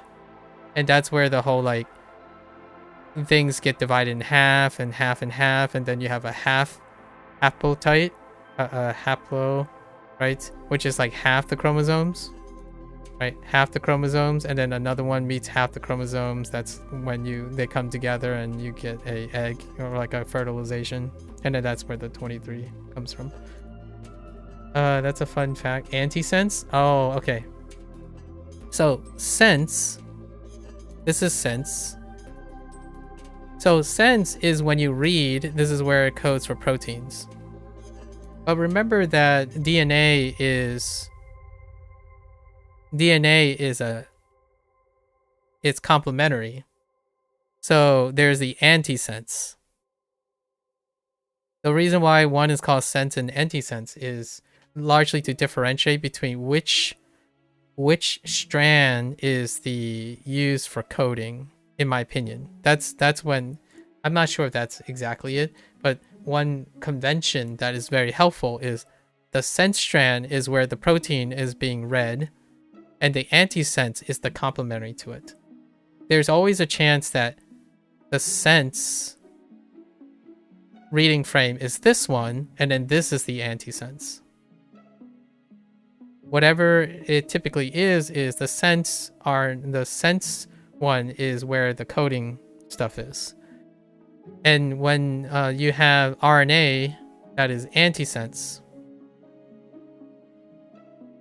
it's usually like, hey, your DNA is chilling, like it's naked, you know, it has like reading frames here. But an antisense RNA could occupy a space by complementarity. So this would be an antisense RNA. So when it's stuck here, a protein can't just come in and like assemble on itself and then start replicating. For example, it can stop a protein from being expressed if an antisense RNA is present. So that's why when you're reading this, right, this thing is going to come in and this is the DNA, right? And this thing can come in when this is not here and produce the RNA. Well, the RNA could come back and just block it off, because the RNA could be functional, or the RNA can move on to be transcribed into a protein. That's an example of how RNA can function as a protein. So oftentimes when you see this, like they're producing, you could see like, oh, they're going to produce a lot of RNA, right? And then a lot of RNA will be produced into protein. But sometimes there might be a lot of RNA and it'll come back and shut this off. Alternatively, if it's producing a lot of protein, that same protein can shut this off. That's how proteins regulate themselves, or like expression regulates themselves. Like, for example, if a body, you know, a cell is producing something, its output is like, I don't know, 5 proteins or something, we're going to say that. How does it turn itself off? How does it know to stop producing protein? A lot of times the protein, the product itself, or be it the RNA, when it's in saturation, this is why local concentration matters. Local concentration and like availability. When I was talking about the liver and the pancreas, at the molecular level, there are self-feeding mechanisms. Basically, the production of something leads to the inhibition of its expression. So when the protein gets turned over and it decreases, this inhibition relieves and it starts expressing again. That's a feedback loop. That's a way cells, like, how do you know when you're producing too much insulin, for example? I'm not saying this is how insulin works. I have no idea how insulin works. I don't study insulin. I'm terrible with the endocrine system. But when insulin gets produced, how does it know it has too much insulin? Well, oftentimes insulin could interact with something. And when that interaction is too much, it can create a different signal that goes back and shuts off insulin. Or insulin itself can go back and shut it off. So while it's shutting off, the insulin is still being produced, but it's slowing to slow down, right? And then that's how you don't overshoot something. Or even undershoot something. Because when something drops, then it triggers another thing that causes its expression. So imagine these are called signaling pathways. And the reason why I want to mention signaling pathways is a lot of people love coding, right? They love coding. They like talking about logical systems, right? Logical circuits. Well, there's a reason why bioinformatics also leverages the same stuff from coding. It's because signaling pathways are very similar. Where you have like A leads to B, but if B is really high, right? If B is really high, it inhibits A. But if B is low, it increases A. And then what happens is you can form an entire cell signaling network. And using computational work, you can model this whole thing and find out, well, if I change B levels, what else happens? And you can find like it affects H going up, L is being turned over to M, etc. So these are signaling pathways. So the reason why I bring this up is if you understand cell signaling, you also understand logic, or like it requires the understanding of logic. So whenever you say cause and effect, right? A lot of times people say cause and effect or leap of logic. I mention leap of logic a lot. That's when it's very much similar to like, well, how does a white blood cell communicate with a T cell? Well, there's a ton of steps in here.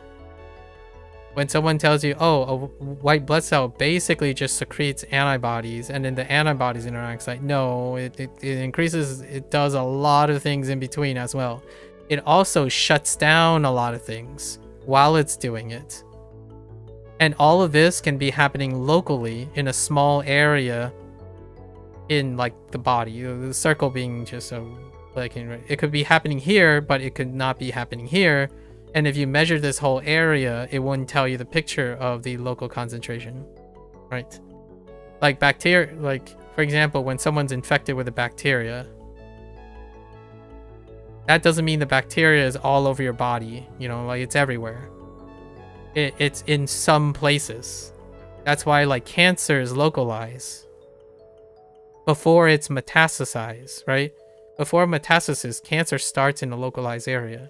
You can appreciate the idea that someone could have a liver cancer and they can remove the liver and then it might not metastasize to other places. This is the importance of locality versus using averages.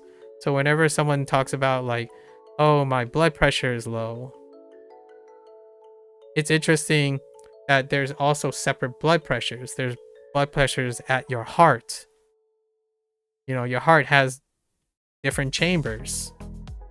So when we have more technology, you can probably discern where the local pressure is changing. And that could be the source, not just low blood pressure, right? That's a way to describe that. Does bacteria release toxins that kill white blood cells? It can. Like bacteria can do pretty much anything exogenously because bacteria are bacteria. Bacteria is incredibly diverse, but they are often exogenous. They're exogenous entities. In fact, lots of times the bacteria isn't even internal. It's actually external. And what I mean by that is it's the products they produce that gets into your bloodstream. So it's not even the bacteria that enters your bloodstream. It's the product that they enter, like through your gut, for example. Like the bacteria can produce something in your gut and it gets absorbed into your bloodstream. So that's why it's important to remember that your gut is still outside of you in terms of molecular perspective. When you have an open wound, you know, when you have a cut and bacteria enters, that's a direct route to you across your blood-brain barrier. So that's why it's very important to make sure that you don't get infected, right? Like infection. But bacteria can make you sick without actually being inside you. Sorry, I know that's a trigger point, but when you have constipation and stuff, that's not the bacteria inside you, it's the bacteria in your gut. And it's producing something that's causing interactions on the surface that's creating a response from your body, right? When you fart, that fart isn't inside you. I would be very, very scared, like really, really scared if gas is randomly being produced inside you. Because I don't know if you've ever remembered about IVs, but if you have a bubble in your IV, like in a hospital, I'm sure there's an example of this somewhere, it can kill you. Right? That's one of the things that people worry about, like you don't want to introduce bubbles, gas into the body because it's inside you. When you have an IV, it's linked across your blood-brain barrier. So whenever you say like, oh, I have a stomach virus, which is actually a bacteria most of the time, a stomach bacteria, right? Stomach bacteria, and it's creating like gas, right? Like you're having constipation. That's still outside you. Just bear with me. If you think that gas is coming from inside you, you're probably dead. Gas, there's no room for gas inside you. There's room for gas in your gut, but not really in your actual body. And hear me out. I said the lungs are more inside you. But the lungs, the actual lungs, like the sacs and the air inside the lungs, that's not inside you. The actual organs is attached to the inside of you. But the air that fills the lungs, the cavities and stuff, that's not inside you. Because otherwise, every time you breathe, something is going inside you, and that would suck. You would probably die of a respiratory infection the moment you're born, because there's nothing preventing the outside from crossing inside you. So when you're breathing, the air is continuous. It's kind of like why you can breathe through your mouth, and how you can fart gas and excrete things. It's outside of your body. Yeah. Okay, I really need to catch up, huh? Those bacteria release toxins that kill. Yes. Being serious, please don't take any responsibility for me still being up. Okay, fair enough. You've been researching more about this topic, stream topic than any other. All of this is so darn interesting. You should have become a scientist. I'm kidding, Proko. I'm kidding, obviously. But the stuff that I'm talking about, it keeps me up at night. Like when I was in graduate school and specifically graduate school, I don't sleep. Like I think about these things all the time. Like despite my projects moving at snail pace, none of this is ever less interesting. Now the problem I have right now is that it just doesn't seem like anyone else is interested in these things anymore. Like asking questions and then trying to explain them, not someone saying there's a difference between being interested in listening to what someone has to say versus an invested interest in trying to answer questions based on what someone says. So like you're researching more about this topic because you yourself are interested. You don't want to be told what it is. And I don't have the answers either. And just the idea that those answers exist is why science is so fascinating. The last time I talked to someone who was genuinely fascinated by the things they don't know is probably you, Prokal. Honestly. Like, that's, in my opinion, that's what scientists are. Scientists are far more fascinated by what they don't know because that's the stuff that they want to find out. And I'm gonna cut to the chase here. When you try to find an answer to a question you don't know, you typically come back with more questions. And therefore, you can spend the entirety of your entire lifetime being satisfied with constantly not knowing everything and always looking for new questions. Every new question, everything that doesn't work that well, comes with the excitement of trying to do it. Now, I'm talking about scientists because I was a scientist. Maybe still am a scientist. I feel like scientist is a way of thinking. And hear me out, that also includes the engineer that decided that's a stupid way to do things. I am gonna go make something and still make it stupid, but I want to solve it in my own way. That is still in a scientist. Scientists are not like biologists, virologists. Scientists are people who like to think about questions, whether they are solved or not, and see if they can add to it. It's been a very long time, or very uncommon, that when I look at people, you know, their video comments and stuff, they aren't talking about scientific intellectual curiosity.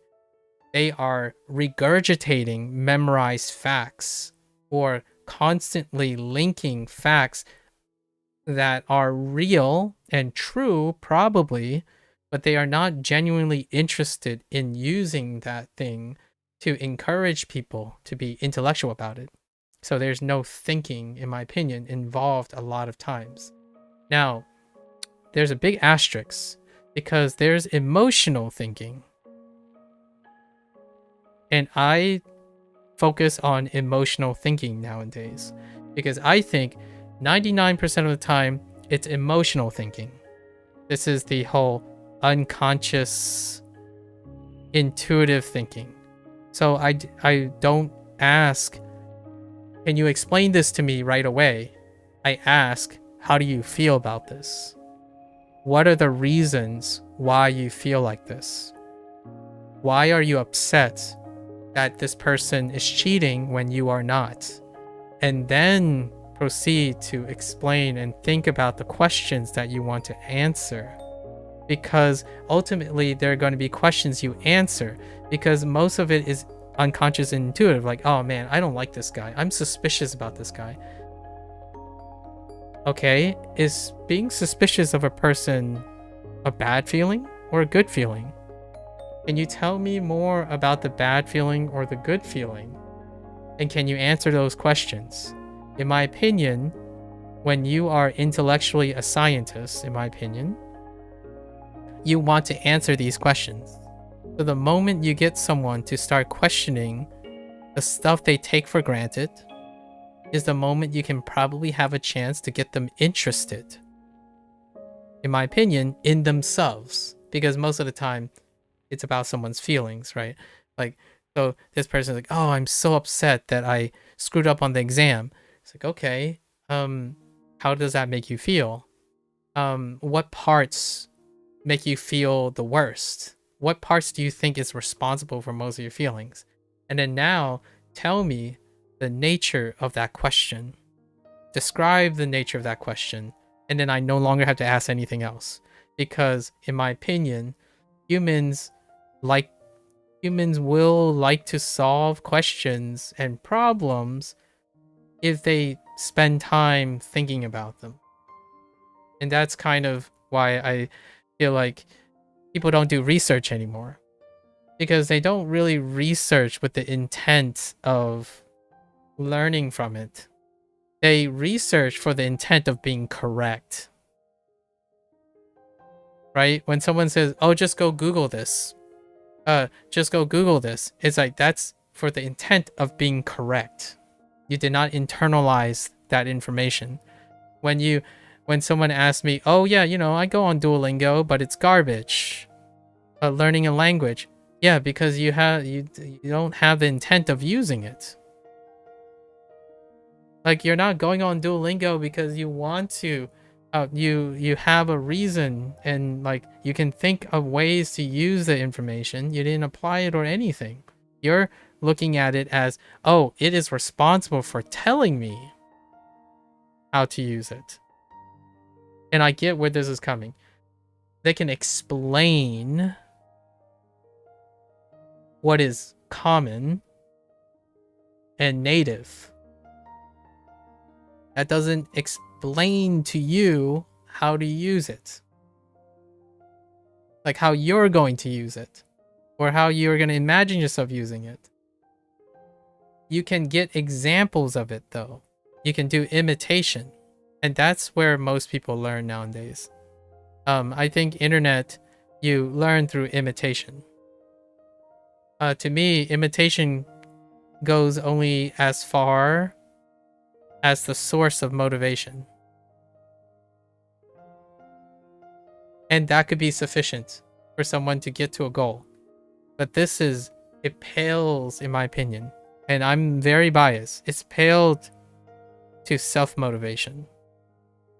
And that is the inquisitive nature of what we're discussing here. Like, it's interesting. I talk about this at length because I'm self-motivated. Whether it's right or wrong, the idea that I keep saying, I'm not quite sure. So I'll go find out. But when I find out, I have more questions. I don't sit with, oh, well, now I know. And then that's it. Like, you're just like, oh, well, now I know I'm right and I'm wrong. And that's about it. That's where the journey ends. It's the destination. Wait. I've been researching. Okay, I think people who speak the King's English here sounds like the definition of a snob. Okay. Okay, wait. Okay. Your hot take about understanding people's situations is that if you haven't experienced the same thing as them, you can never actually understand it. You can't. You really can't. It shouldn't also stop you from doing so. Because while you can never understand it, if you agree, I can agree with you. You can never understand it. But you can also choose to never want to communicate.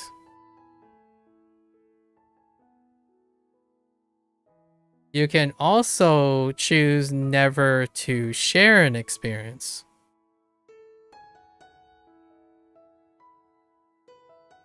To me, if I talk to someone on the internet, there's no difference.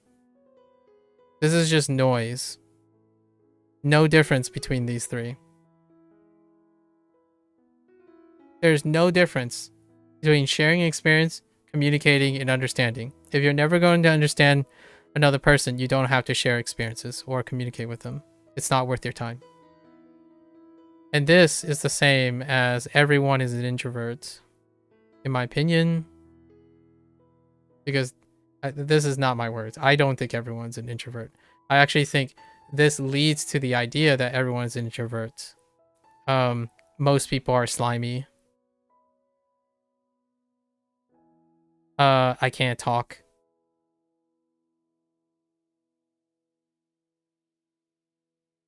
And everyone thinks silence is awkward. And the people that can talk are the people that already know how to talk. You're just born that way. Or built different. Built different. No difference. The granularity is gone, right? That's where the granularity falls apart. And that's kind of like the inside being the inside and the outside being the outside of the body. My bad if I've been stating facts without saying any more about them. That's for like it's understandable, right? Or you could argue I could never understand that. I'm kidding. I'm kidding. When I said physical, you mean the bodies of them touching. Yes. Are there any genes that were different to all the parents' genes, even if it does come from them?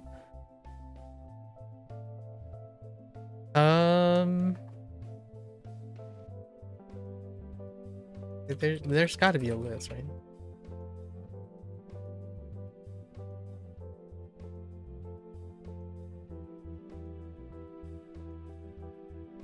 I would say it's got to be a viral nature. Placental gene was my example, but there are other genes. I just don't know what they are.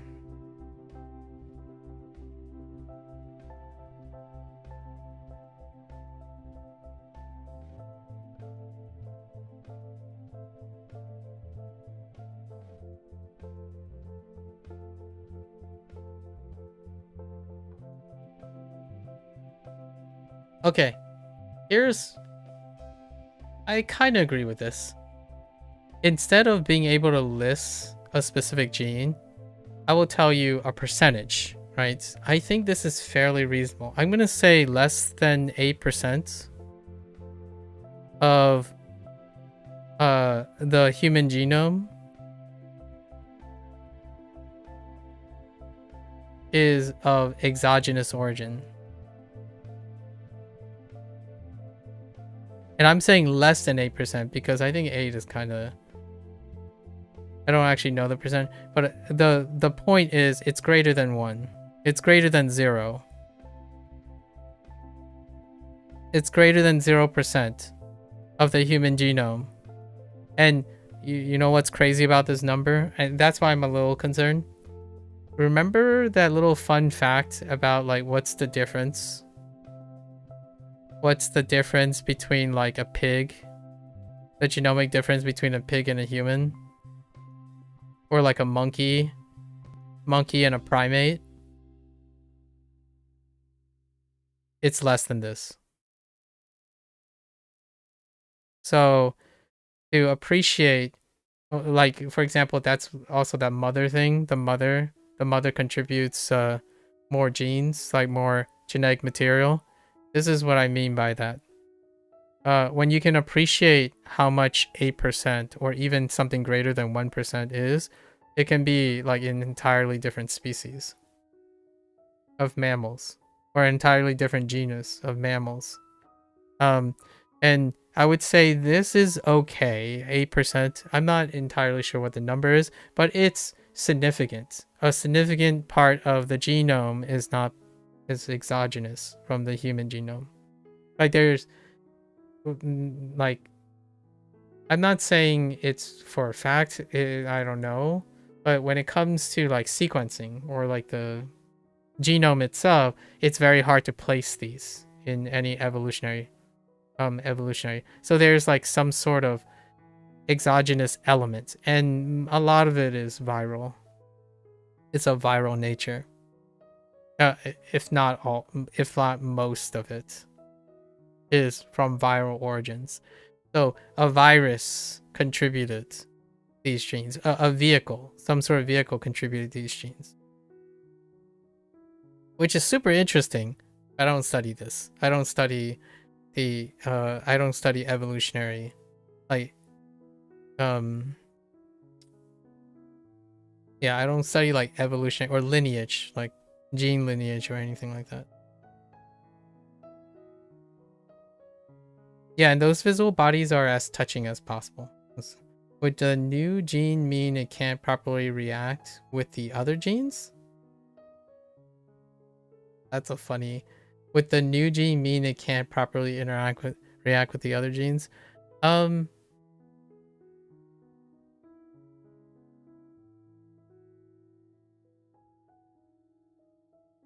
Hear me out.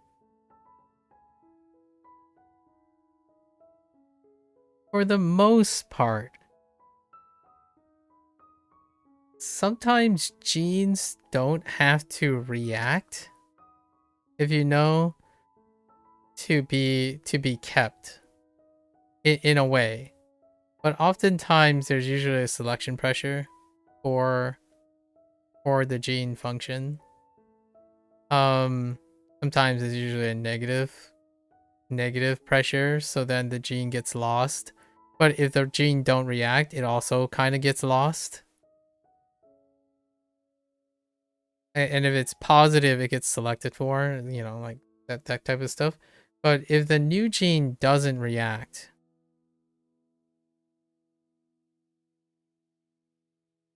I don't see how it could be incorporated. So what I mean by that is, if there are no interactions, there wouldn't be a new gene most of the time. Like the whole idea of acquiring a new gene, there's some sort of interaction, right? I'm not I'm trying to challenge myself to think, is there a gene that doesn't react? That is a new gene. Just the nature of it, right? I don't think that's how I'm not entirely sure. It would be interesting to ask like an evolutionary biologist or something. Where is there an example of a gene that literally just serendipitously exists and it just gets acquired or something like that? I'm not entirely sure how frequent that is. When you search for XXY chromosome, they refer to the person as a male with an extra X and not a female with the Y chromosome. I see. Yep, that makes sense. I'll be right back. I really have to go to the bathroom. Hold that thought.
When, okay, where did you know when? All right, but it's not outside my body because it's under your skin. It's not under your skin. Roko, listen, listen. The the thing when I don't know if you're still here, but the actual reason that your gut is not inside you is because it's not under your skin. That's the whole point. So like the reason you're saying but it's not outside your body is the reason why it's not inside your body. That's literally the reason. Because when you look at your skin, if you have your mouth cavity, if you track your stomach, then your small intestine, then your long intestine, then your anus, and then you draw all of it back out,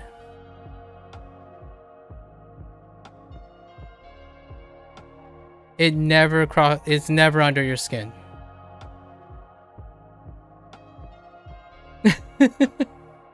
Yeah, it's never under your skin.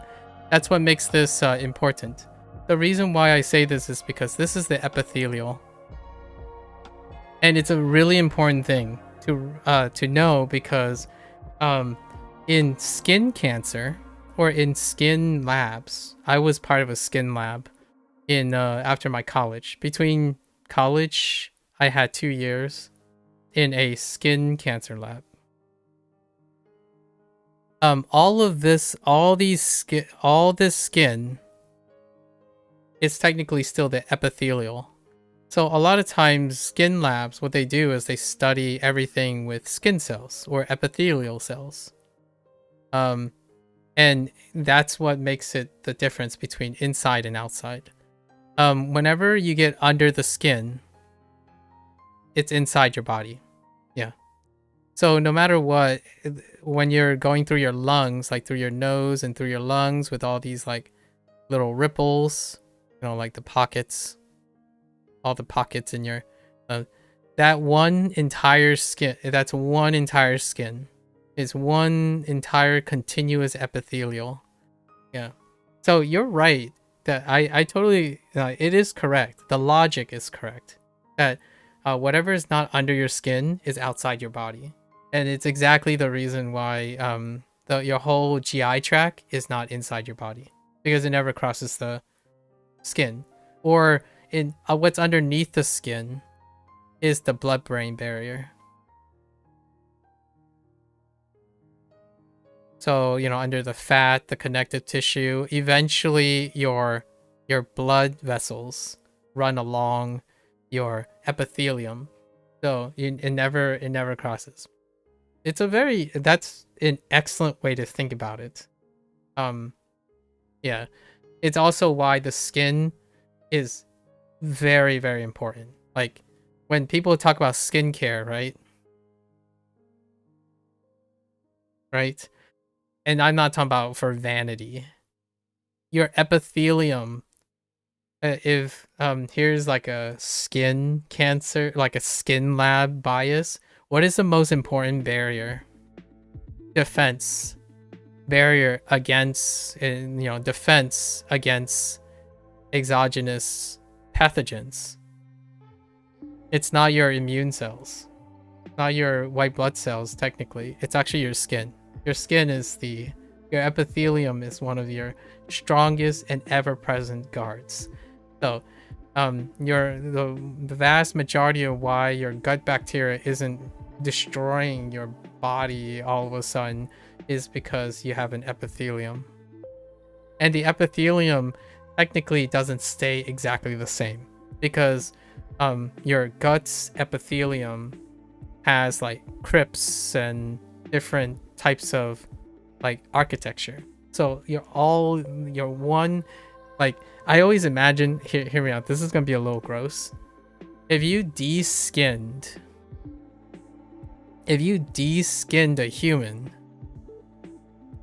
it's kind of like taking a liposuction syringe, like take like a syringe and you suck everything out, right? If you suck everything out, you would never have crossed this. It would just be a sac. It would be a sac that lines every single crevice of your thing. So like you can, your intestines would be contiguous with your mouth and everything else. Yeah, it's a lot easier to imagine when you're a cell.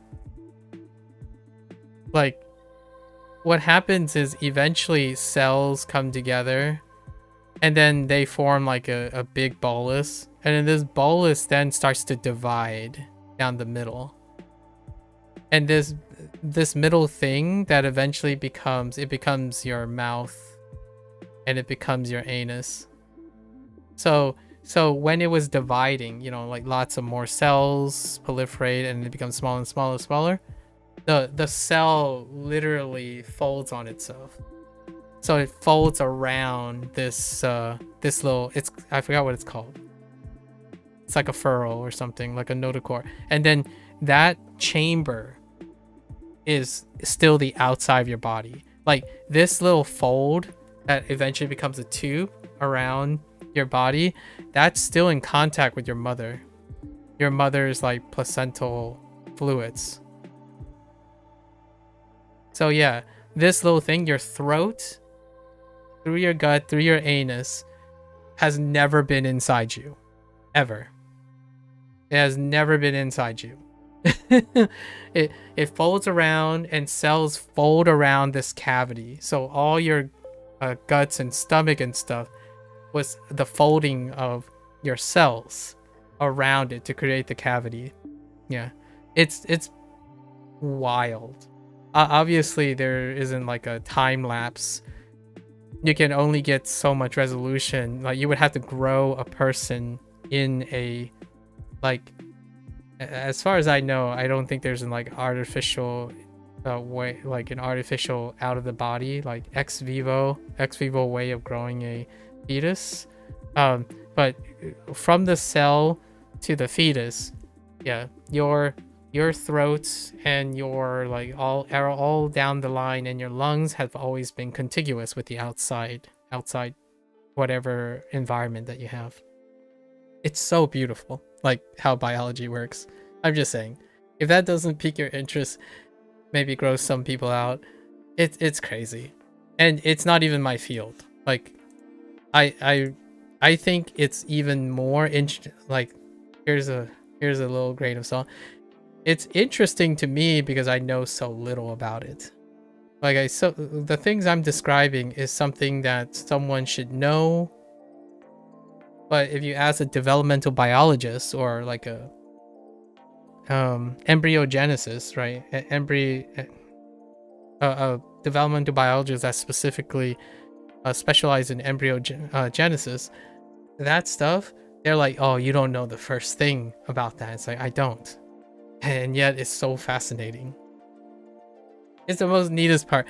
This aspect, by the way, the thing that I was describing where like it creates this furrow, and then it creates this like a groove that creates the cavity where you like have your mouth and stuff.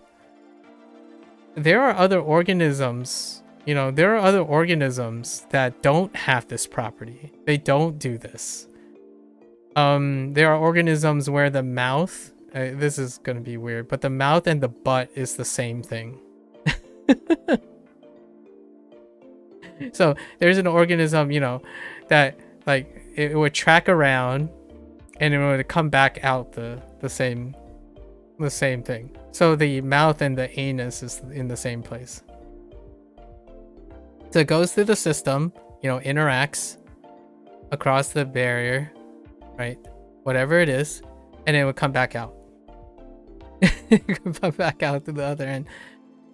This is something was used for phenotyping, for like classification. This is one of the early classification tools. The difference between where the mouth and the anus is, like how the digestive tract works. And humans belong to a specific group. I forgot what it's called. Hang on.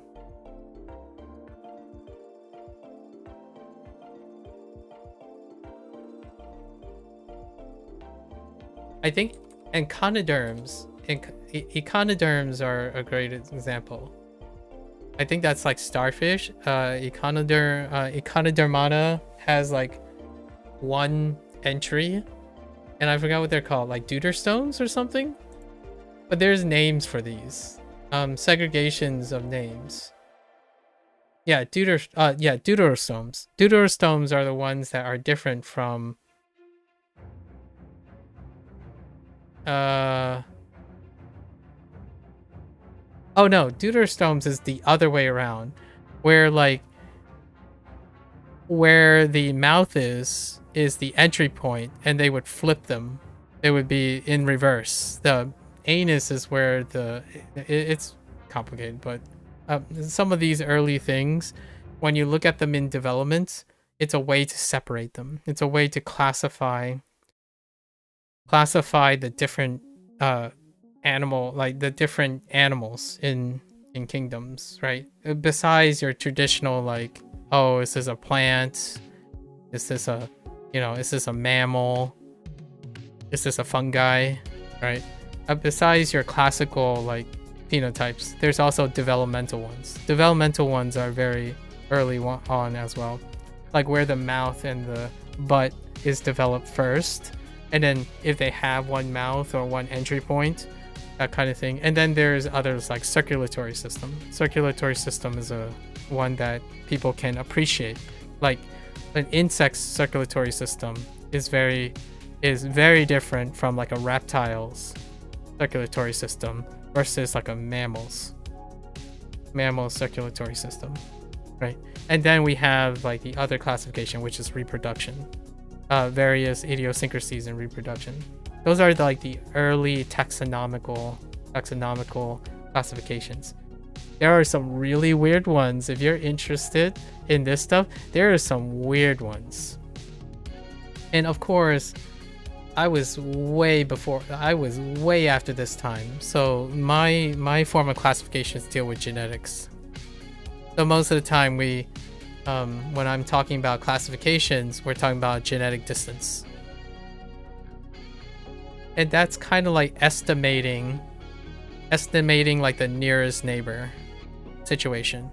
So like you take a gene, right? You take a gene, or the culmination, the collective, the gene collective, and you see how far away the coding frames are, like, or the coding genes or gene markers, how far away they are. Then you find the relationship between them.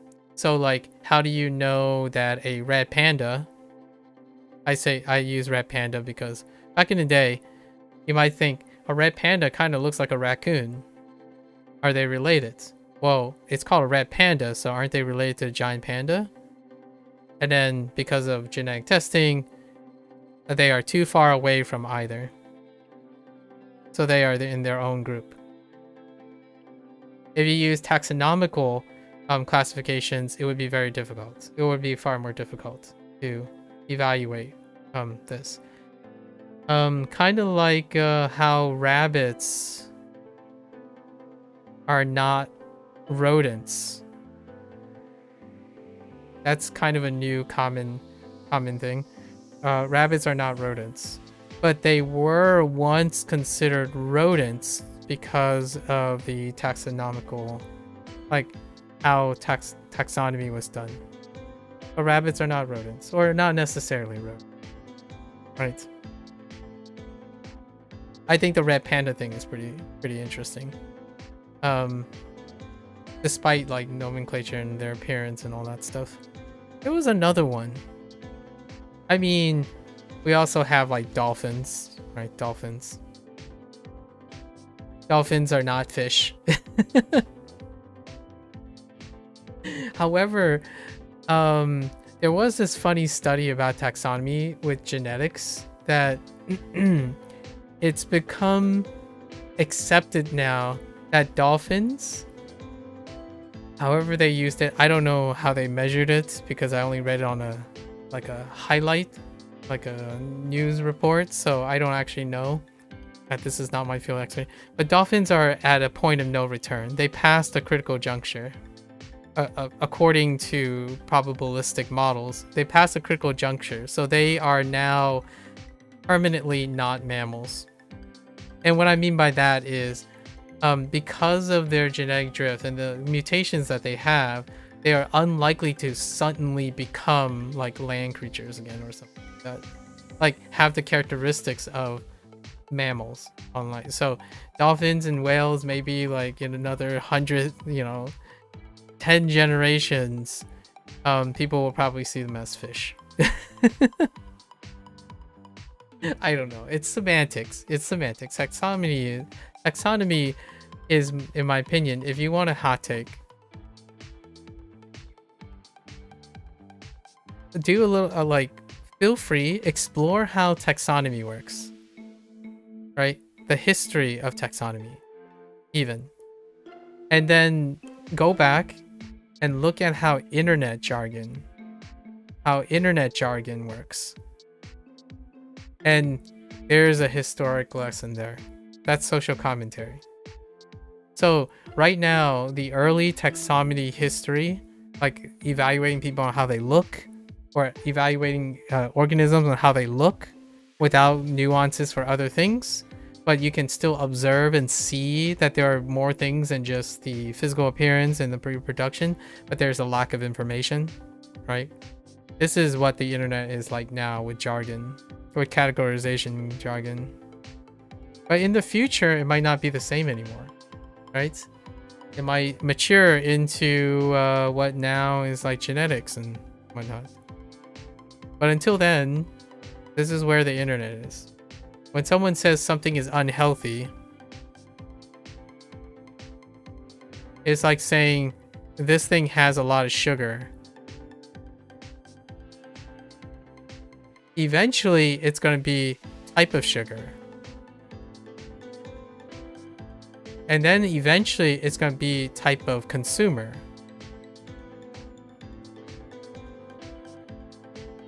With more information comes more nuances. With more information also comes with more technicalities. And eventually it leads to it depends, right? But saying this and saying it depends without understanding what it depends on is not the same. It's generalizing and categorizing based on things you don't understand yet. Or maybe don't want to, or it's not necessary. That's perfectly fine. Like, no one needs to know that rabbits aren't rodents. Unless you have to. Right? Is it important to know that your mouth is not the inside of your body?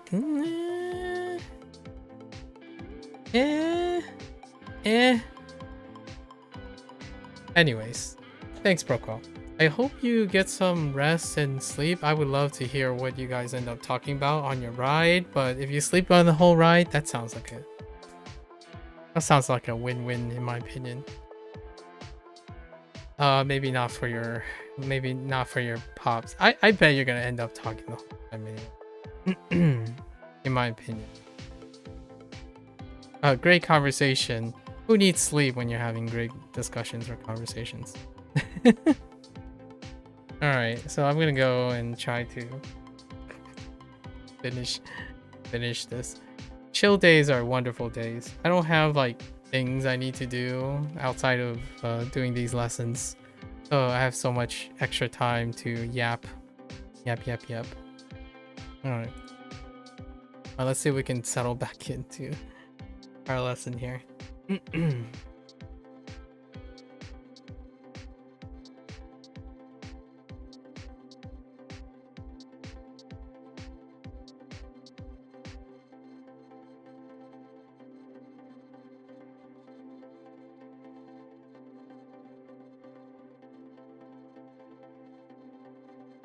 What?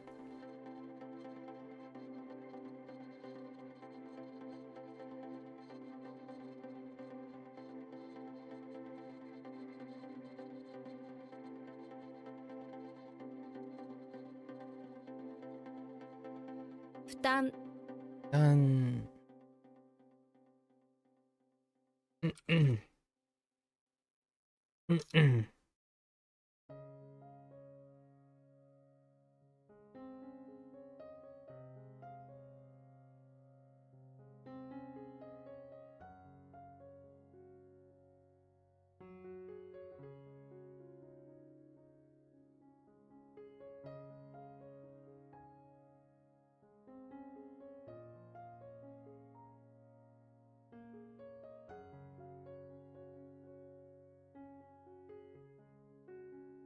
Oh. Okay.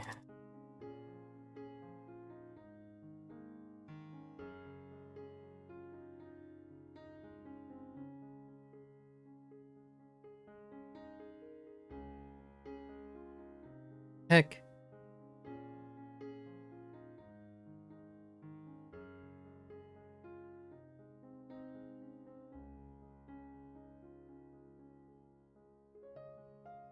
Heck.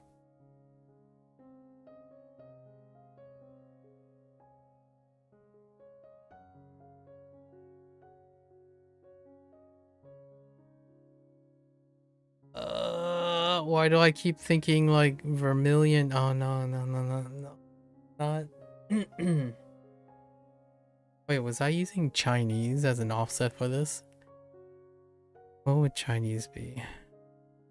Is it pearl? Is it precious? Hmm.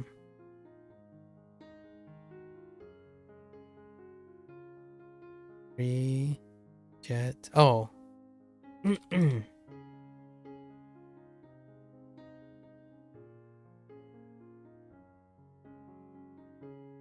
Kawajan.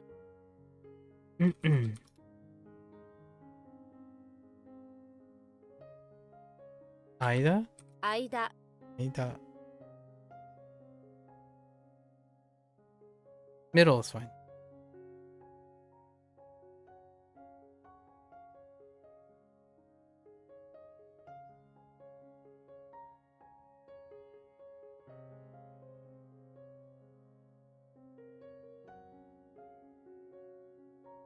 Don't worry. Pro call is fine. He just went to bed. We have this like I feel like become accustomed to talking to the point when there's not a response, we can call it a day for another day, right? 30 minutes ended up turning into 5 hours. Who would have thought?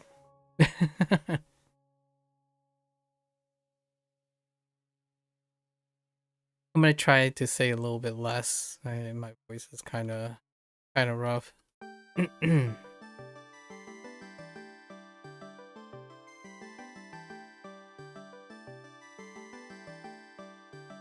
主観的 学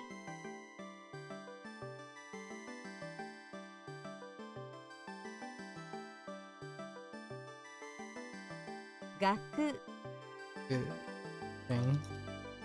What? Oh.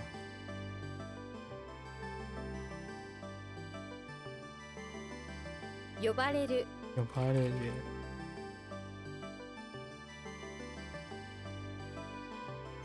Whoops. Whoa, what?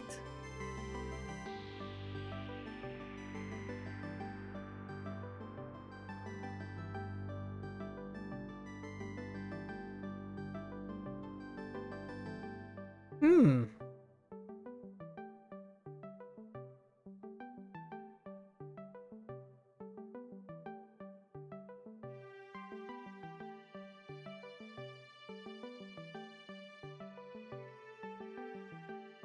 Oh. This is target, right? Or is it?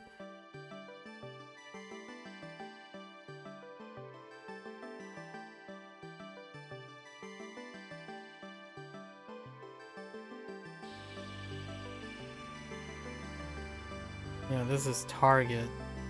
How did target work?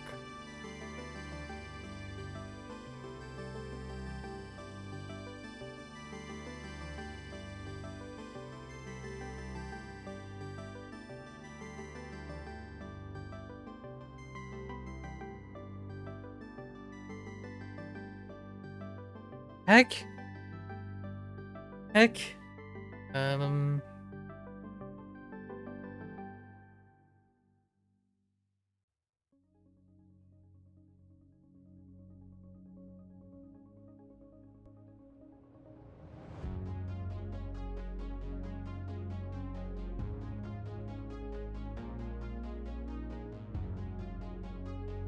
I must have misspelled. 対象 Facial.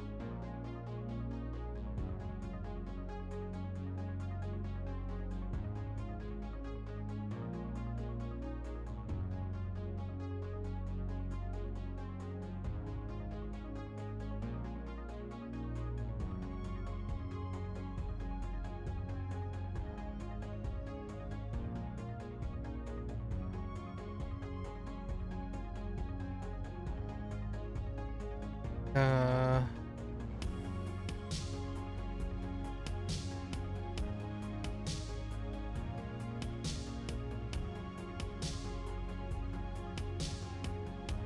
gotta take down.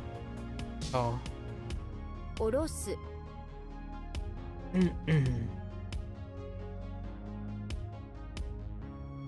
女優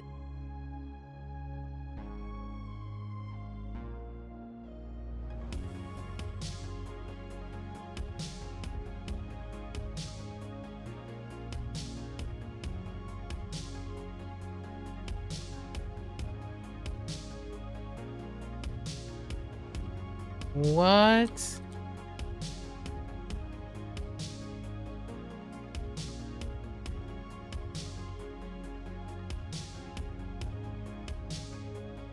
Oh, wait.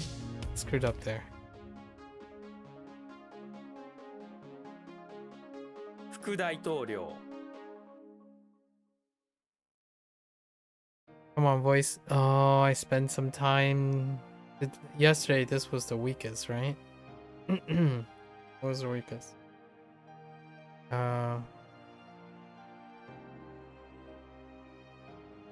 関わる Akawaru. Okay. Okay.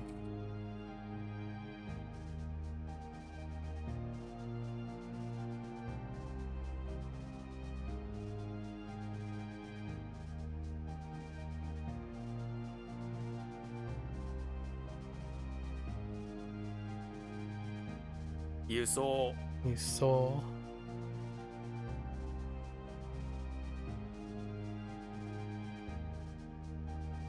停止 Ishi.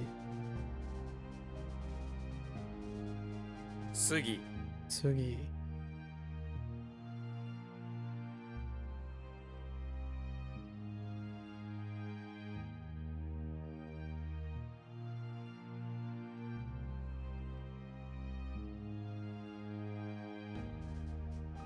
Oops.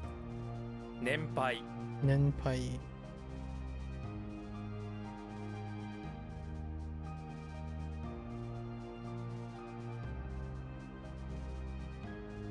Heck.「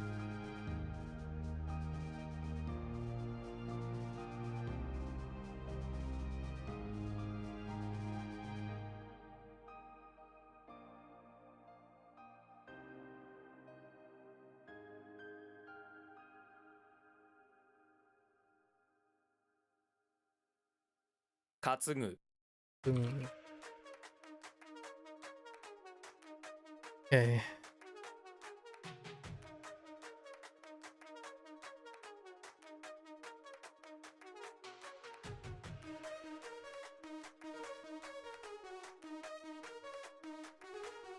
全額 Sengaku.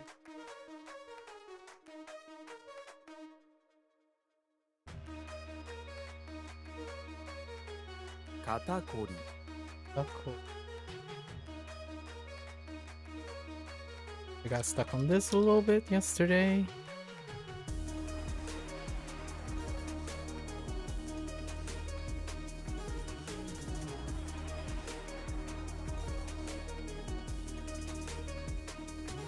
Hmm. ,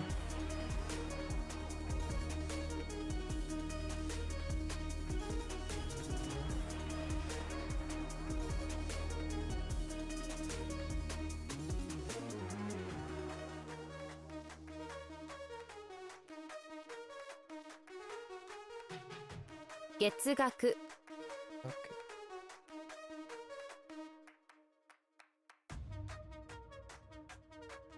時間 Because.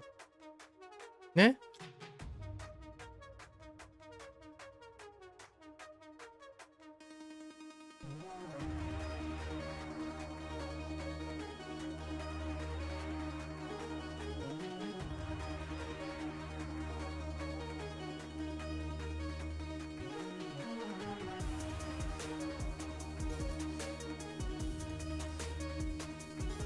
長袖 So.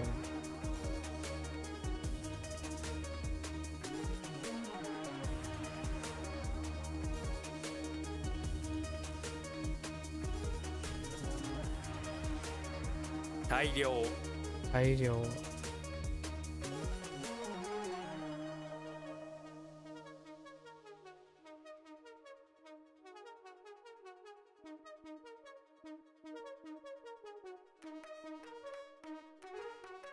表す表す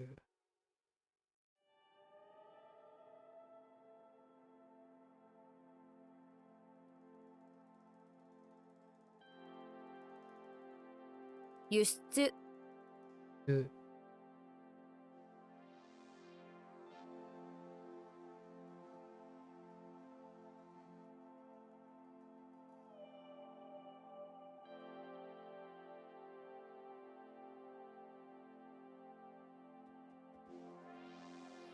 問う Oh.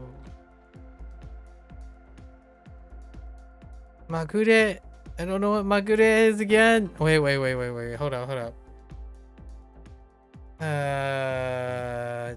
Look. Okay.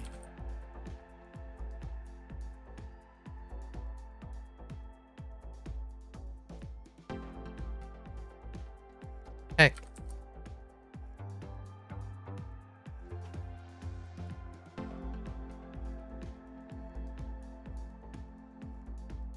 What?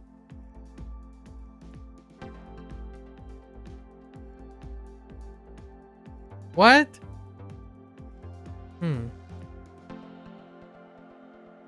Oh no, wait. That's not the word.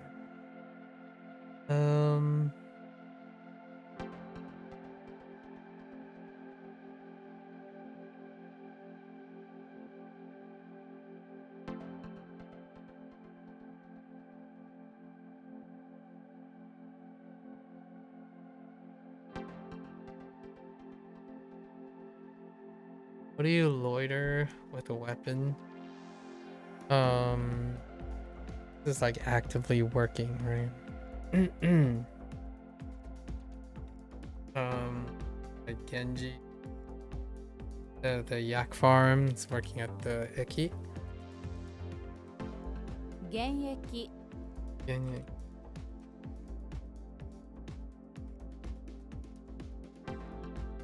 寝坊する Osu.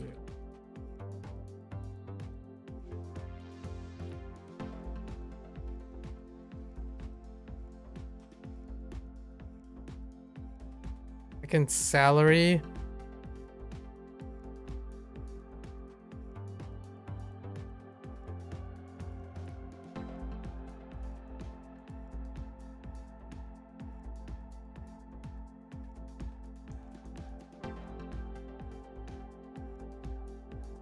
Oh man, that takes so long.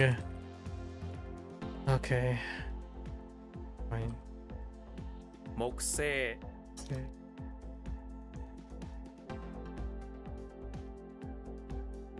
Okay. We swapped it up yesterday. Got some time. Gotta fill it out.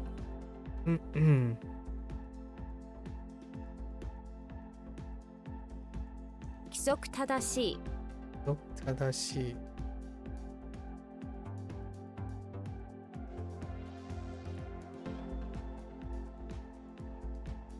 Heck. Heck.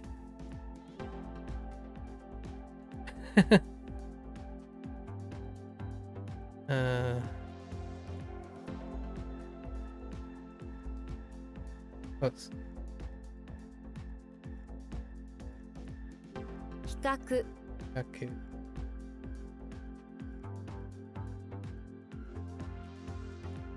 Oops. ,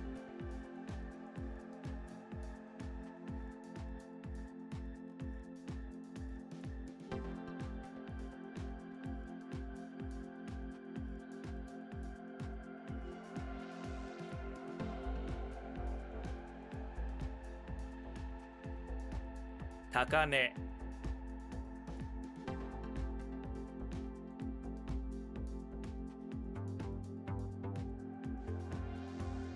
割引 割引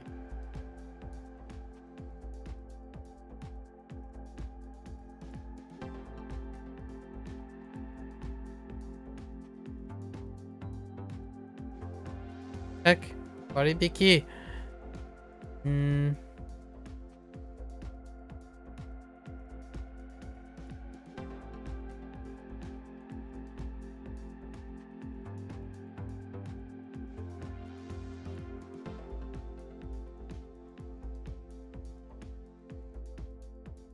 like pull apart. But what is audio pulling apart?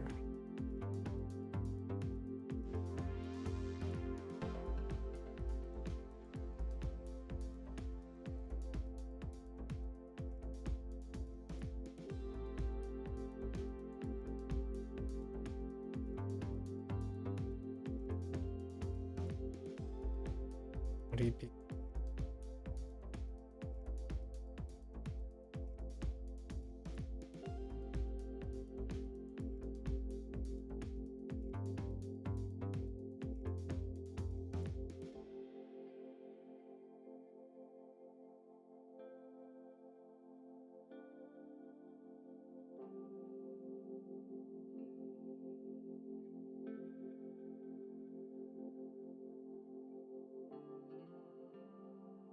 Okay. Discount.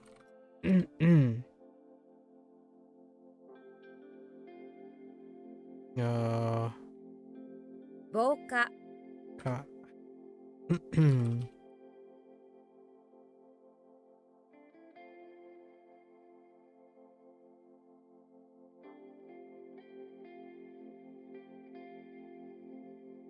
吸収優秀。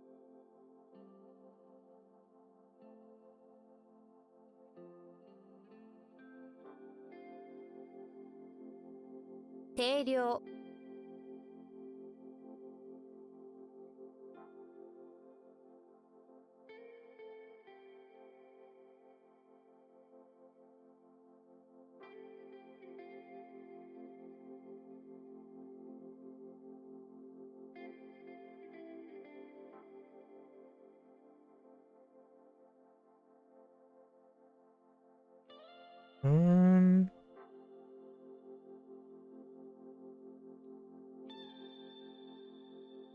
Oh.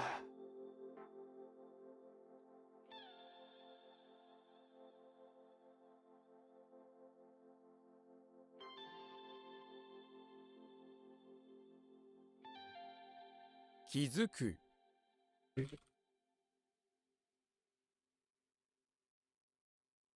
営業中営業中。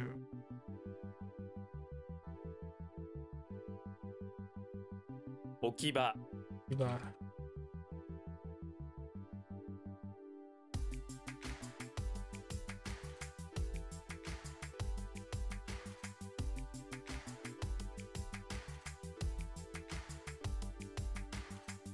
家庭教師教師。Okay.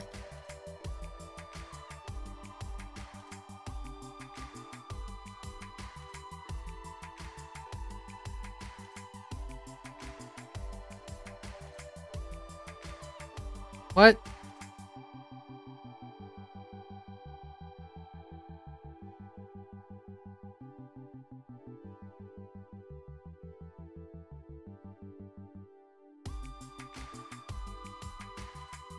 What?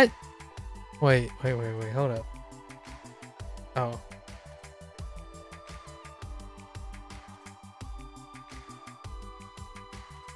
What in the...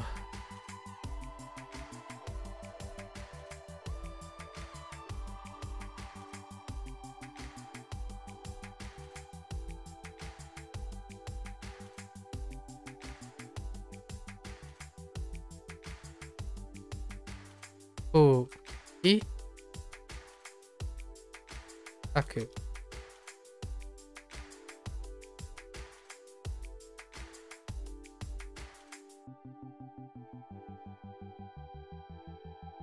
Oh no, Fukisoku. 不規則 I'm not entirely sure if I didn't type that, but man.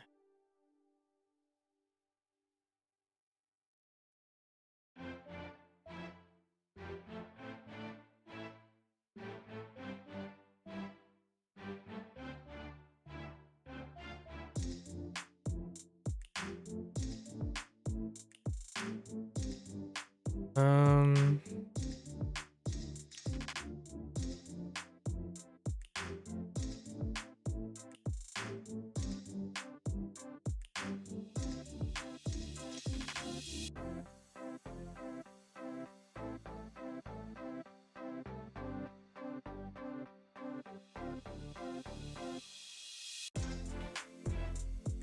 Hmm.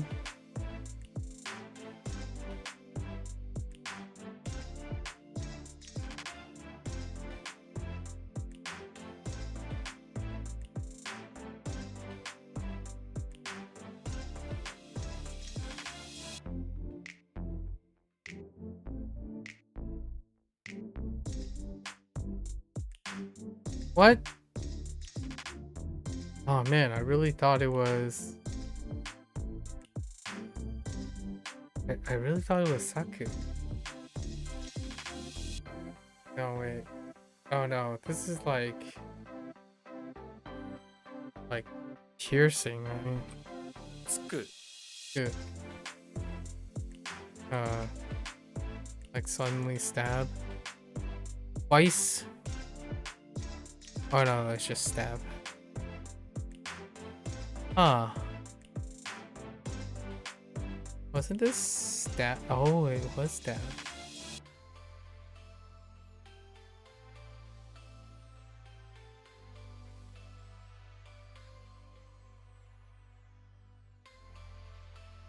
Hmm. Kind of weak.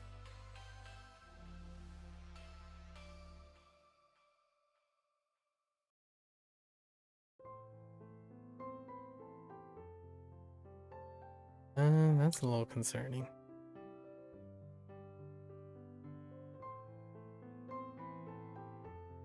Hangaku.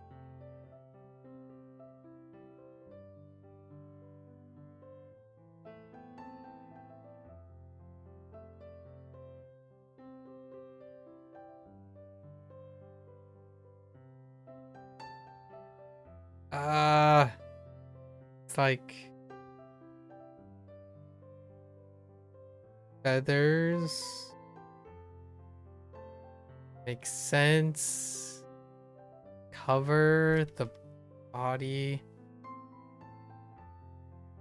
Like iso? No.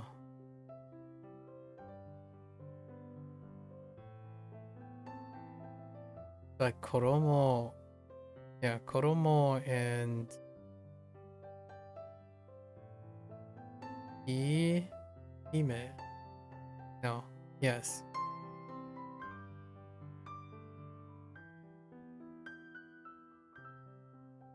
I don't know where the me comes from. Koromo. Koromo. Okay. How do I do the hime part? Hime. Oh, kinu. Oh, it's not kime. Kinu. Okay. Nagasaki 県 All right.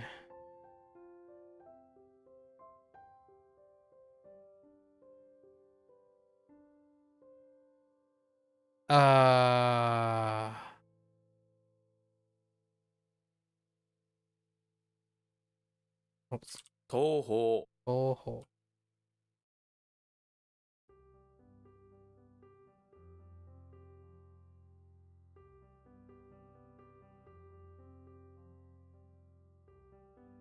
Heck. 割れる Idiot.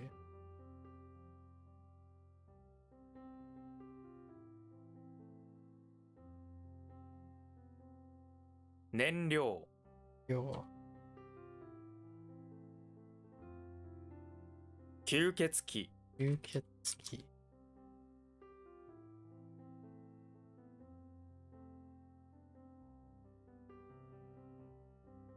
岡山城 Yamajo.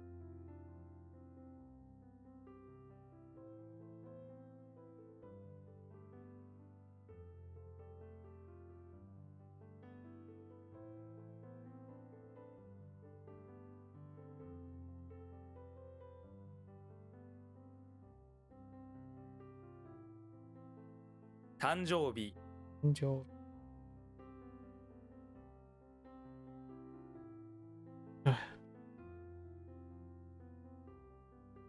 Ah!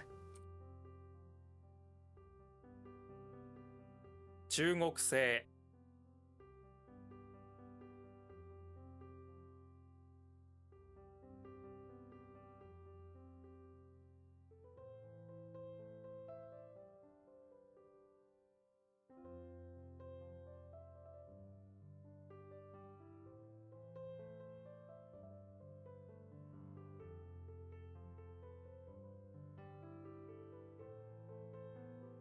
What?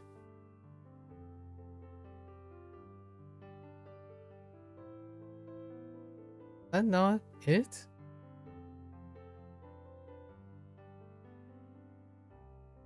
頑張る Somebody.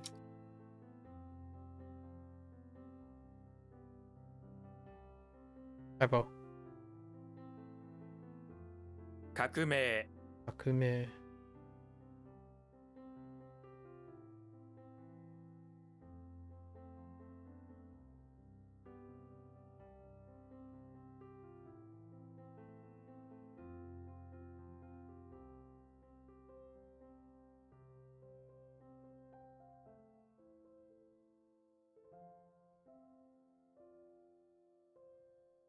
？What?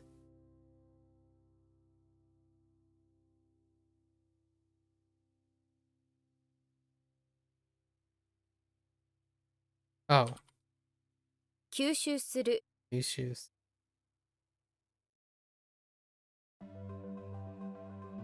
多額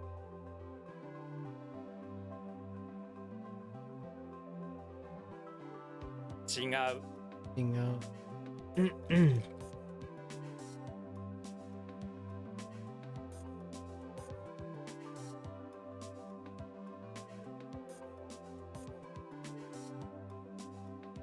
自家製 Let's see.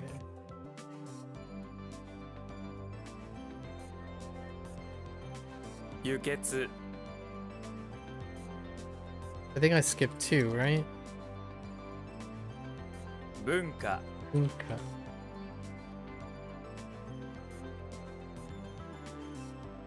準備する Yumbisu.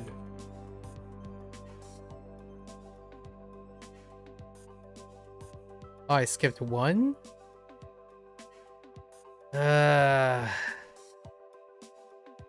Hold.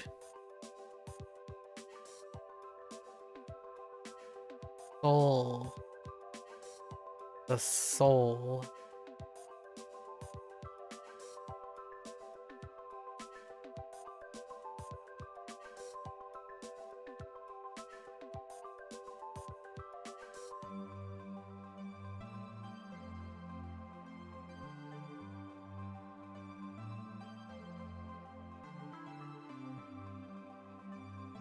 Increase. Hmm.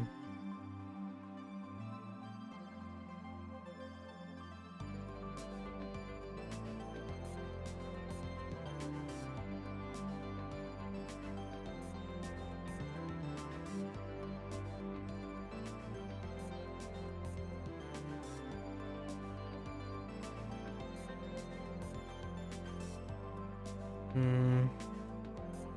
How do I increase? Is this? Oh, wait. No. No, I don't think so. Is it? Oh, no, no, no.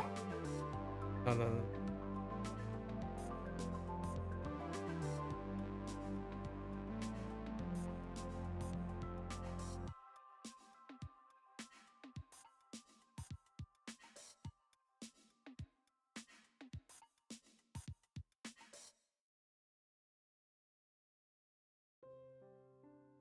Why don't I know what you are? Sue.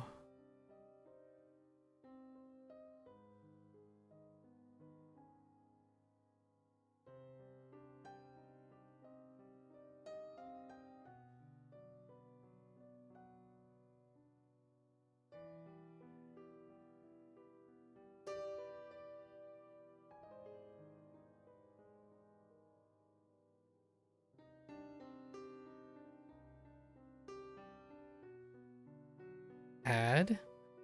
Maybe like Son of a bee sting.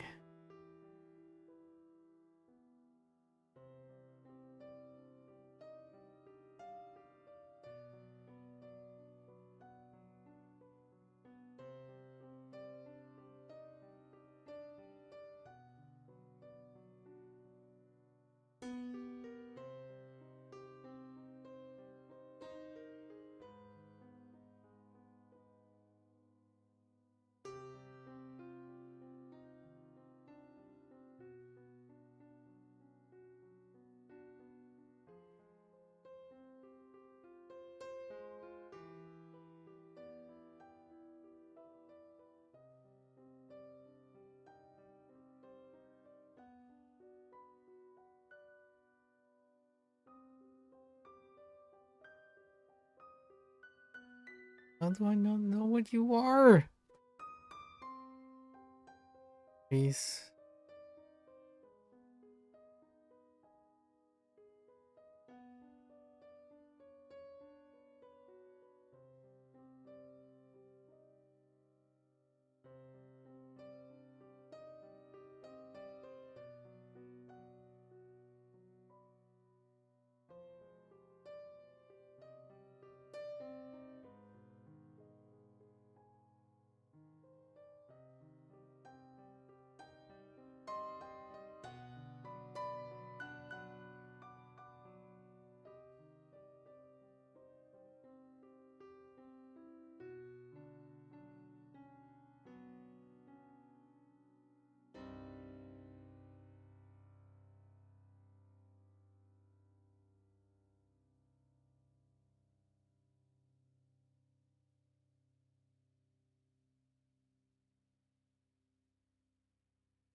I don't know.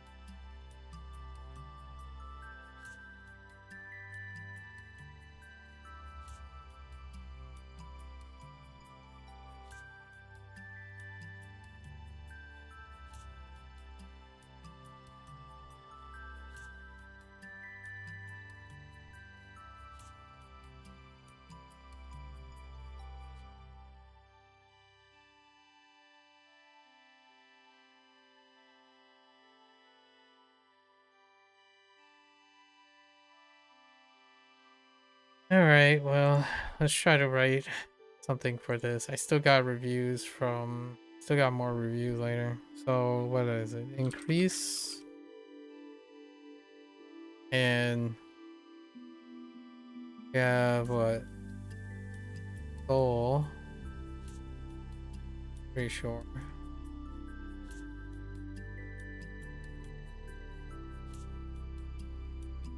Increase... Something dealing with the soul. This is probably to increase something. Or... Probably to increase.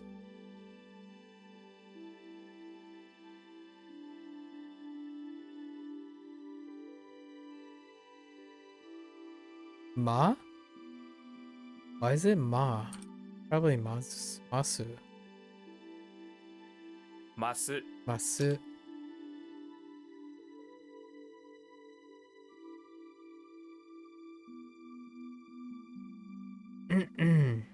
Increase to grow.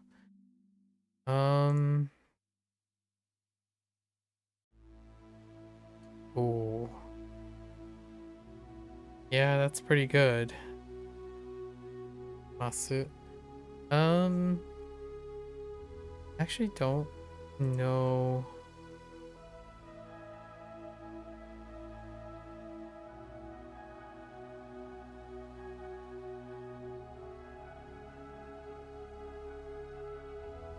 I guess we're over.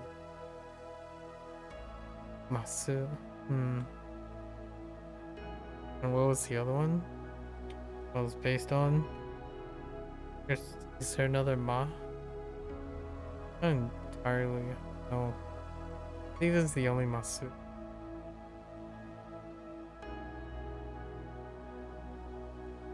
It's past 9 o'clock, so we got 38 more to go. Nip it in the butt, right?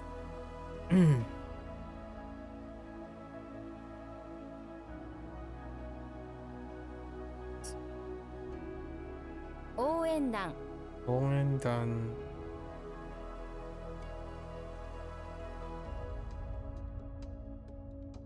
What?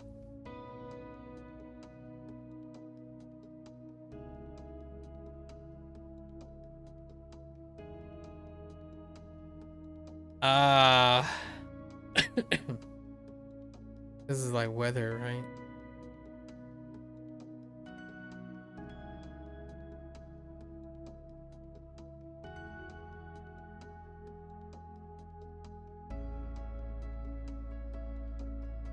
What in the world?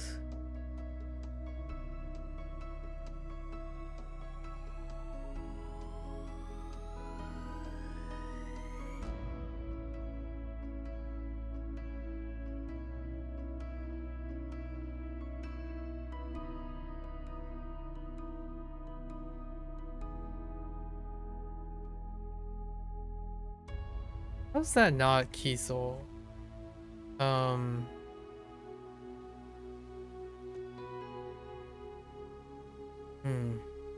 Weather.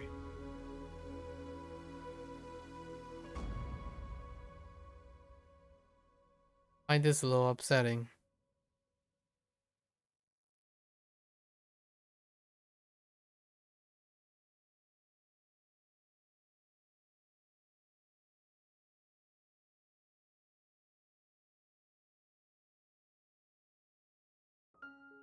The only other thing I can think of is 気象 sure. Did I not write anything for this? I didn't.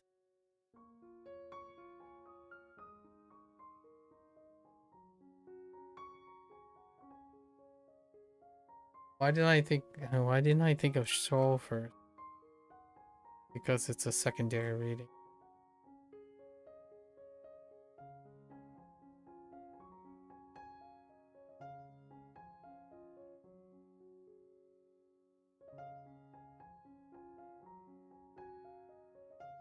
Only the show knows when the weather is right to avoid zombies. So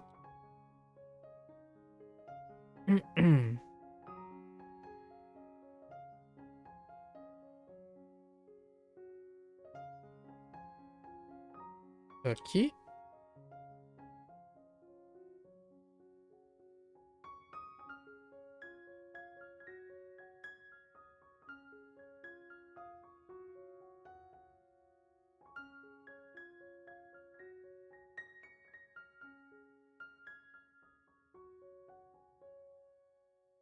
Um, 脱ぐ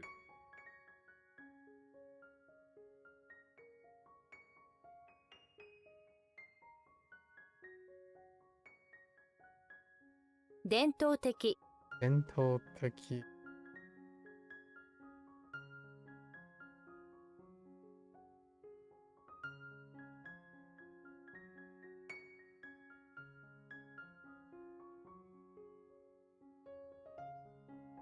収まる Amaru.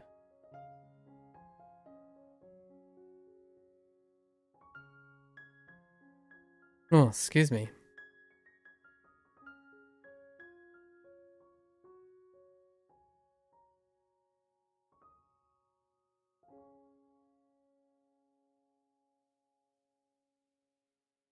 Kakueki Teisha. 各駅停車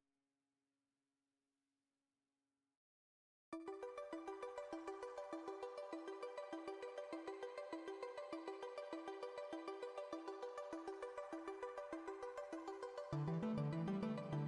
援助する Angels.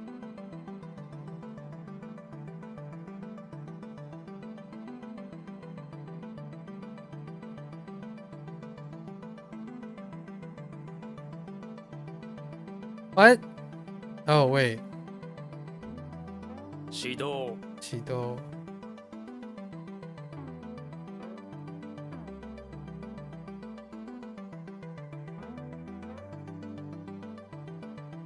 Kawa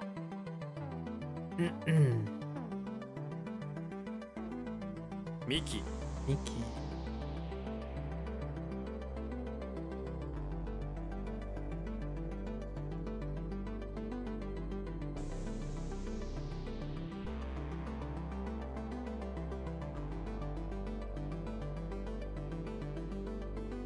What?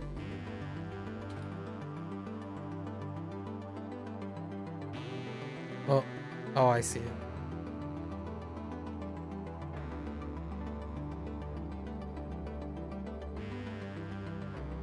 Ah, I keep typing the same thing.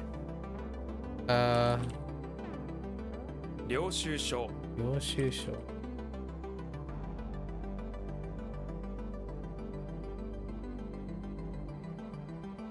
Dang it.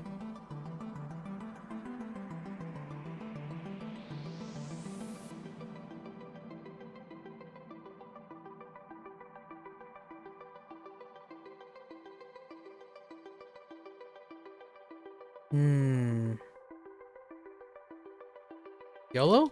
Okay. Reason. Tag.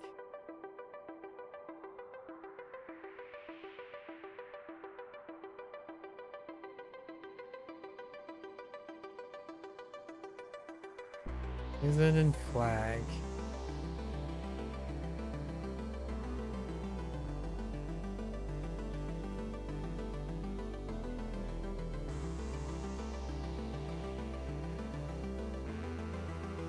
Oh, the delivery. Or deliver. 収入 Junior. 鬼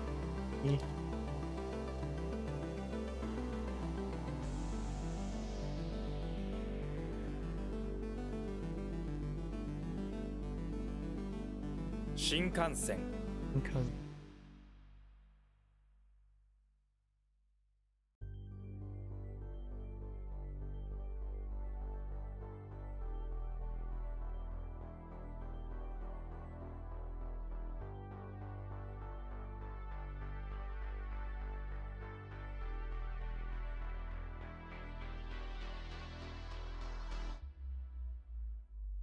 What? Oh, 導く Michibiku.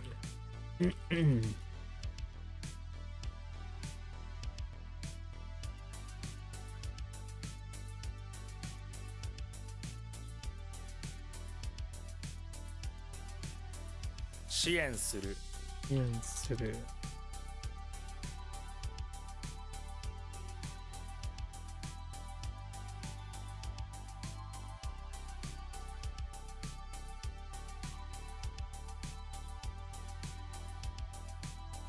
Uh, 値札 Nefuda.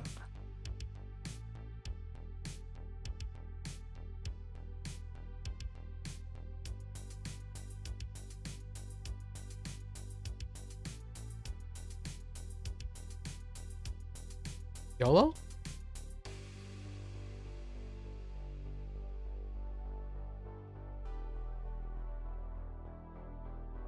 Heck.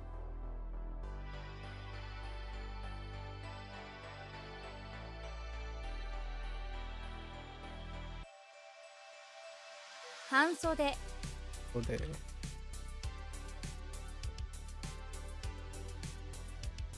Hoshi?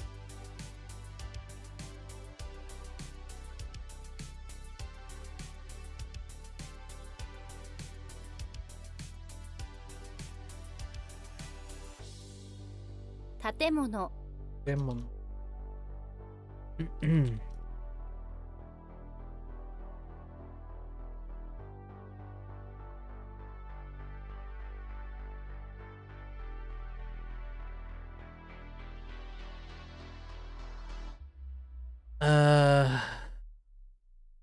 Oh. 安値 Isn't it?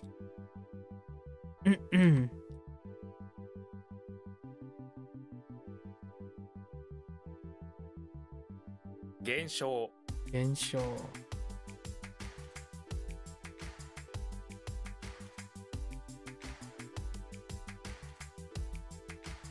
さらに Harani. Ah.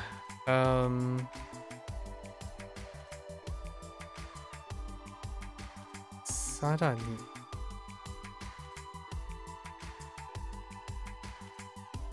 停電 Eden.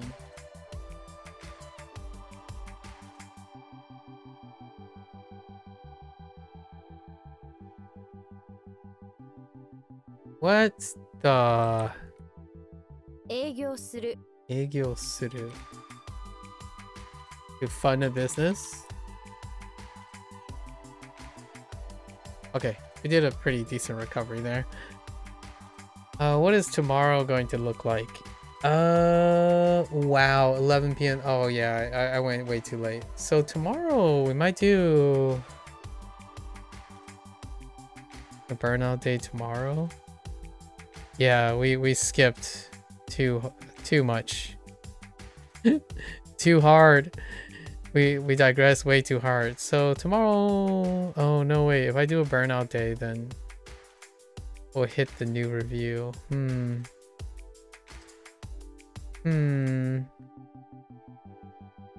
What do tomorrow? What do?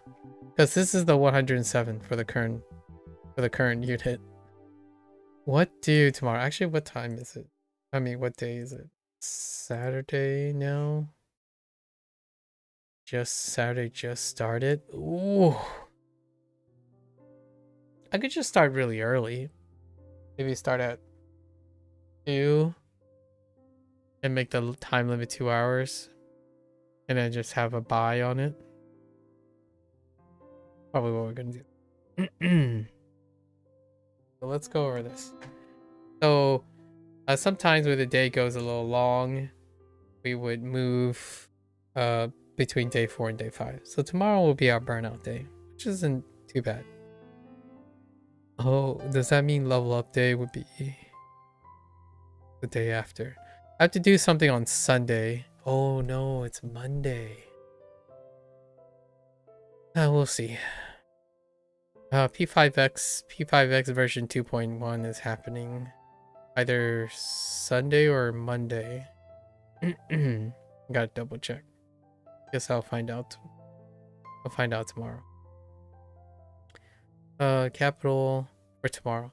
Capital, wedding, friend, mix, lifeguard, both. Greenhouse and mantis. Do I reads?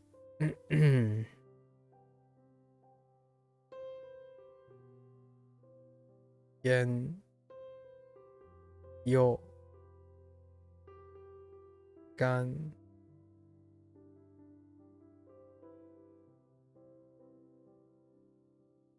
Yo. Wata. Oh.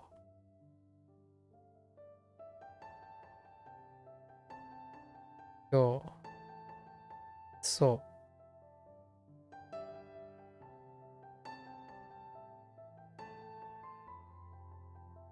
Heck.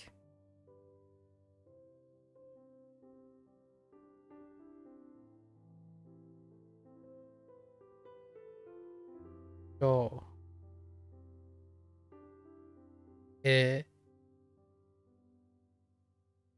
Hai. Ho. Sen. Kan. Zetsu. Oh no, Zetsu is onyomi. Zetsu. Ho. Hi. Han. So.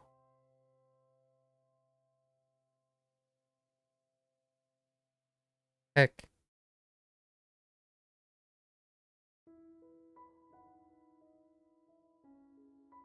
Hi. In.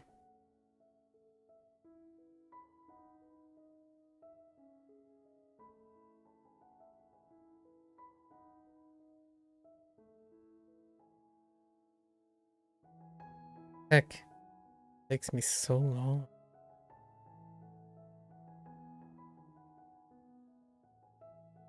You. Ka. Oh. Yes. Ka. Ka. Kyo. Hora. Alright. And then the one was Masu.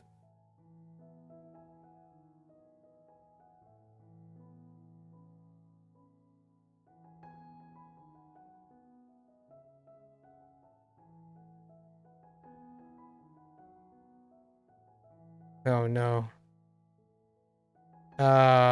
Wait. I don't actually know what the mask looks like. I think the mask looks like this. Right? Double check. Increase. Yeah, it's the sun underneath. Okay. Yeah, Masu.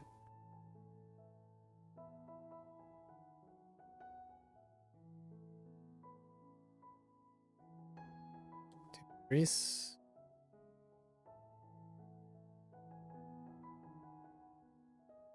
This one kind of just sticks out on its own. I only have 2 so far, so it's not too bad in the beginning of things. Alright, folks. That's a wrap for our WaniKani session. Had a great digression, talked a lot about like cursory science, I guess. Cursory science. And many other things. When Pro Carl's around, we do be yapping. Right? We do be yapping. It's all okay for that. What happened to the... Oh. I see. Yeah. So... if you're gonna watch this later, arigatou gozaimasu, right? Hang on. Let's put Masu back. The heck happened to my...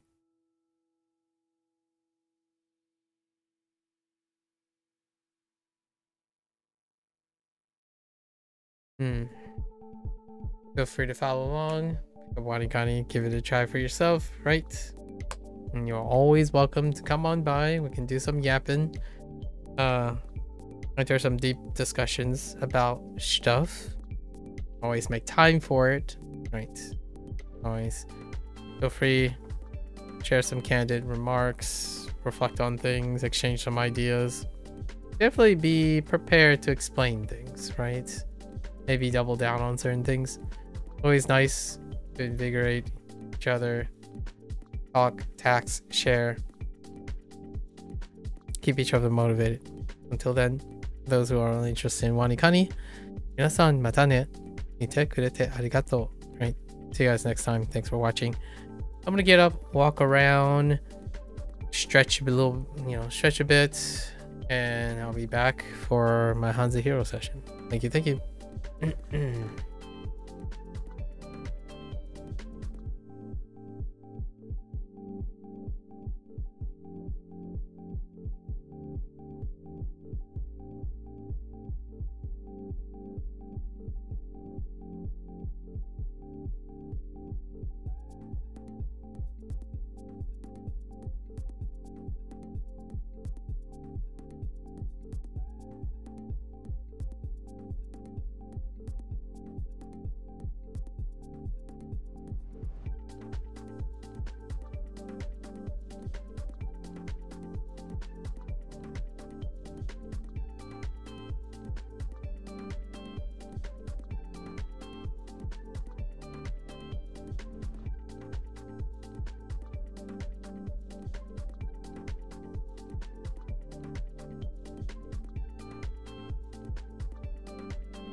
Alright, folks, welcome back, everyone. 欢迎大家回来。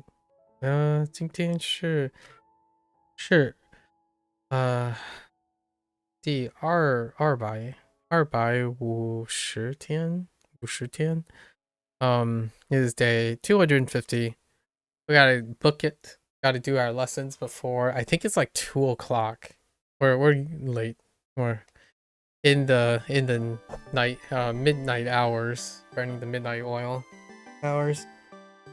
Have to do our lessons before the clock rolls around, right?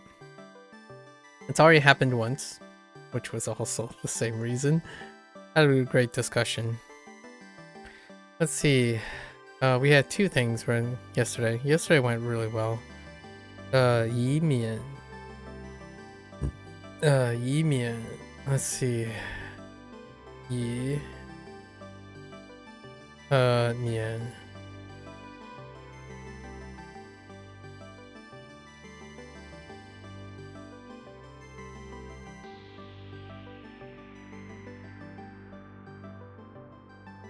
Avoid. And then Yang.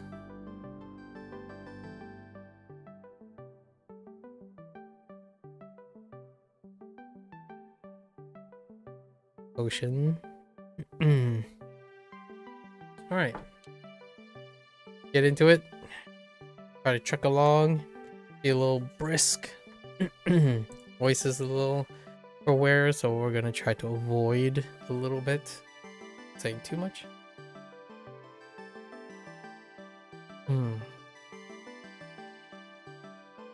智慧智慧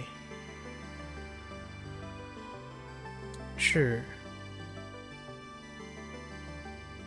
慧 wisdom plus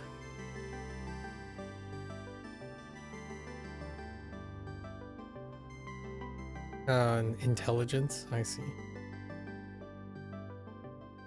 它是一个 what the not sure. Oh wait,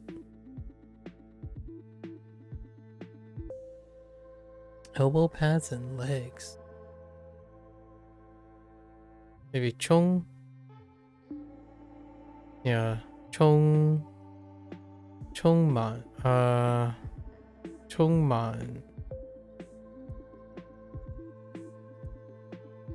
Yeah. 充满智慧机会智慧的人。他是一个充满智慧的人。智慧偏远偏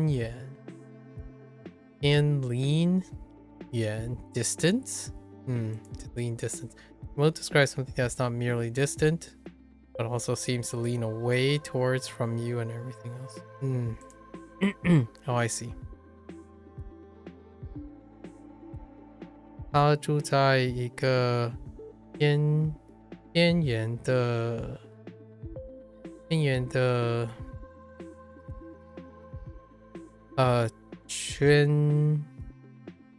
圈 what?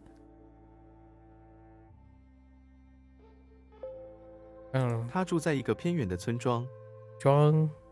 村庄 waitress.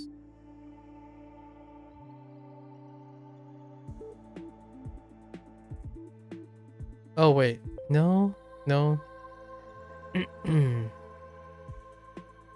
Is that the same strong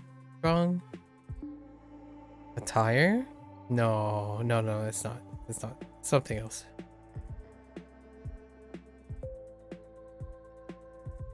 偏远海洋 Sea and ocean, that's fine. 地球上有许多海洋。海洋峰会 peak peak meeting summit 他们参加了国灯国灯峰会。他们参加了国际峰会。No, G. Wait. How do I screw this up? Oh, 国际 Yeah, 国际峰会 National. Or 国际 National. Or international. 国际 Oh, man. It's often the opposite of what I think for that. 峰会。水泥。水泥 Mud water. Water mud. Mud is a powder you mix with water to form a special mud. Sure. 水泥地板水泥地板很坚固。水泥地板很坚固。Okay. 水泥。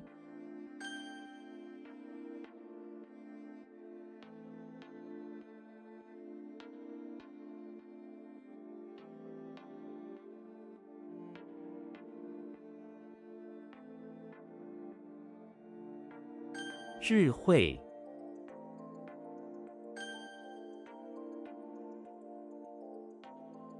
海洋。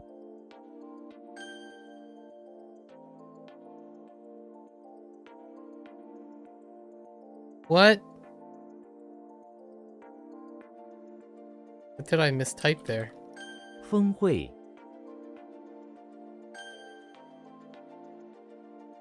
水泥。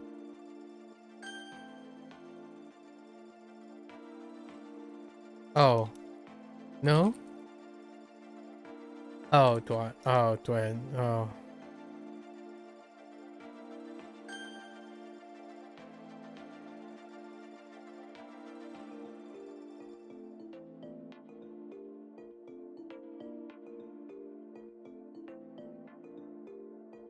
Oh, wait. 偏远。 No, that's fine. Prejudice. 偏见 to lean to see. A bias. 我们应该消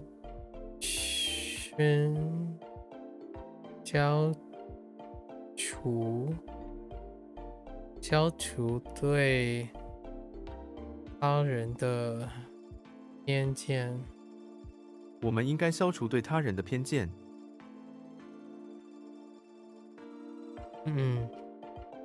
偏见。高峰。All peak. 石油的需求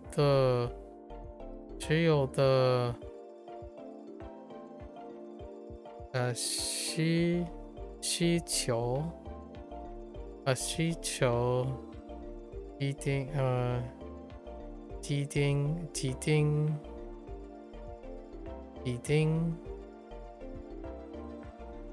什么？已经达到了高峰。石油的需求已经达到了高峰。再给你已经。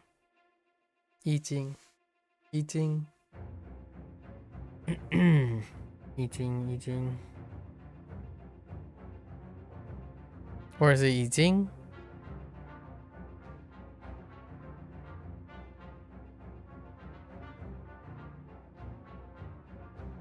石油的需求已经达到了高峰。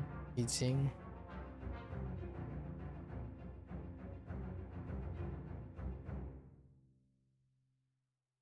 对。高峰。山峰。上峰。我们爬上了山峰。山峰。咸州。Salty porridge, savory. Oh,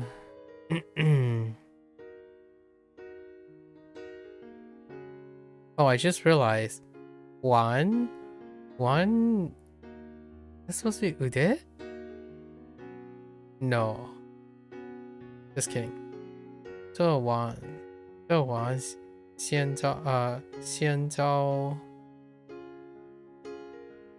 糟很美味。咸粥，咸粥，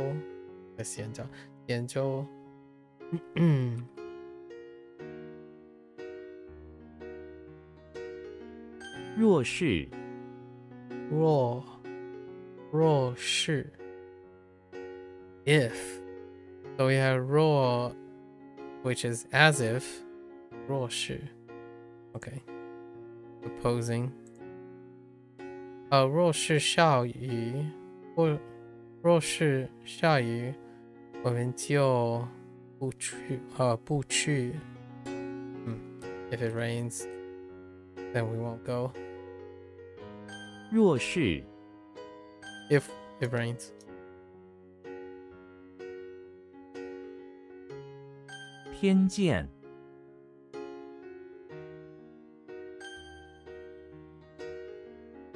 若是，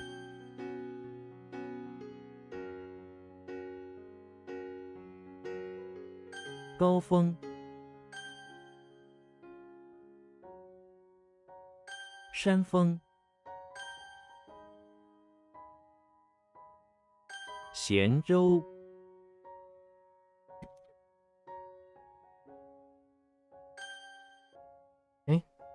泥沙，泥沙 silt.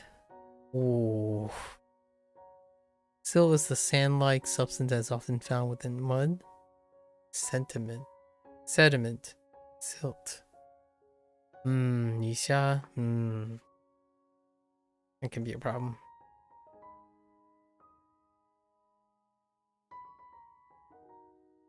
Oh, excuse me.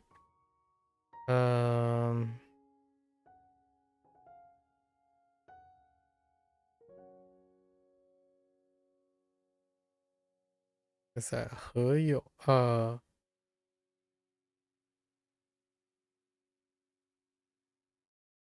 流带来了许多泥沙。河流带来了许多泥沙。河流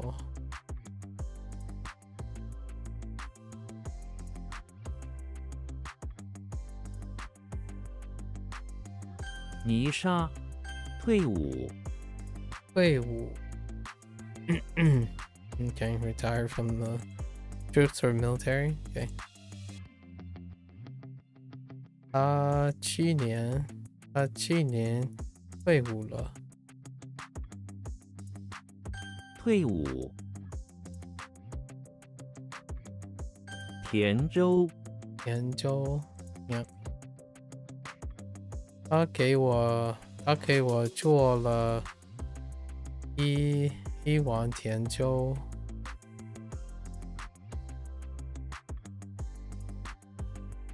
田州，粉， But powder. Okay. Frodo is in the basement of the infirmary where he is under medical observation trying to make a powder. He gets a bunch of rice and cuts it into powder with his sword. Okay. On the infirmary mental ward floor. Then he dips some fins into the powder before throwing them at some nurses who stand by staring at him. I don't know how I feel about that.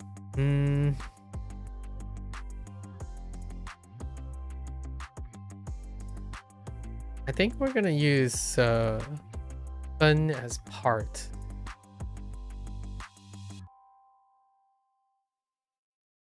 So So Frodo do be making some powder. Oh, where is in the basement of the infirmary, right? Infirmary.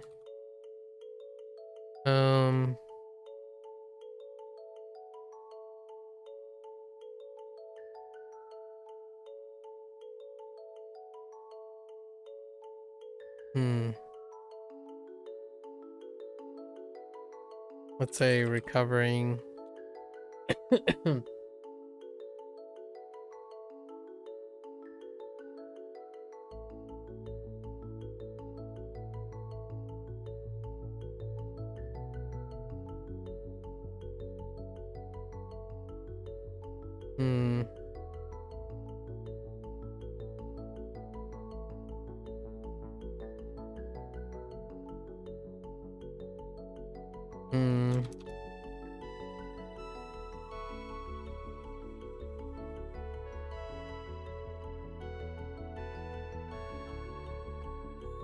Maybe like, let's say helping out.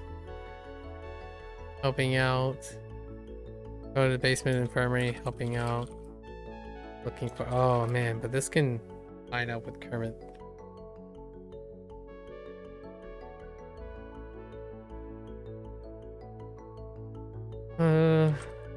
Maybe like helping himself to some rice powder.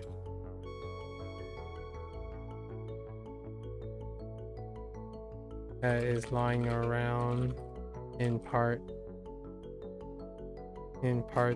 of the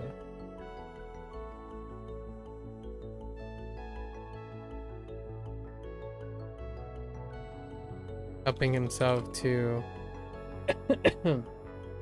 part of the rice powder in the medical in the provisions. Something like that. That's fine. Powdered milk makes sense. Nai fun. Ink. Fen Hong Se. Oh, powder red. Interesting. Yes, powder being white. Feng Mo. Powder Feng Mo. Really, more.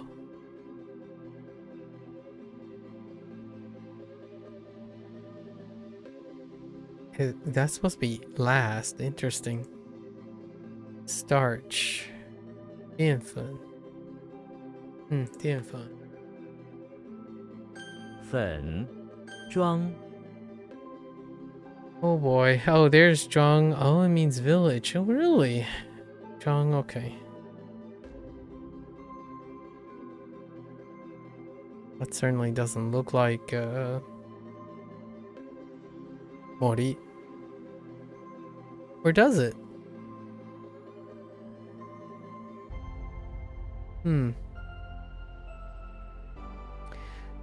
George Costanza is in front of the chapel where there's a small village. In front of one of the buildings is a soldier with his girlfriend, the waitress, who hates George. Oh, right. The soldier waitress thing. Which ends up being George. And chapel. He gets on his knees and gave her a gift of flowers. George thinks to himself he should move to the village as maybe there are other waitresses he could woo that live. Oh, okay. Alright.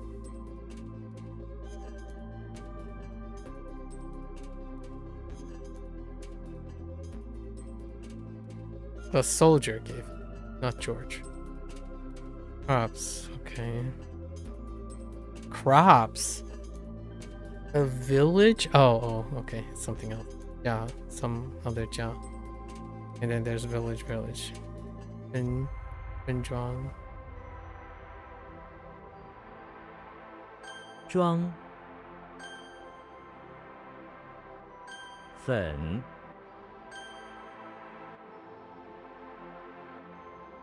泥沙甜粥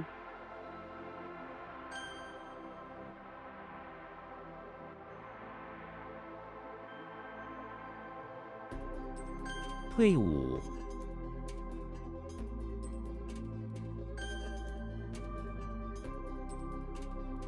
装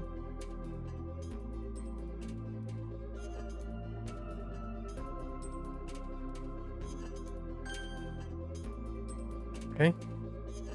Unreal. One. Unreal.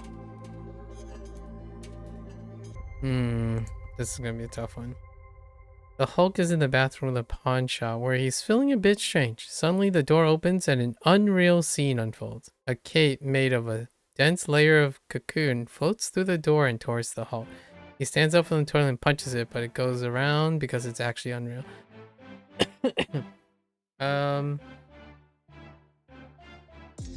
Unreal. Not real.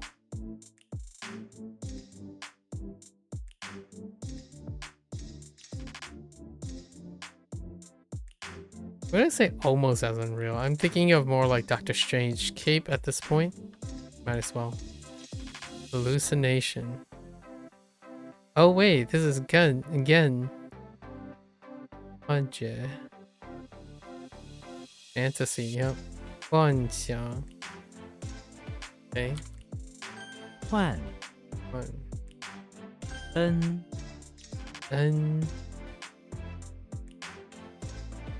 Unkindness. This is the first time Master Chief is... Oh no, it might be the second time Master Chief has left the arcade. Master Chief is in front of the infirmary, helping a strange patient that has an absurdly big mouth walk around the garden.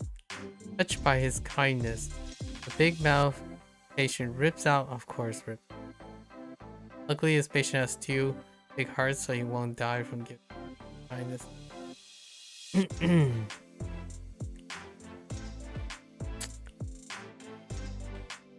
Maybe they just bonded, you know, with a big heartfelt. Share some experience through kindness. And benefactor. 恩人. Thanksgiving. Intriguing. 感恩节. Huh. Poetic. 恩乳 乳. Oh, that's what. Oh, that's how Gyunyu works. Ah. This is new. Yeah, new. Rudolph is in the basement of the house wearing some cleats as he walks around. He has his child connected to underneath to his breast with a hook so it can breastfeed while Rudolph walks around. Apparently Rudolph has not only but also some breast too. What?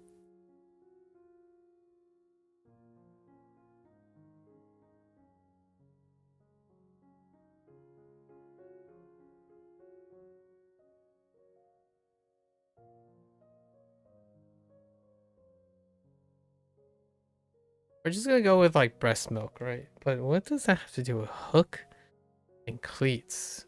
Maybe it has this weird contraction where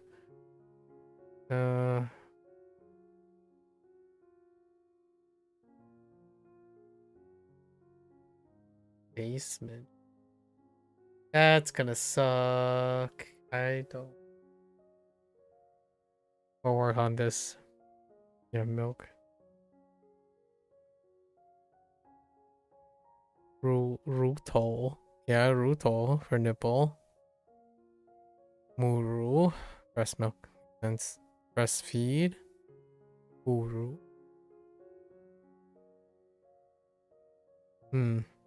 Mammal. Uru 动物. Interesting. Breastfed animal. A mammal. Okay. 乳 奔 Then to run quickly.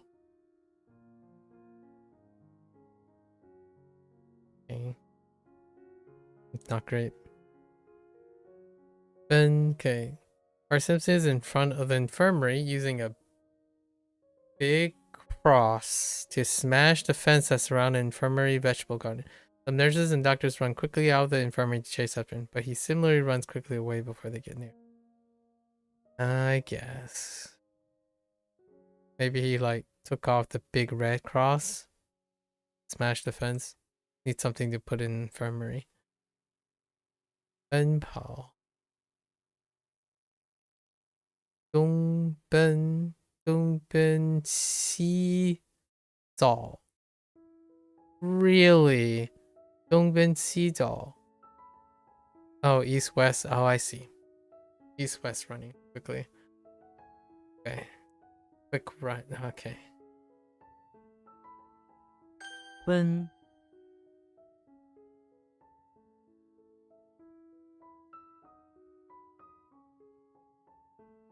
前 Qian to submerge.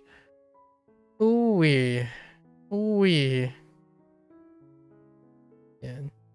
Kirby is inside the pawn shop where there's a huge sun in the middle of the display room that is starting to melt the vintage secondhand object. Kirby works with a butler to spray the sun to extinguish it, only they spray too much, causing the sun and the rest of the room to submerge into water. Even Kirby and the butler are now submerged. All of those. Yikes. Alright. So Kirby is inside the pawn shop. Notice that the sun lamp was getting very... Butler informed him that the sun lamp is getting hot. So Kirby advised him spray coolant on it and submerge it. They have the coolant. I don't know. Good enough. Pawn shop? Vintage secondhand. Maybe like the vintage sun lamp.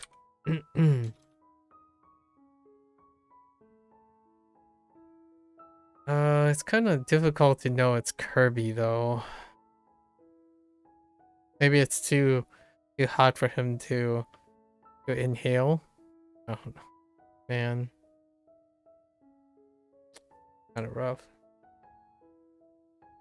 Qian Li. Submerged strength. Ah, underneath strength. Qian Shui. Submarine. Qian Ting. It's like a boat to some extent. Qian. Oh. 前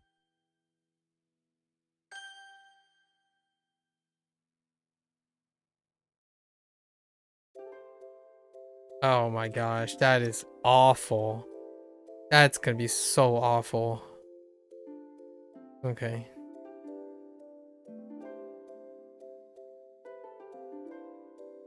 N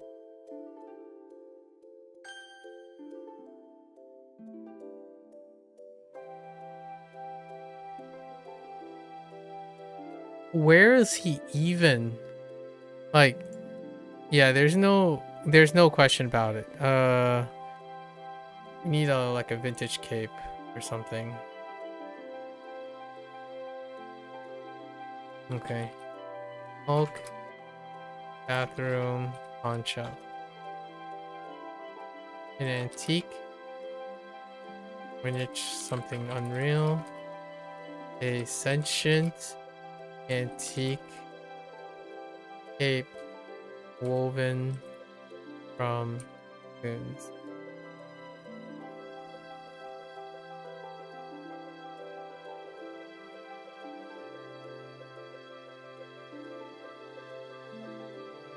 But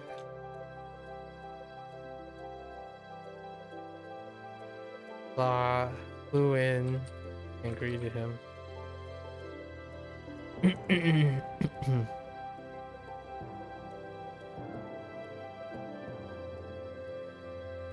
奔，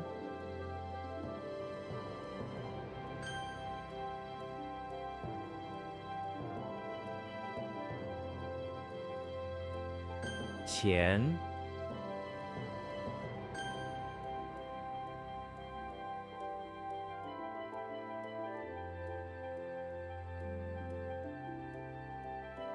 乳， That's tough.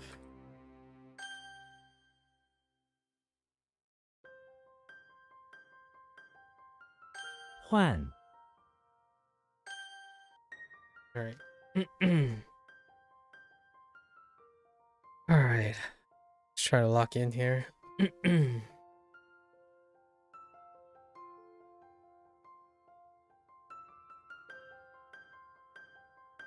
饮，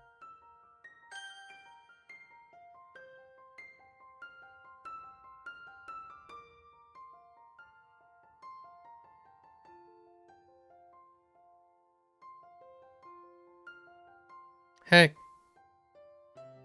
Heck. “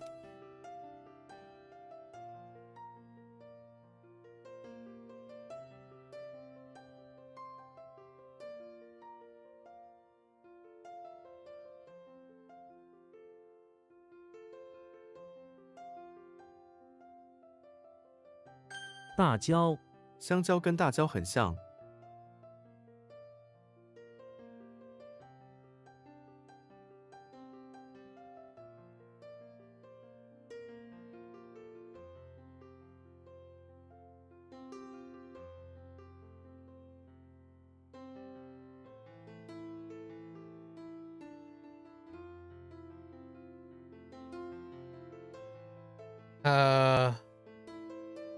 Heck.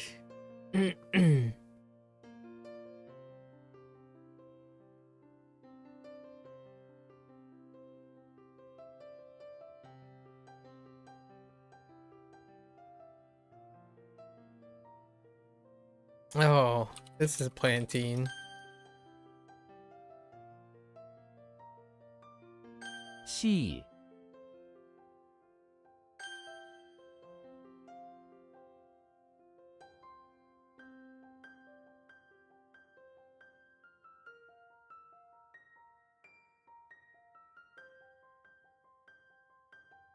Oh, just kidding. 像，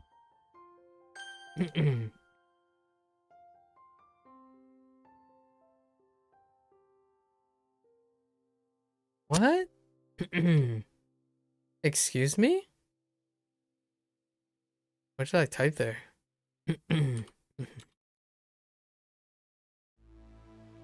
创意， 这个小伙子很有创意。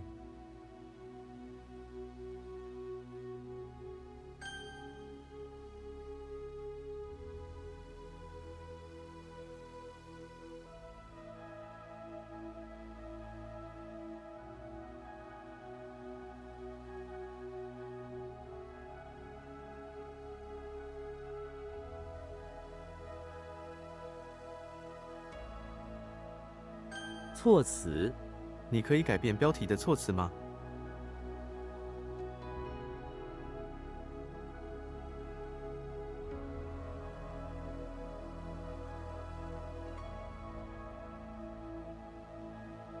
措辞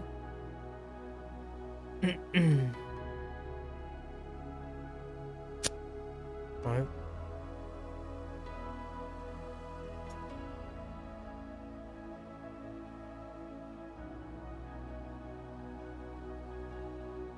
Oh.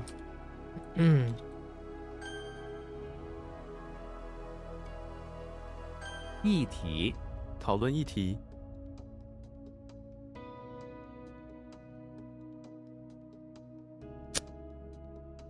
Discuss topic. Maybe it's just a talk.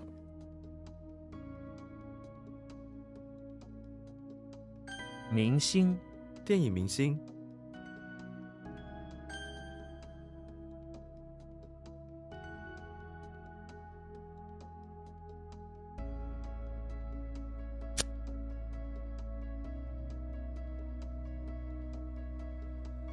哦，挂号。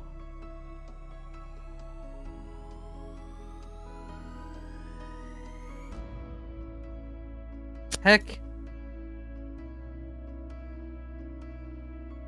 挂号，我想要挂号看医生。啊，外来，这是一个外来的问题。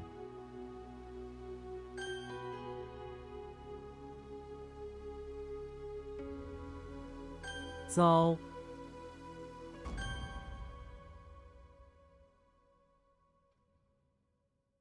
补充，我们需要补充我们的米。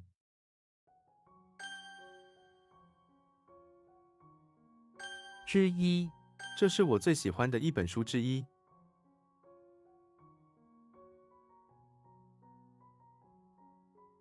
连，上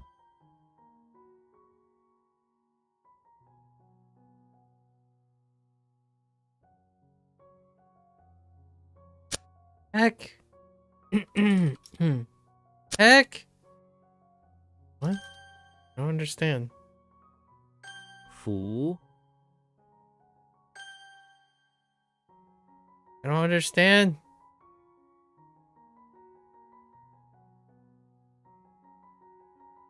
What the heck? 4斤，那只狗有4斤重。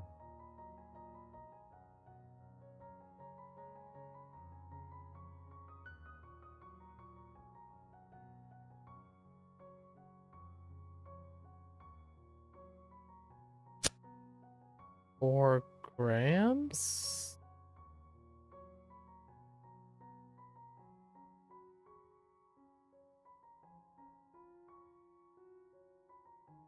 双赢，获得双赢的结果。爬，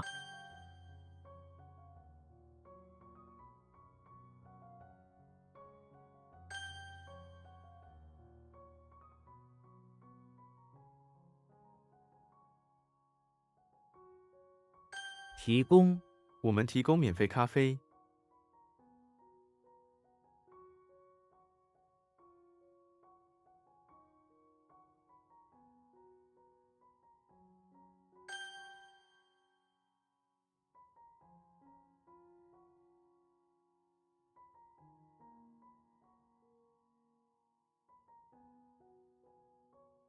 织布，他的织布技艺非常好。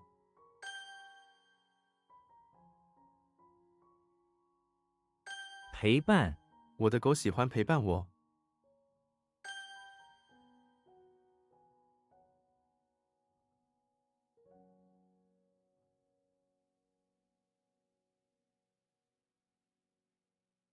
I don't know what that is. 静，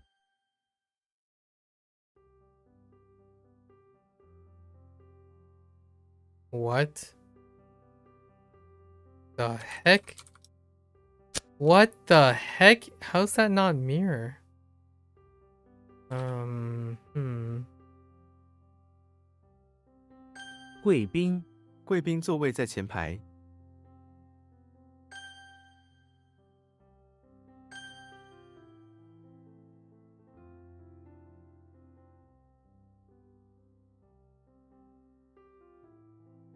Like a discussion? The discussion topic, no?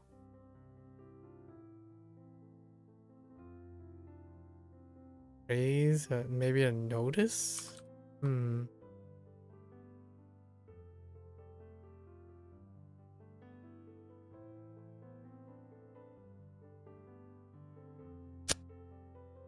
Uh.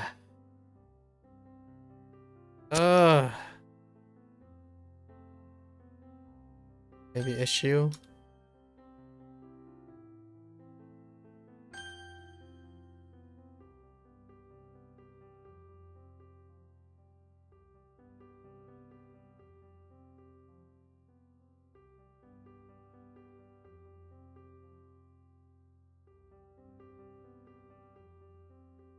Oh, actually.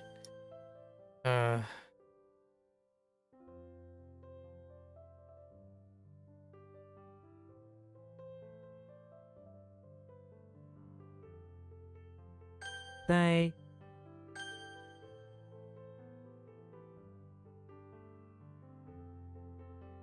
小鸭，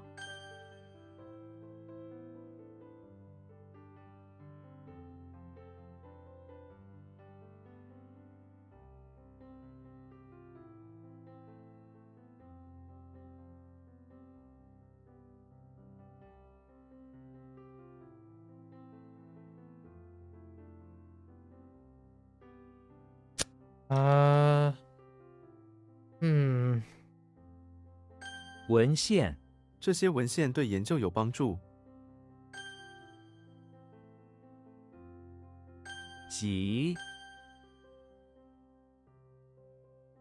销售，这家公司专注于网络销售。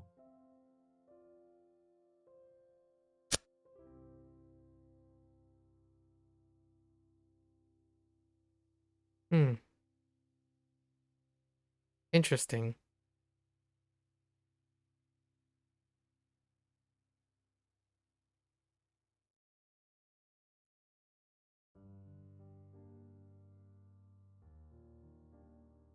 That's not sure. .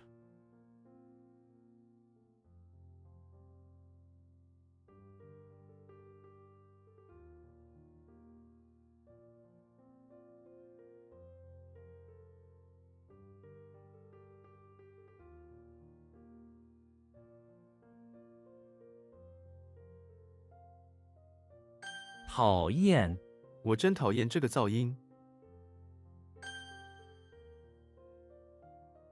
公，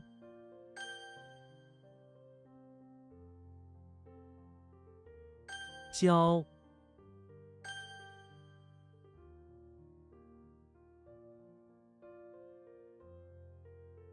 片刻，片刻就写好了。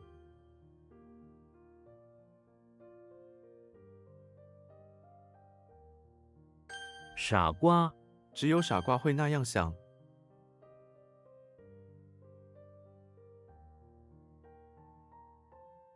天桥，我看到人在天桥上。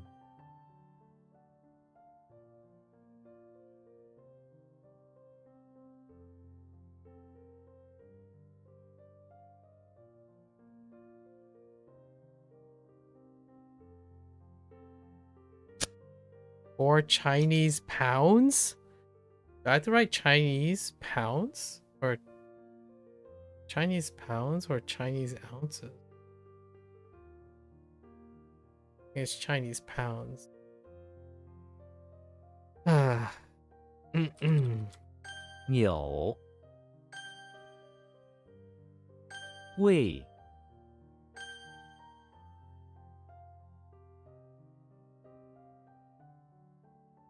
烤箱，我们的烤箱很大。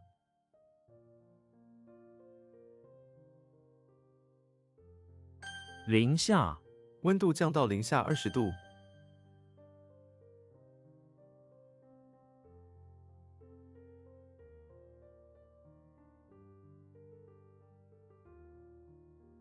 Ah!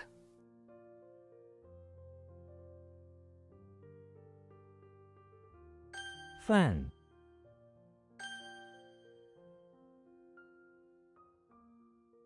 敲，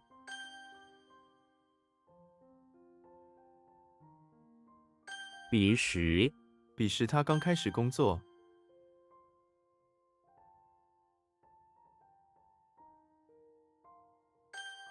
For sales, that's right. 撞， Robust. I meant to type robust.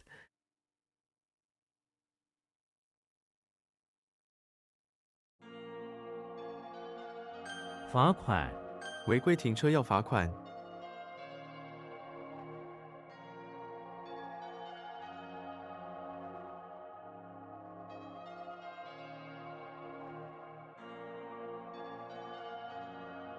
执照，他有驾驶执照。煮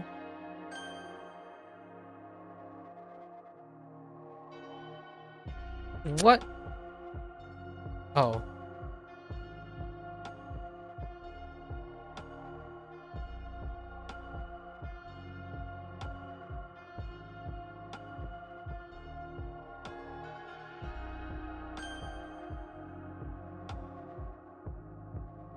书柜、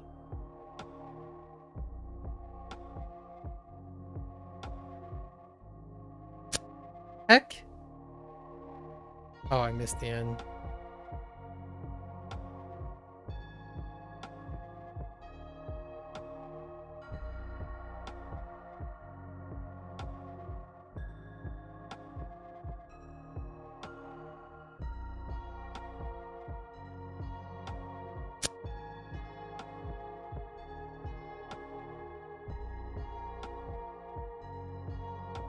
Hmm.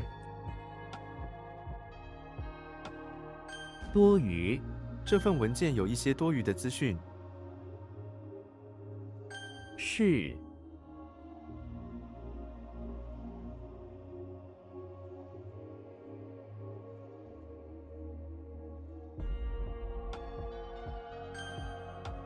That's slowly slipping away. Slowly slipping away. What did I do here?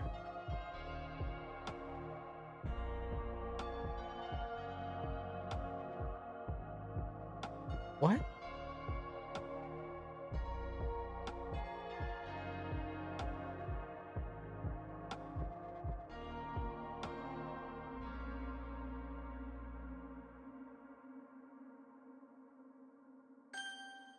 Okay, I mean that.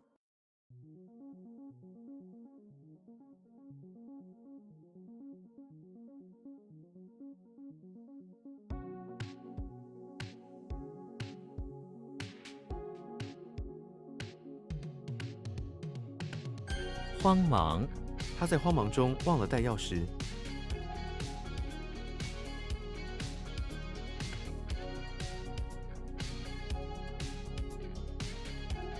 It's like a hurry panic, but a great hurry or panic hurry. Oh, I already added panic hurry. That's fine. Or great hurry is fine.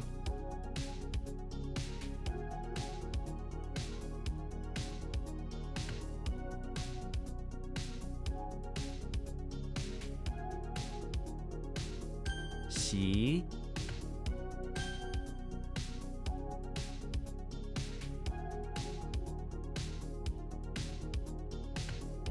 硕士、 他拿到了硕士学位。 Still there, which is good. 钢琴、 我不会弹钢琴。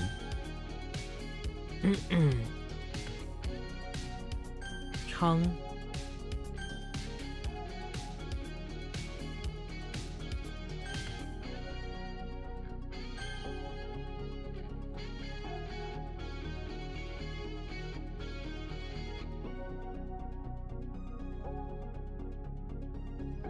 视频、 他上传了一个新视频。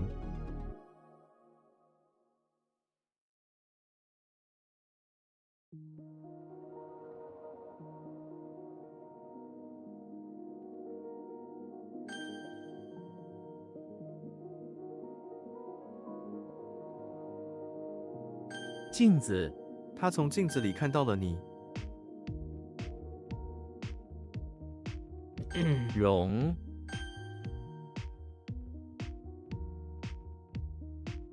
大纲、 老师提供了课程大纲。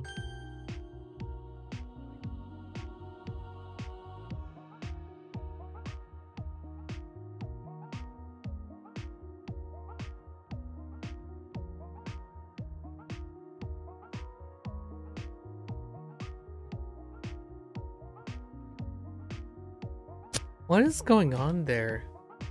Am I getting? I think I'm getting it mixed up with something else.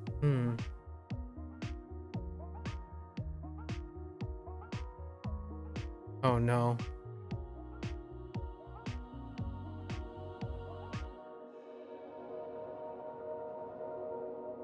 Yeah. 斜线、 文件名中不能包含斜线。 唱片、 请播放那张唱片。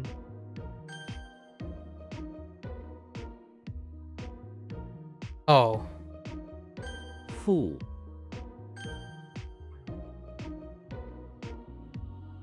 What? Oh, that's not it either.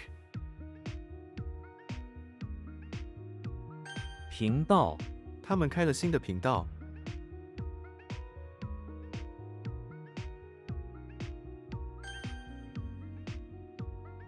田，停，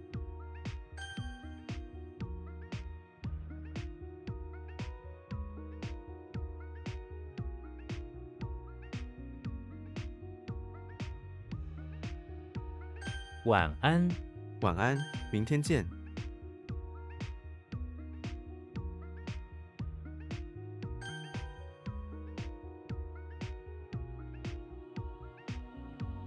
吃惊，你能说中文那么好，黄先生很吃惊。Or startled. Startled. Startled is better there.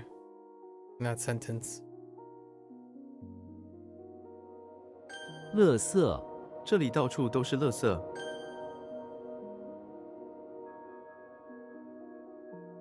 雨， Ugh, that one's kind of slipping. 公吨，这批货物重2公吨。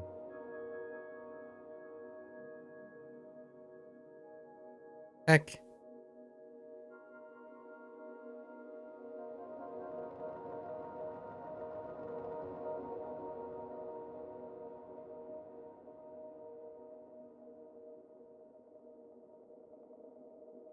Or metric ton.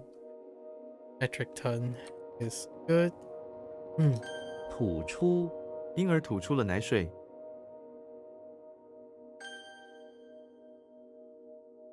关，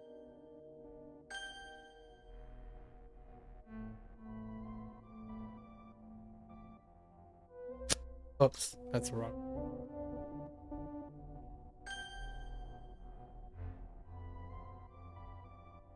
面貌，乡村的面貌没有变化。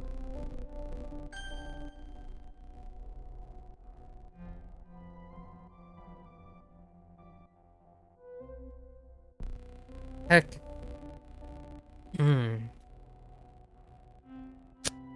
Ugh. I'm not sure about that one.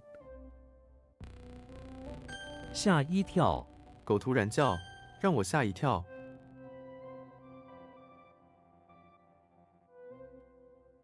插嘴，他真爱插嘴。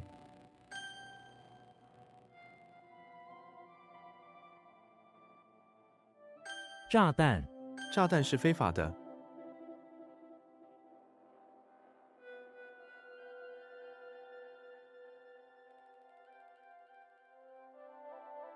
奉献，他把一生奉献给了教育。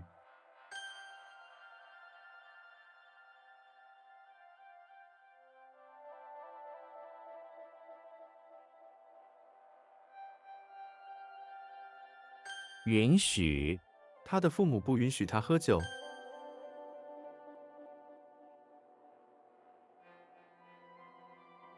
What the heck? What in the world? 使用，你会使用这个电脑吗？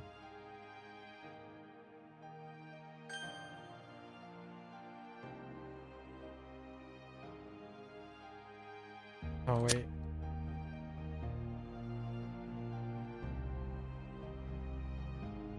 What?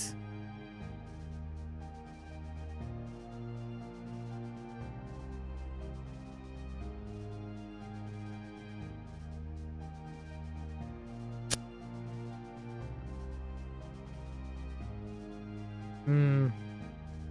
需，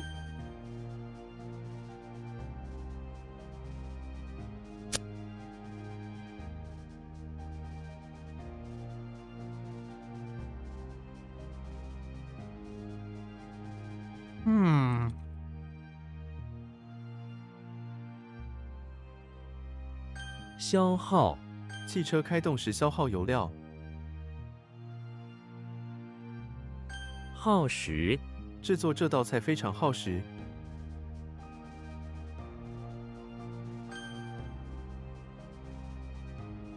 违法，杀人是违法的。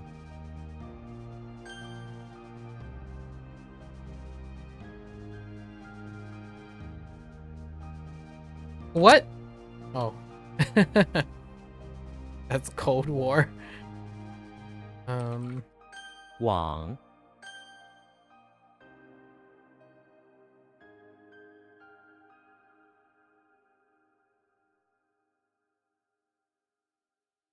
无可奉告，对于此事，我无可奉告。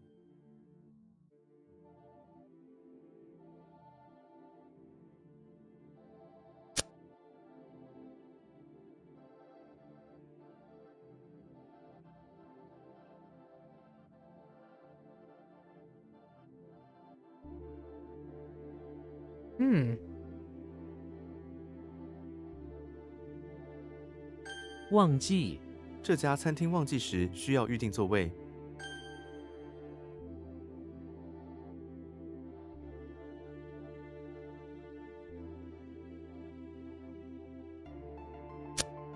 Oh no.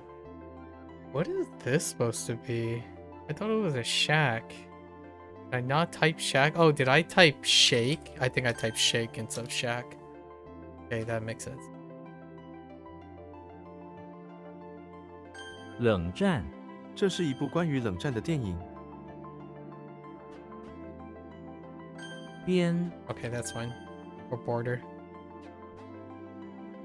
队伍，队伍排成整齐的队形。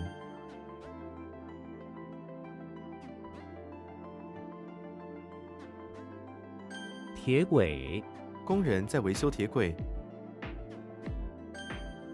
Tracks. Okay.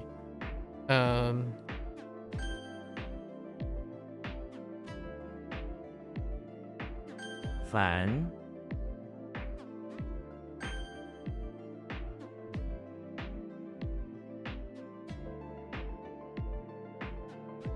养，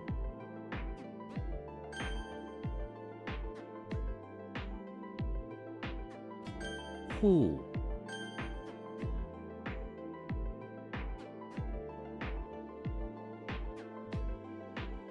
福，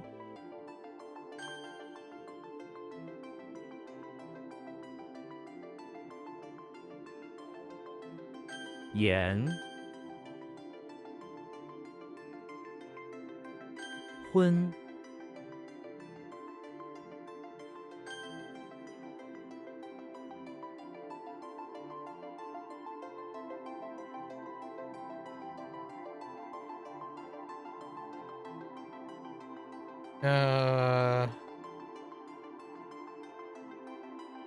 ，Oh, that's a typo.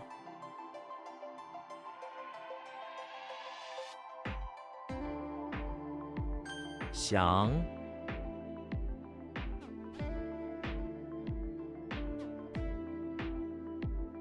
Heck.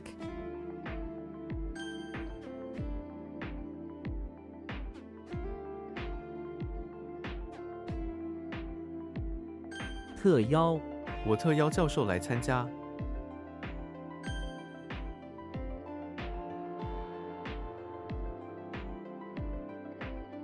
门铃，有人按了门铃。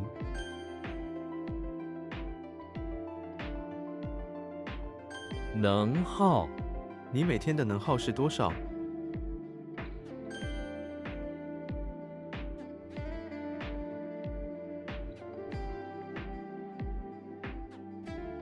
彩券，他买了一张彩券。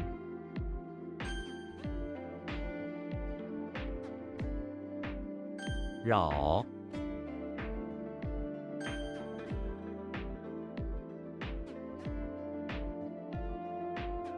邀请，我邀请你参加我的生日派对。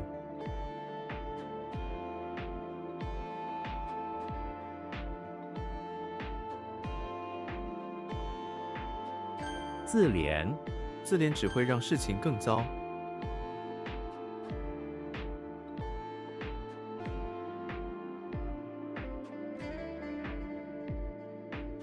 摘花，他在公园里摘花。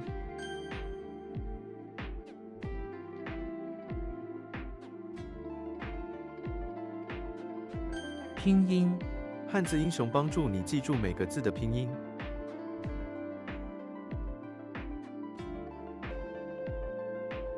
铃声我听到了铃声。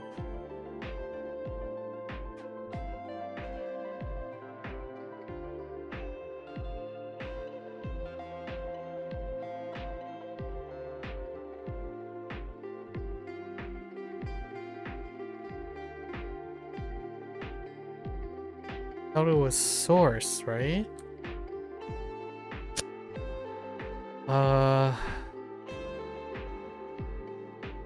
It's like resources. Huh.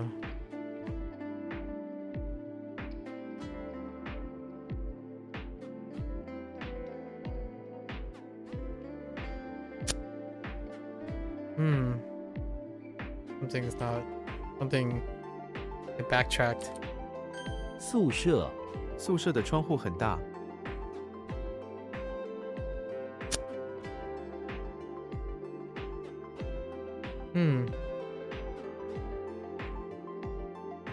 赠品我们收到了很多赠品。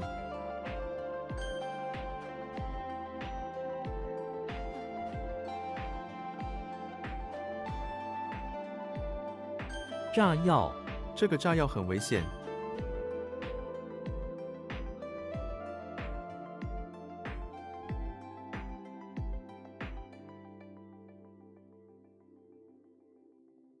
压扁我把罐子压扁了。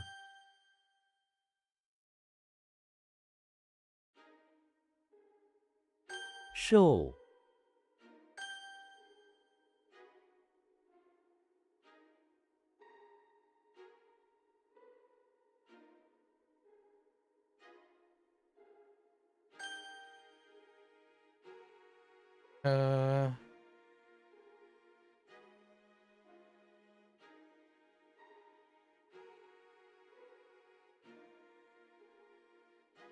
Oh. What?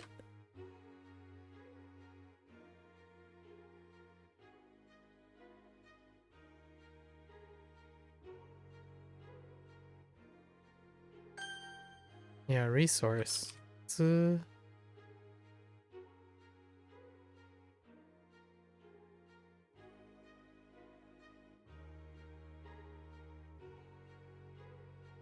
Like the spring in the cliff is where the source is?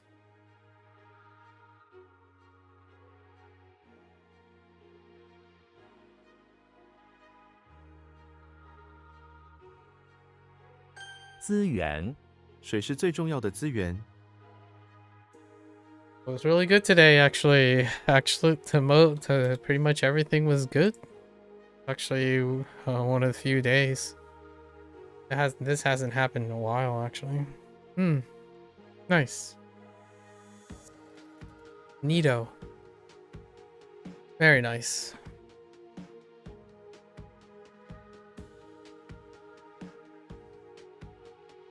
My juices were flowing. Alright. Here's some rough ones. Today. Okay.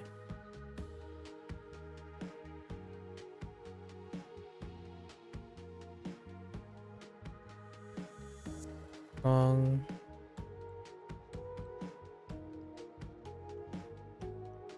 Rule. N.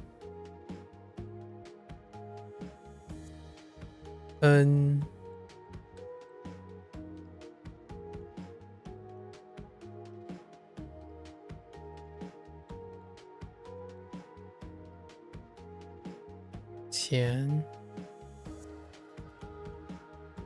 本换香氛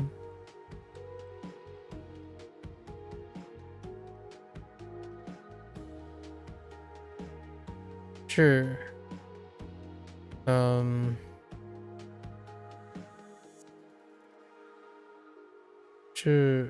智慧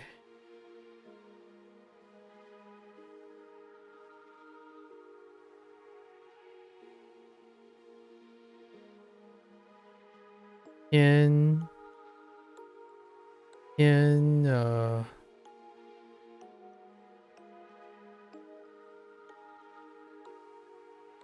远or yeah 偏远高分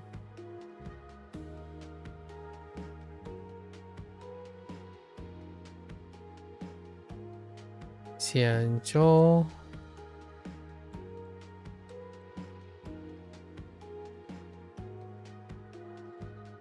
泥虾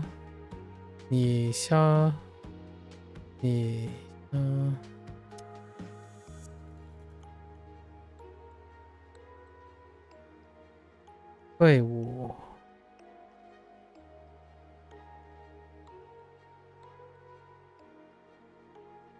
海洋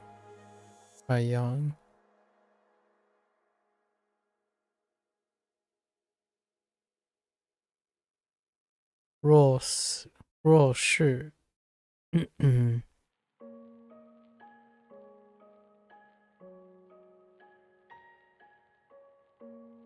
灯会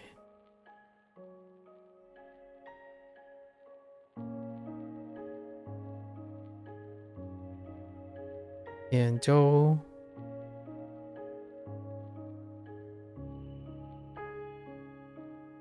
，oops，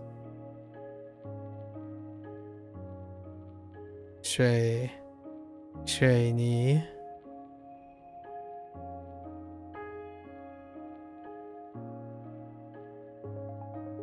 边界 Alright. Okay. George Costanza out in front of the chapel, witnessing a very cute scene between the waitress and the soldier couple. A waitress who hates him, presenting a flower to her. Right. And he wonders if the village nearby, which is in front, have a lovely person for him. Right. Okay, we have Rudolph in the basement of the house. This is gonna be a weird one. For whatever reason, his child, like, is, living in the basement, right?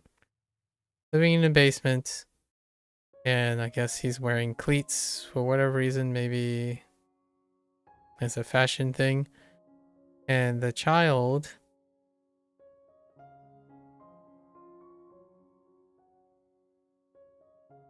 is hooked, figuratively hooked on breast milk. Sure. I have no idea. This one's out of control. Gonna have to work on that one. Then we have Master Chief, which is a tough one, who's in the front of the infirmary. This time acting as like guard duty and escort. He's escorting around someone who's maybe had a incident where the mouth is like all swollen and big. So they had out of kindness, they kind of shared heart to heart feelings, right? It was nice. Had some heart to heart, calming down Master Chief doing work. Then we have Bart Simpson, who's in front of the infirmary, not doing wonderful things. He decided to pull down the large red cross from the infirmary and start whacking and breaking down the fences while running around, quickly avoiding the doctors and nurses chasing after him. Then we have Herbie, who's working at the pawn shop with the aid of some butlers. Couple butlers. 2 butlers, actually. And they noticed that some of the sun lamps, old sun lamps, are getting hot. So Kirby advised them to spray him with some coolant and then submerge them, cool them down so they don't like burn the place down. Unlike Kirby, but hey, what we got right now. And we have Frodo, who went to the basement of the infirmary to fetch some like parts of the provisions, the rice that's available. He helped him some to parts of it, but also then collect the rest and like some of the rice powder and took it upstairs, right? While he's lending a hand. Then we have Hulk. This one's wild. Okay, Hulk went to the bathroom, took a bathroom break at the pawn shop, when suddenly something unreal happened. It was a vintage cape that was woven from silk from cocoons that flew in and greeted him. It's a surreal moment. But then I'm really thinking about Doctor Strange's cloak. Okay. Alright. Today was good. Today was really good. Pretty solid day. Alright, that's the end of our HanziHero session. Gonna watch this later? 谢谢. As always, feel free to follow along. Pick up HanziHero, give it a try for yourself. I would love welcome anyone. Stop on by. We can chat about things. Science, health was our main topic today in WaniKani. You know, share some anecdotes, questions, some thoughts, intrigue each other, you know, pull on each other's inquisitive nature, sharing, exchanging, brainstorming, what have you. Keep each other motivated and interested. I have a lot of little things that I want to look up this evening because of talking about revisiting questions about like glycemic index and my predilections of understanding nutrition and health and whatnot. And then I got a chance to review a bunch of things that I clearly am very rusty about when it comes to molecular biology, specifically virology. Anyways, those are the results of sharing and asking. Not everyone needs to know everything that's correct or right or wrong, so to speak, but have that inquisitive nature, want to explore, right? And how to use that information. Definitely will keep each other motivated. Language is very similar to that. I welcome any chat about how they're motivating themselves to apply and look for information. Not necessarily the interest is about knowing the information, but more like how they're going to use the information. Right. More than welcome. Until next time. 大家下次见. Right. See you guys next time. 感谢观看. Thank you for watching. I will be back again tomorrow for another session. Until then, stay safe, stay healthy. I'll catch you guys in the next one. Bye bye.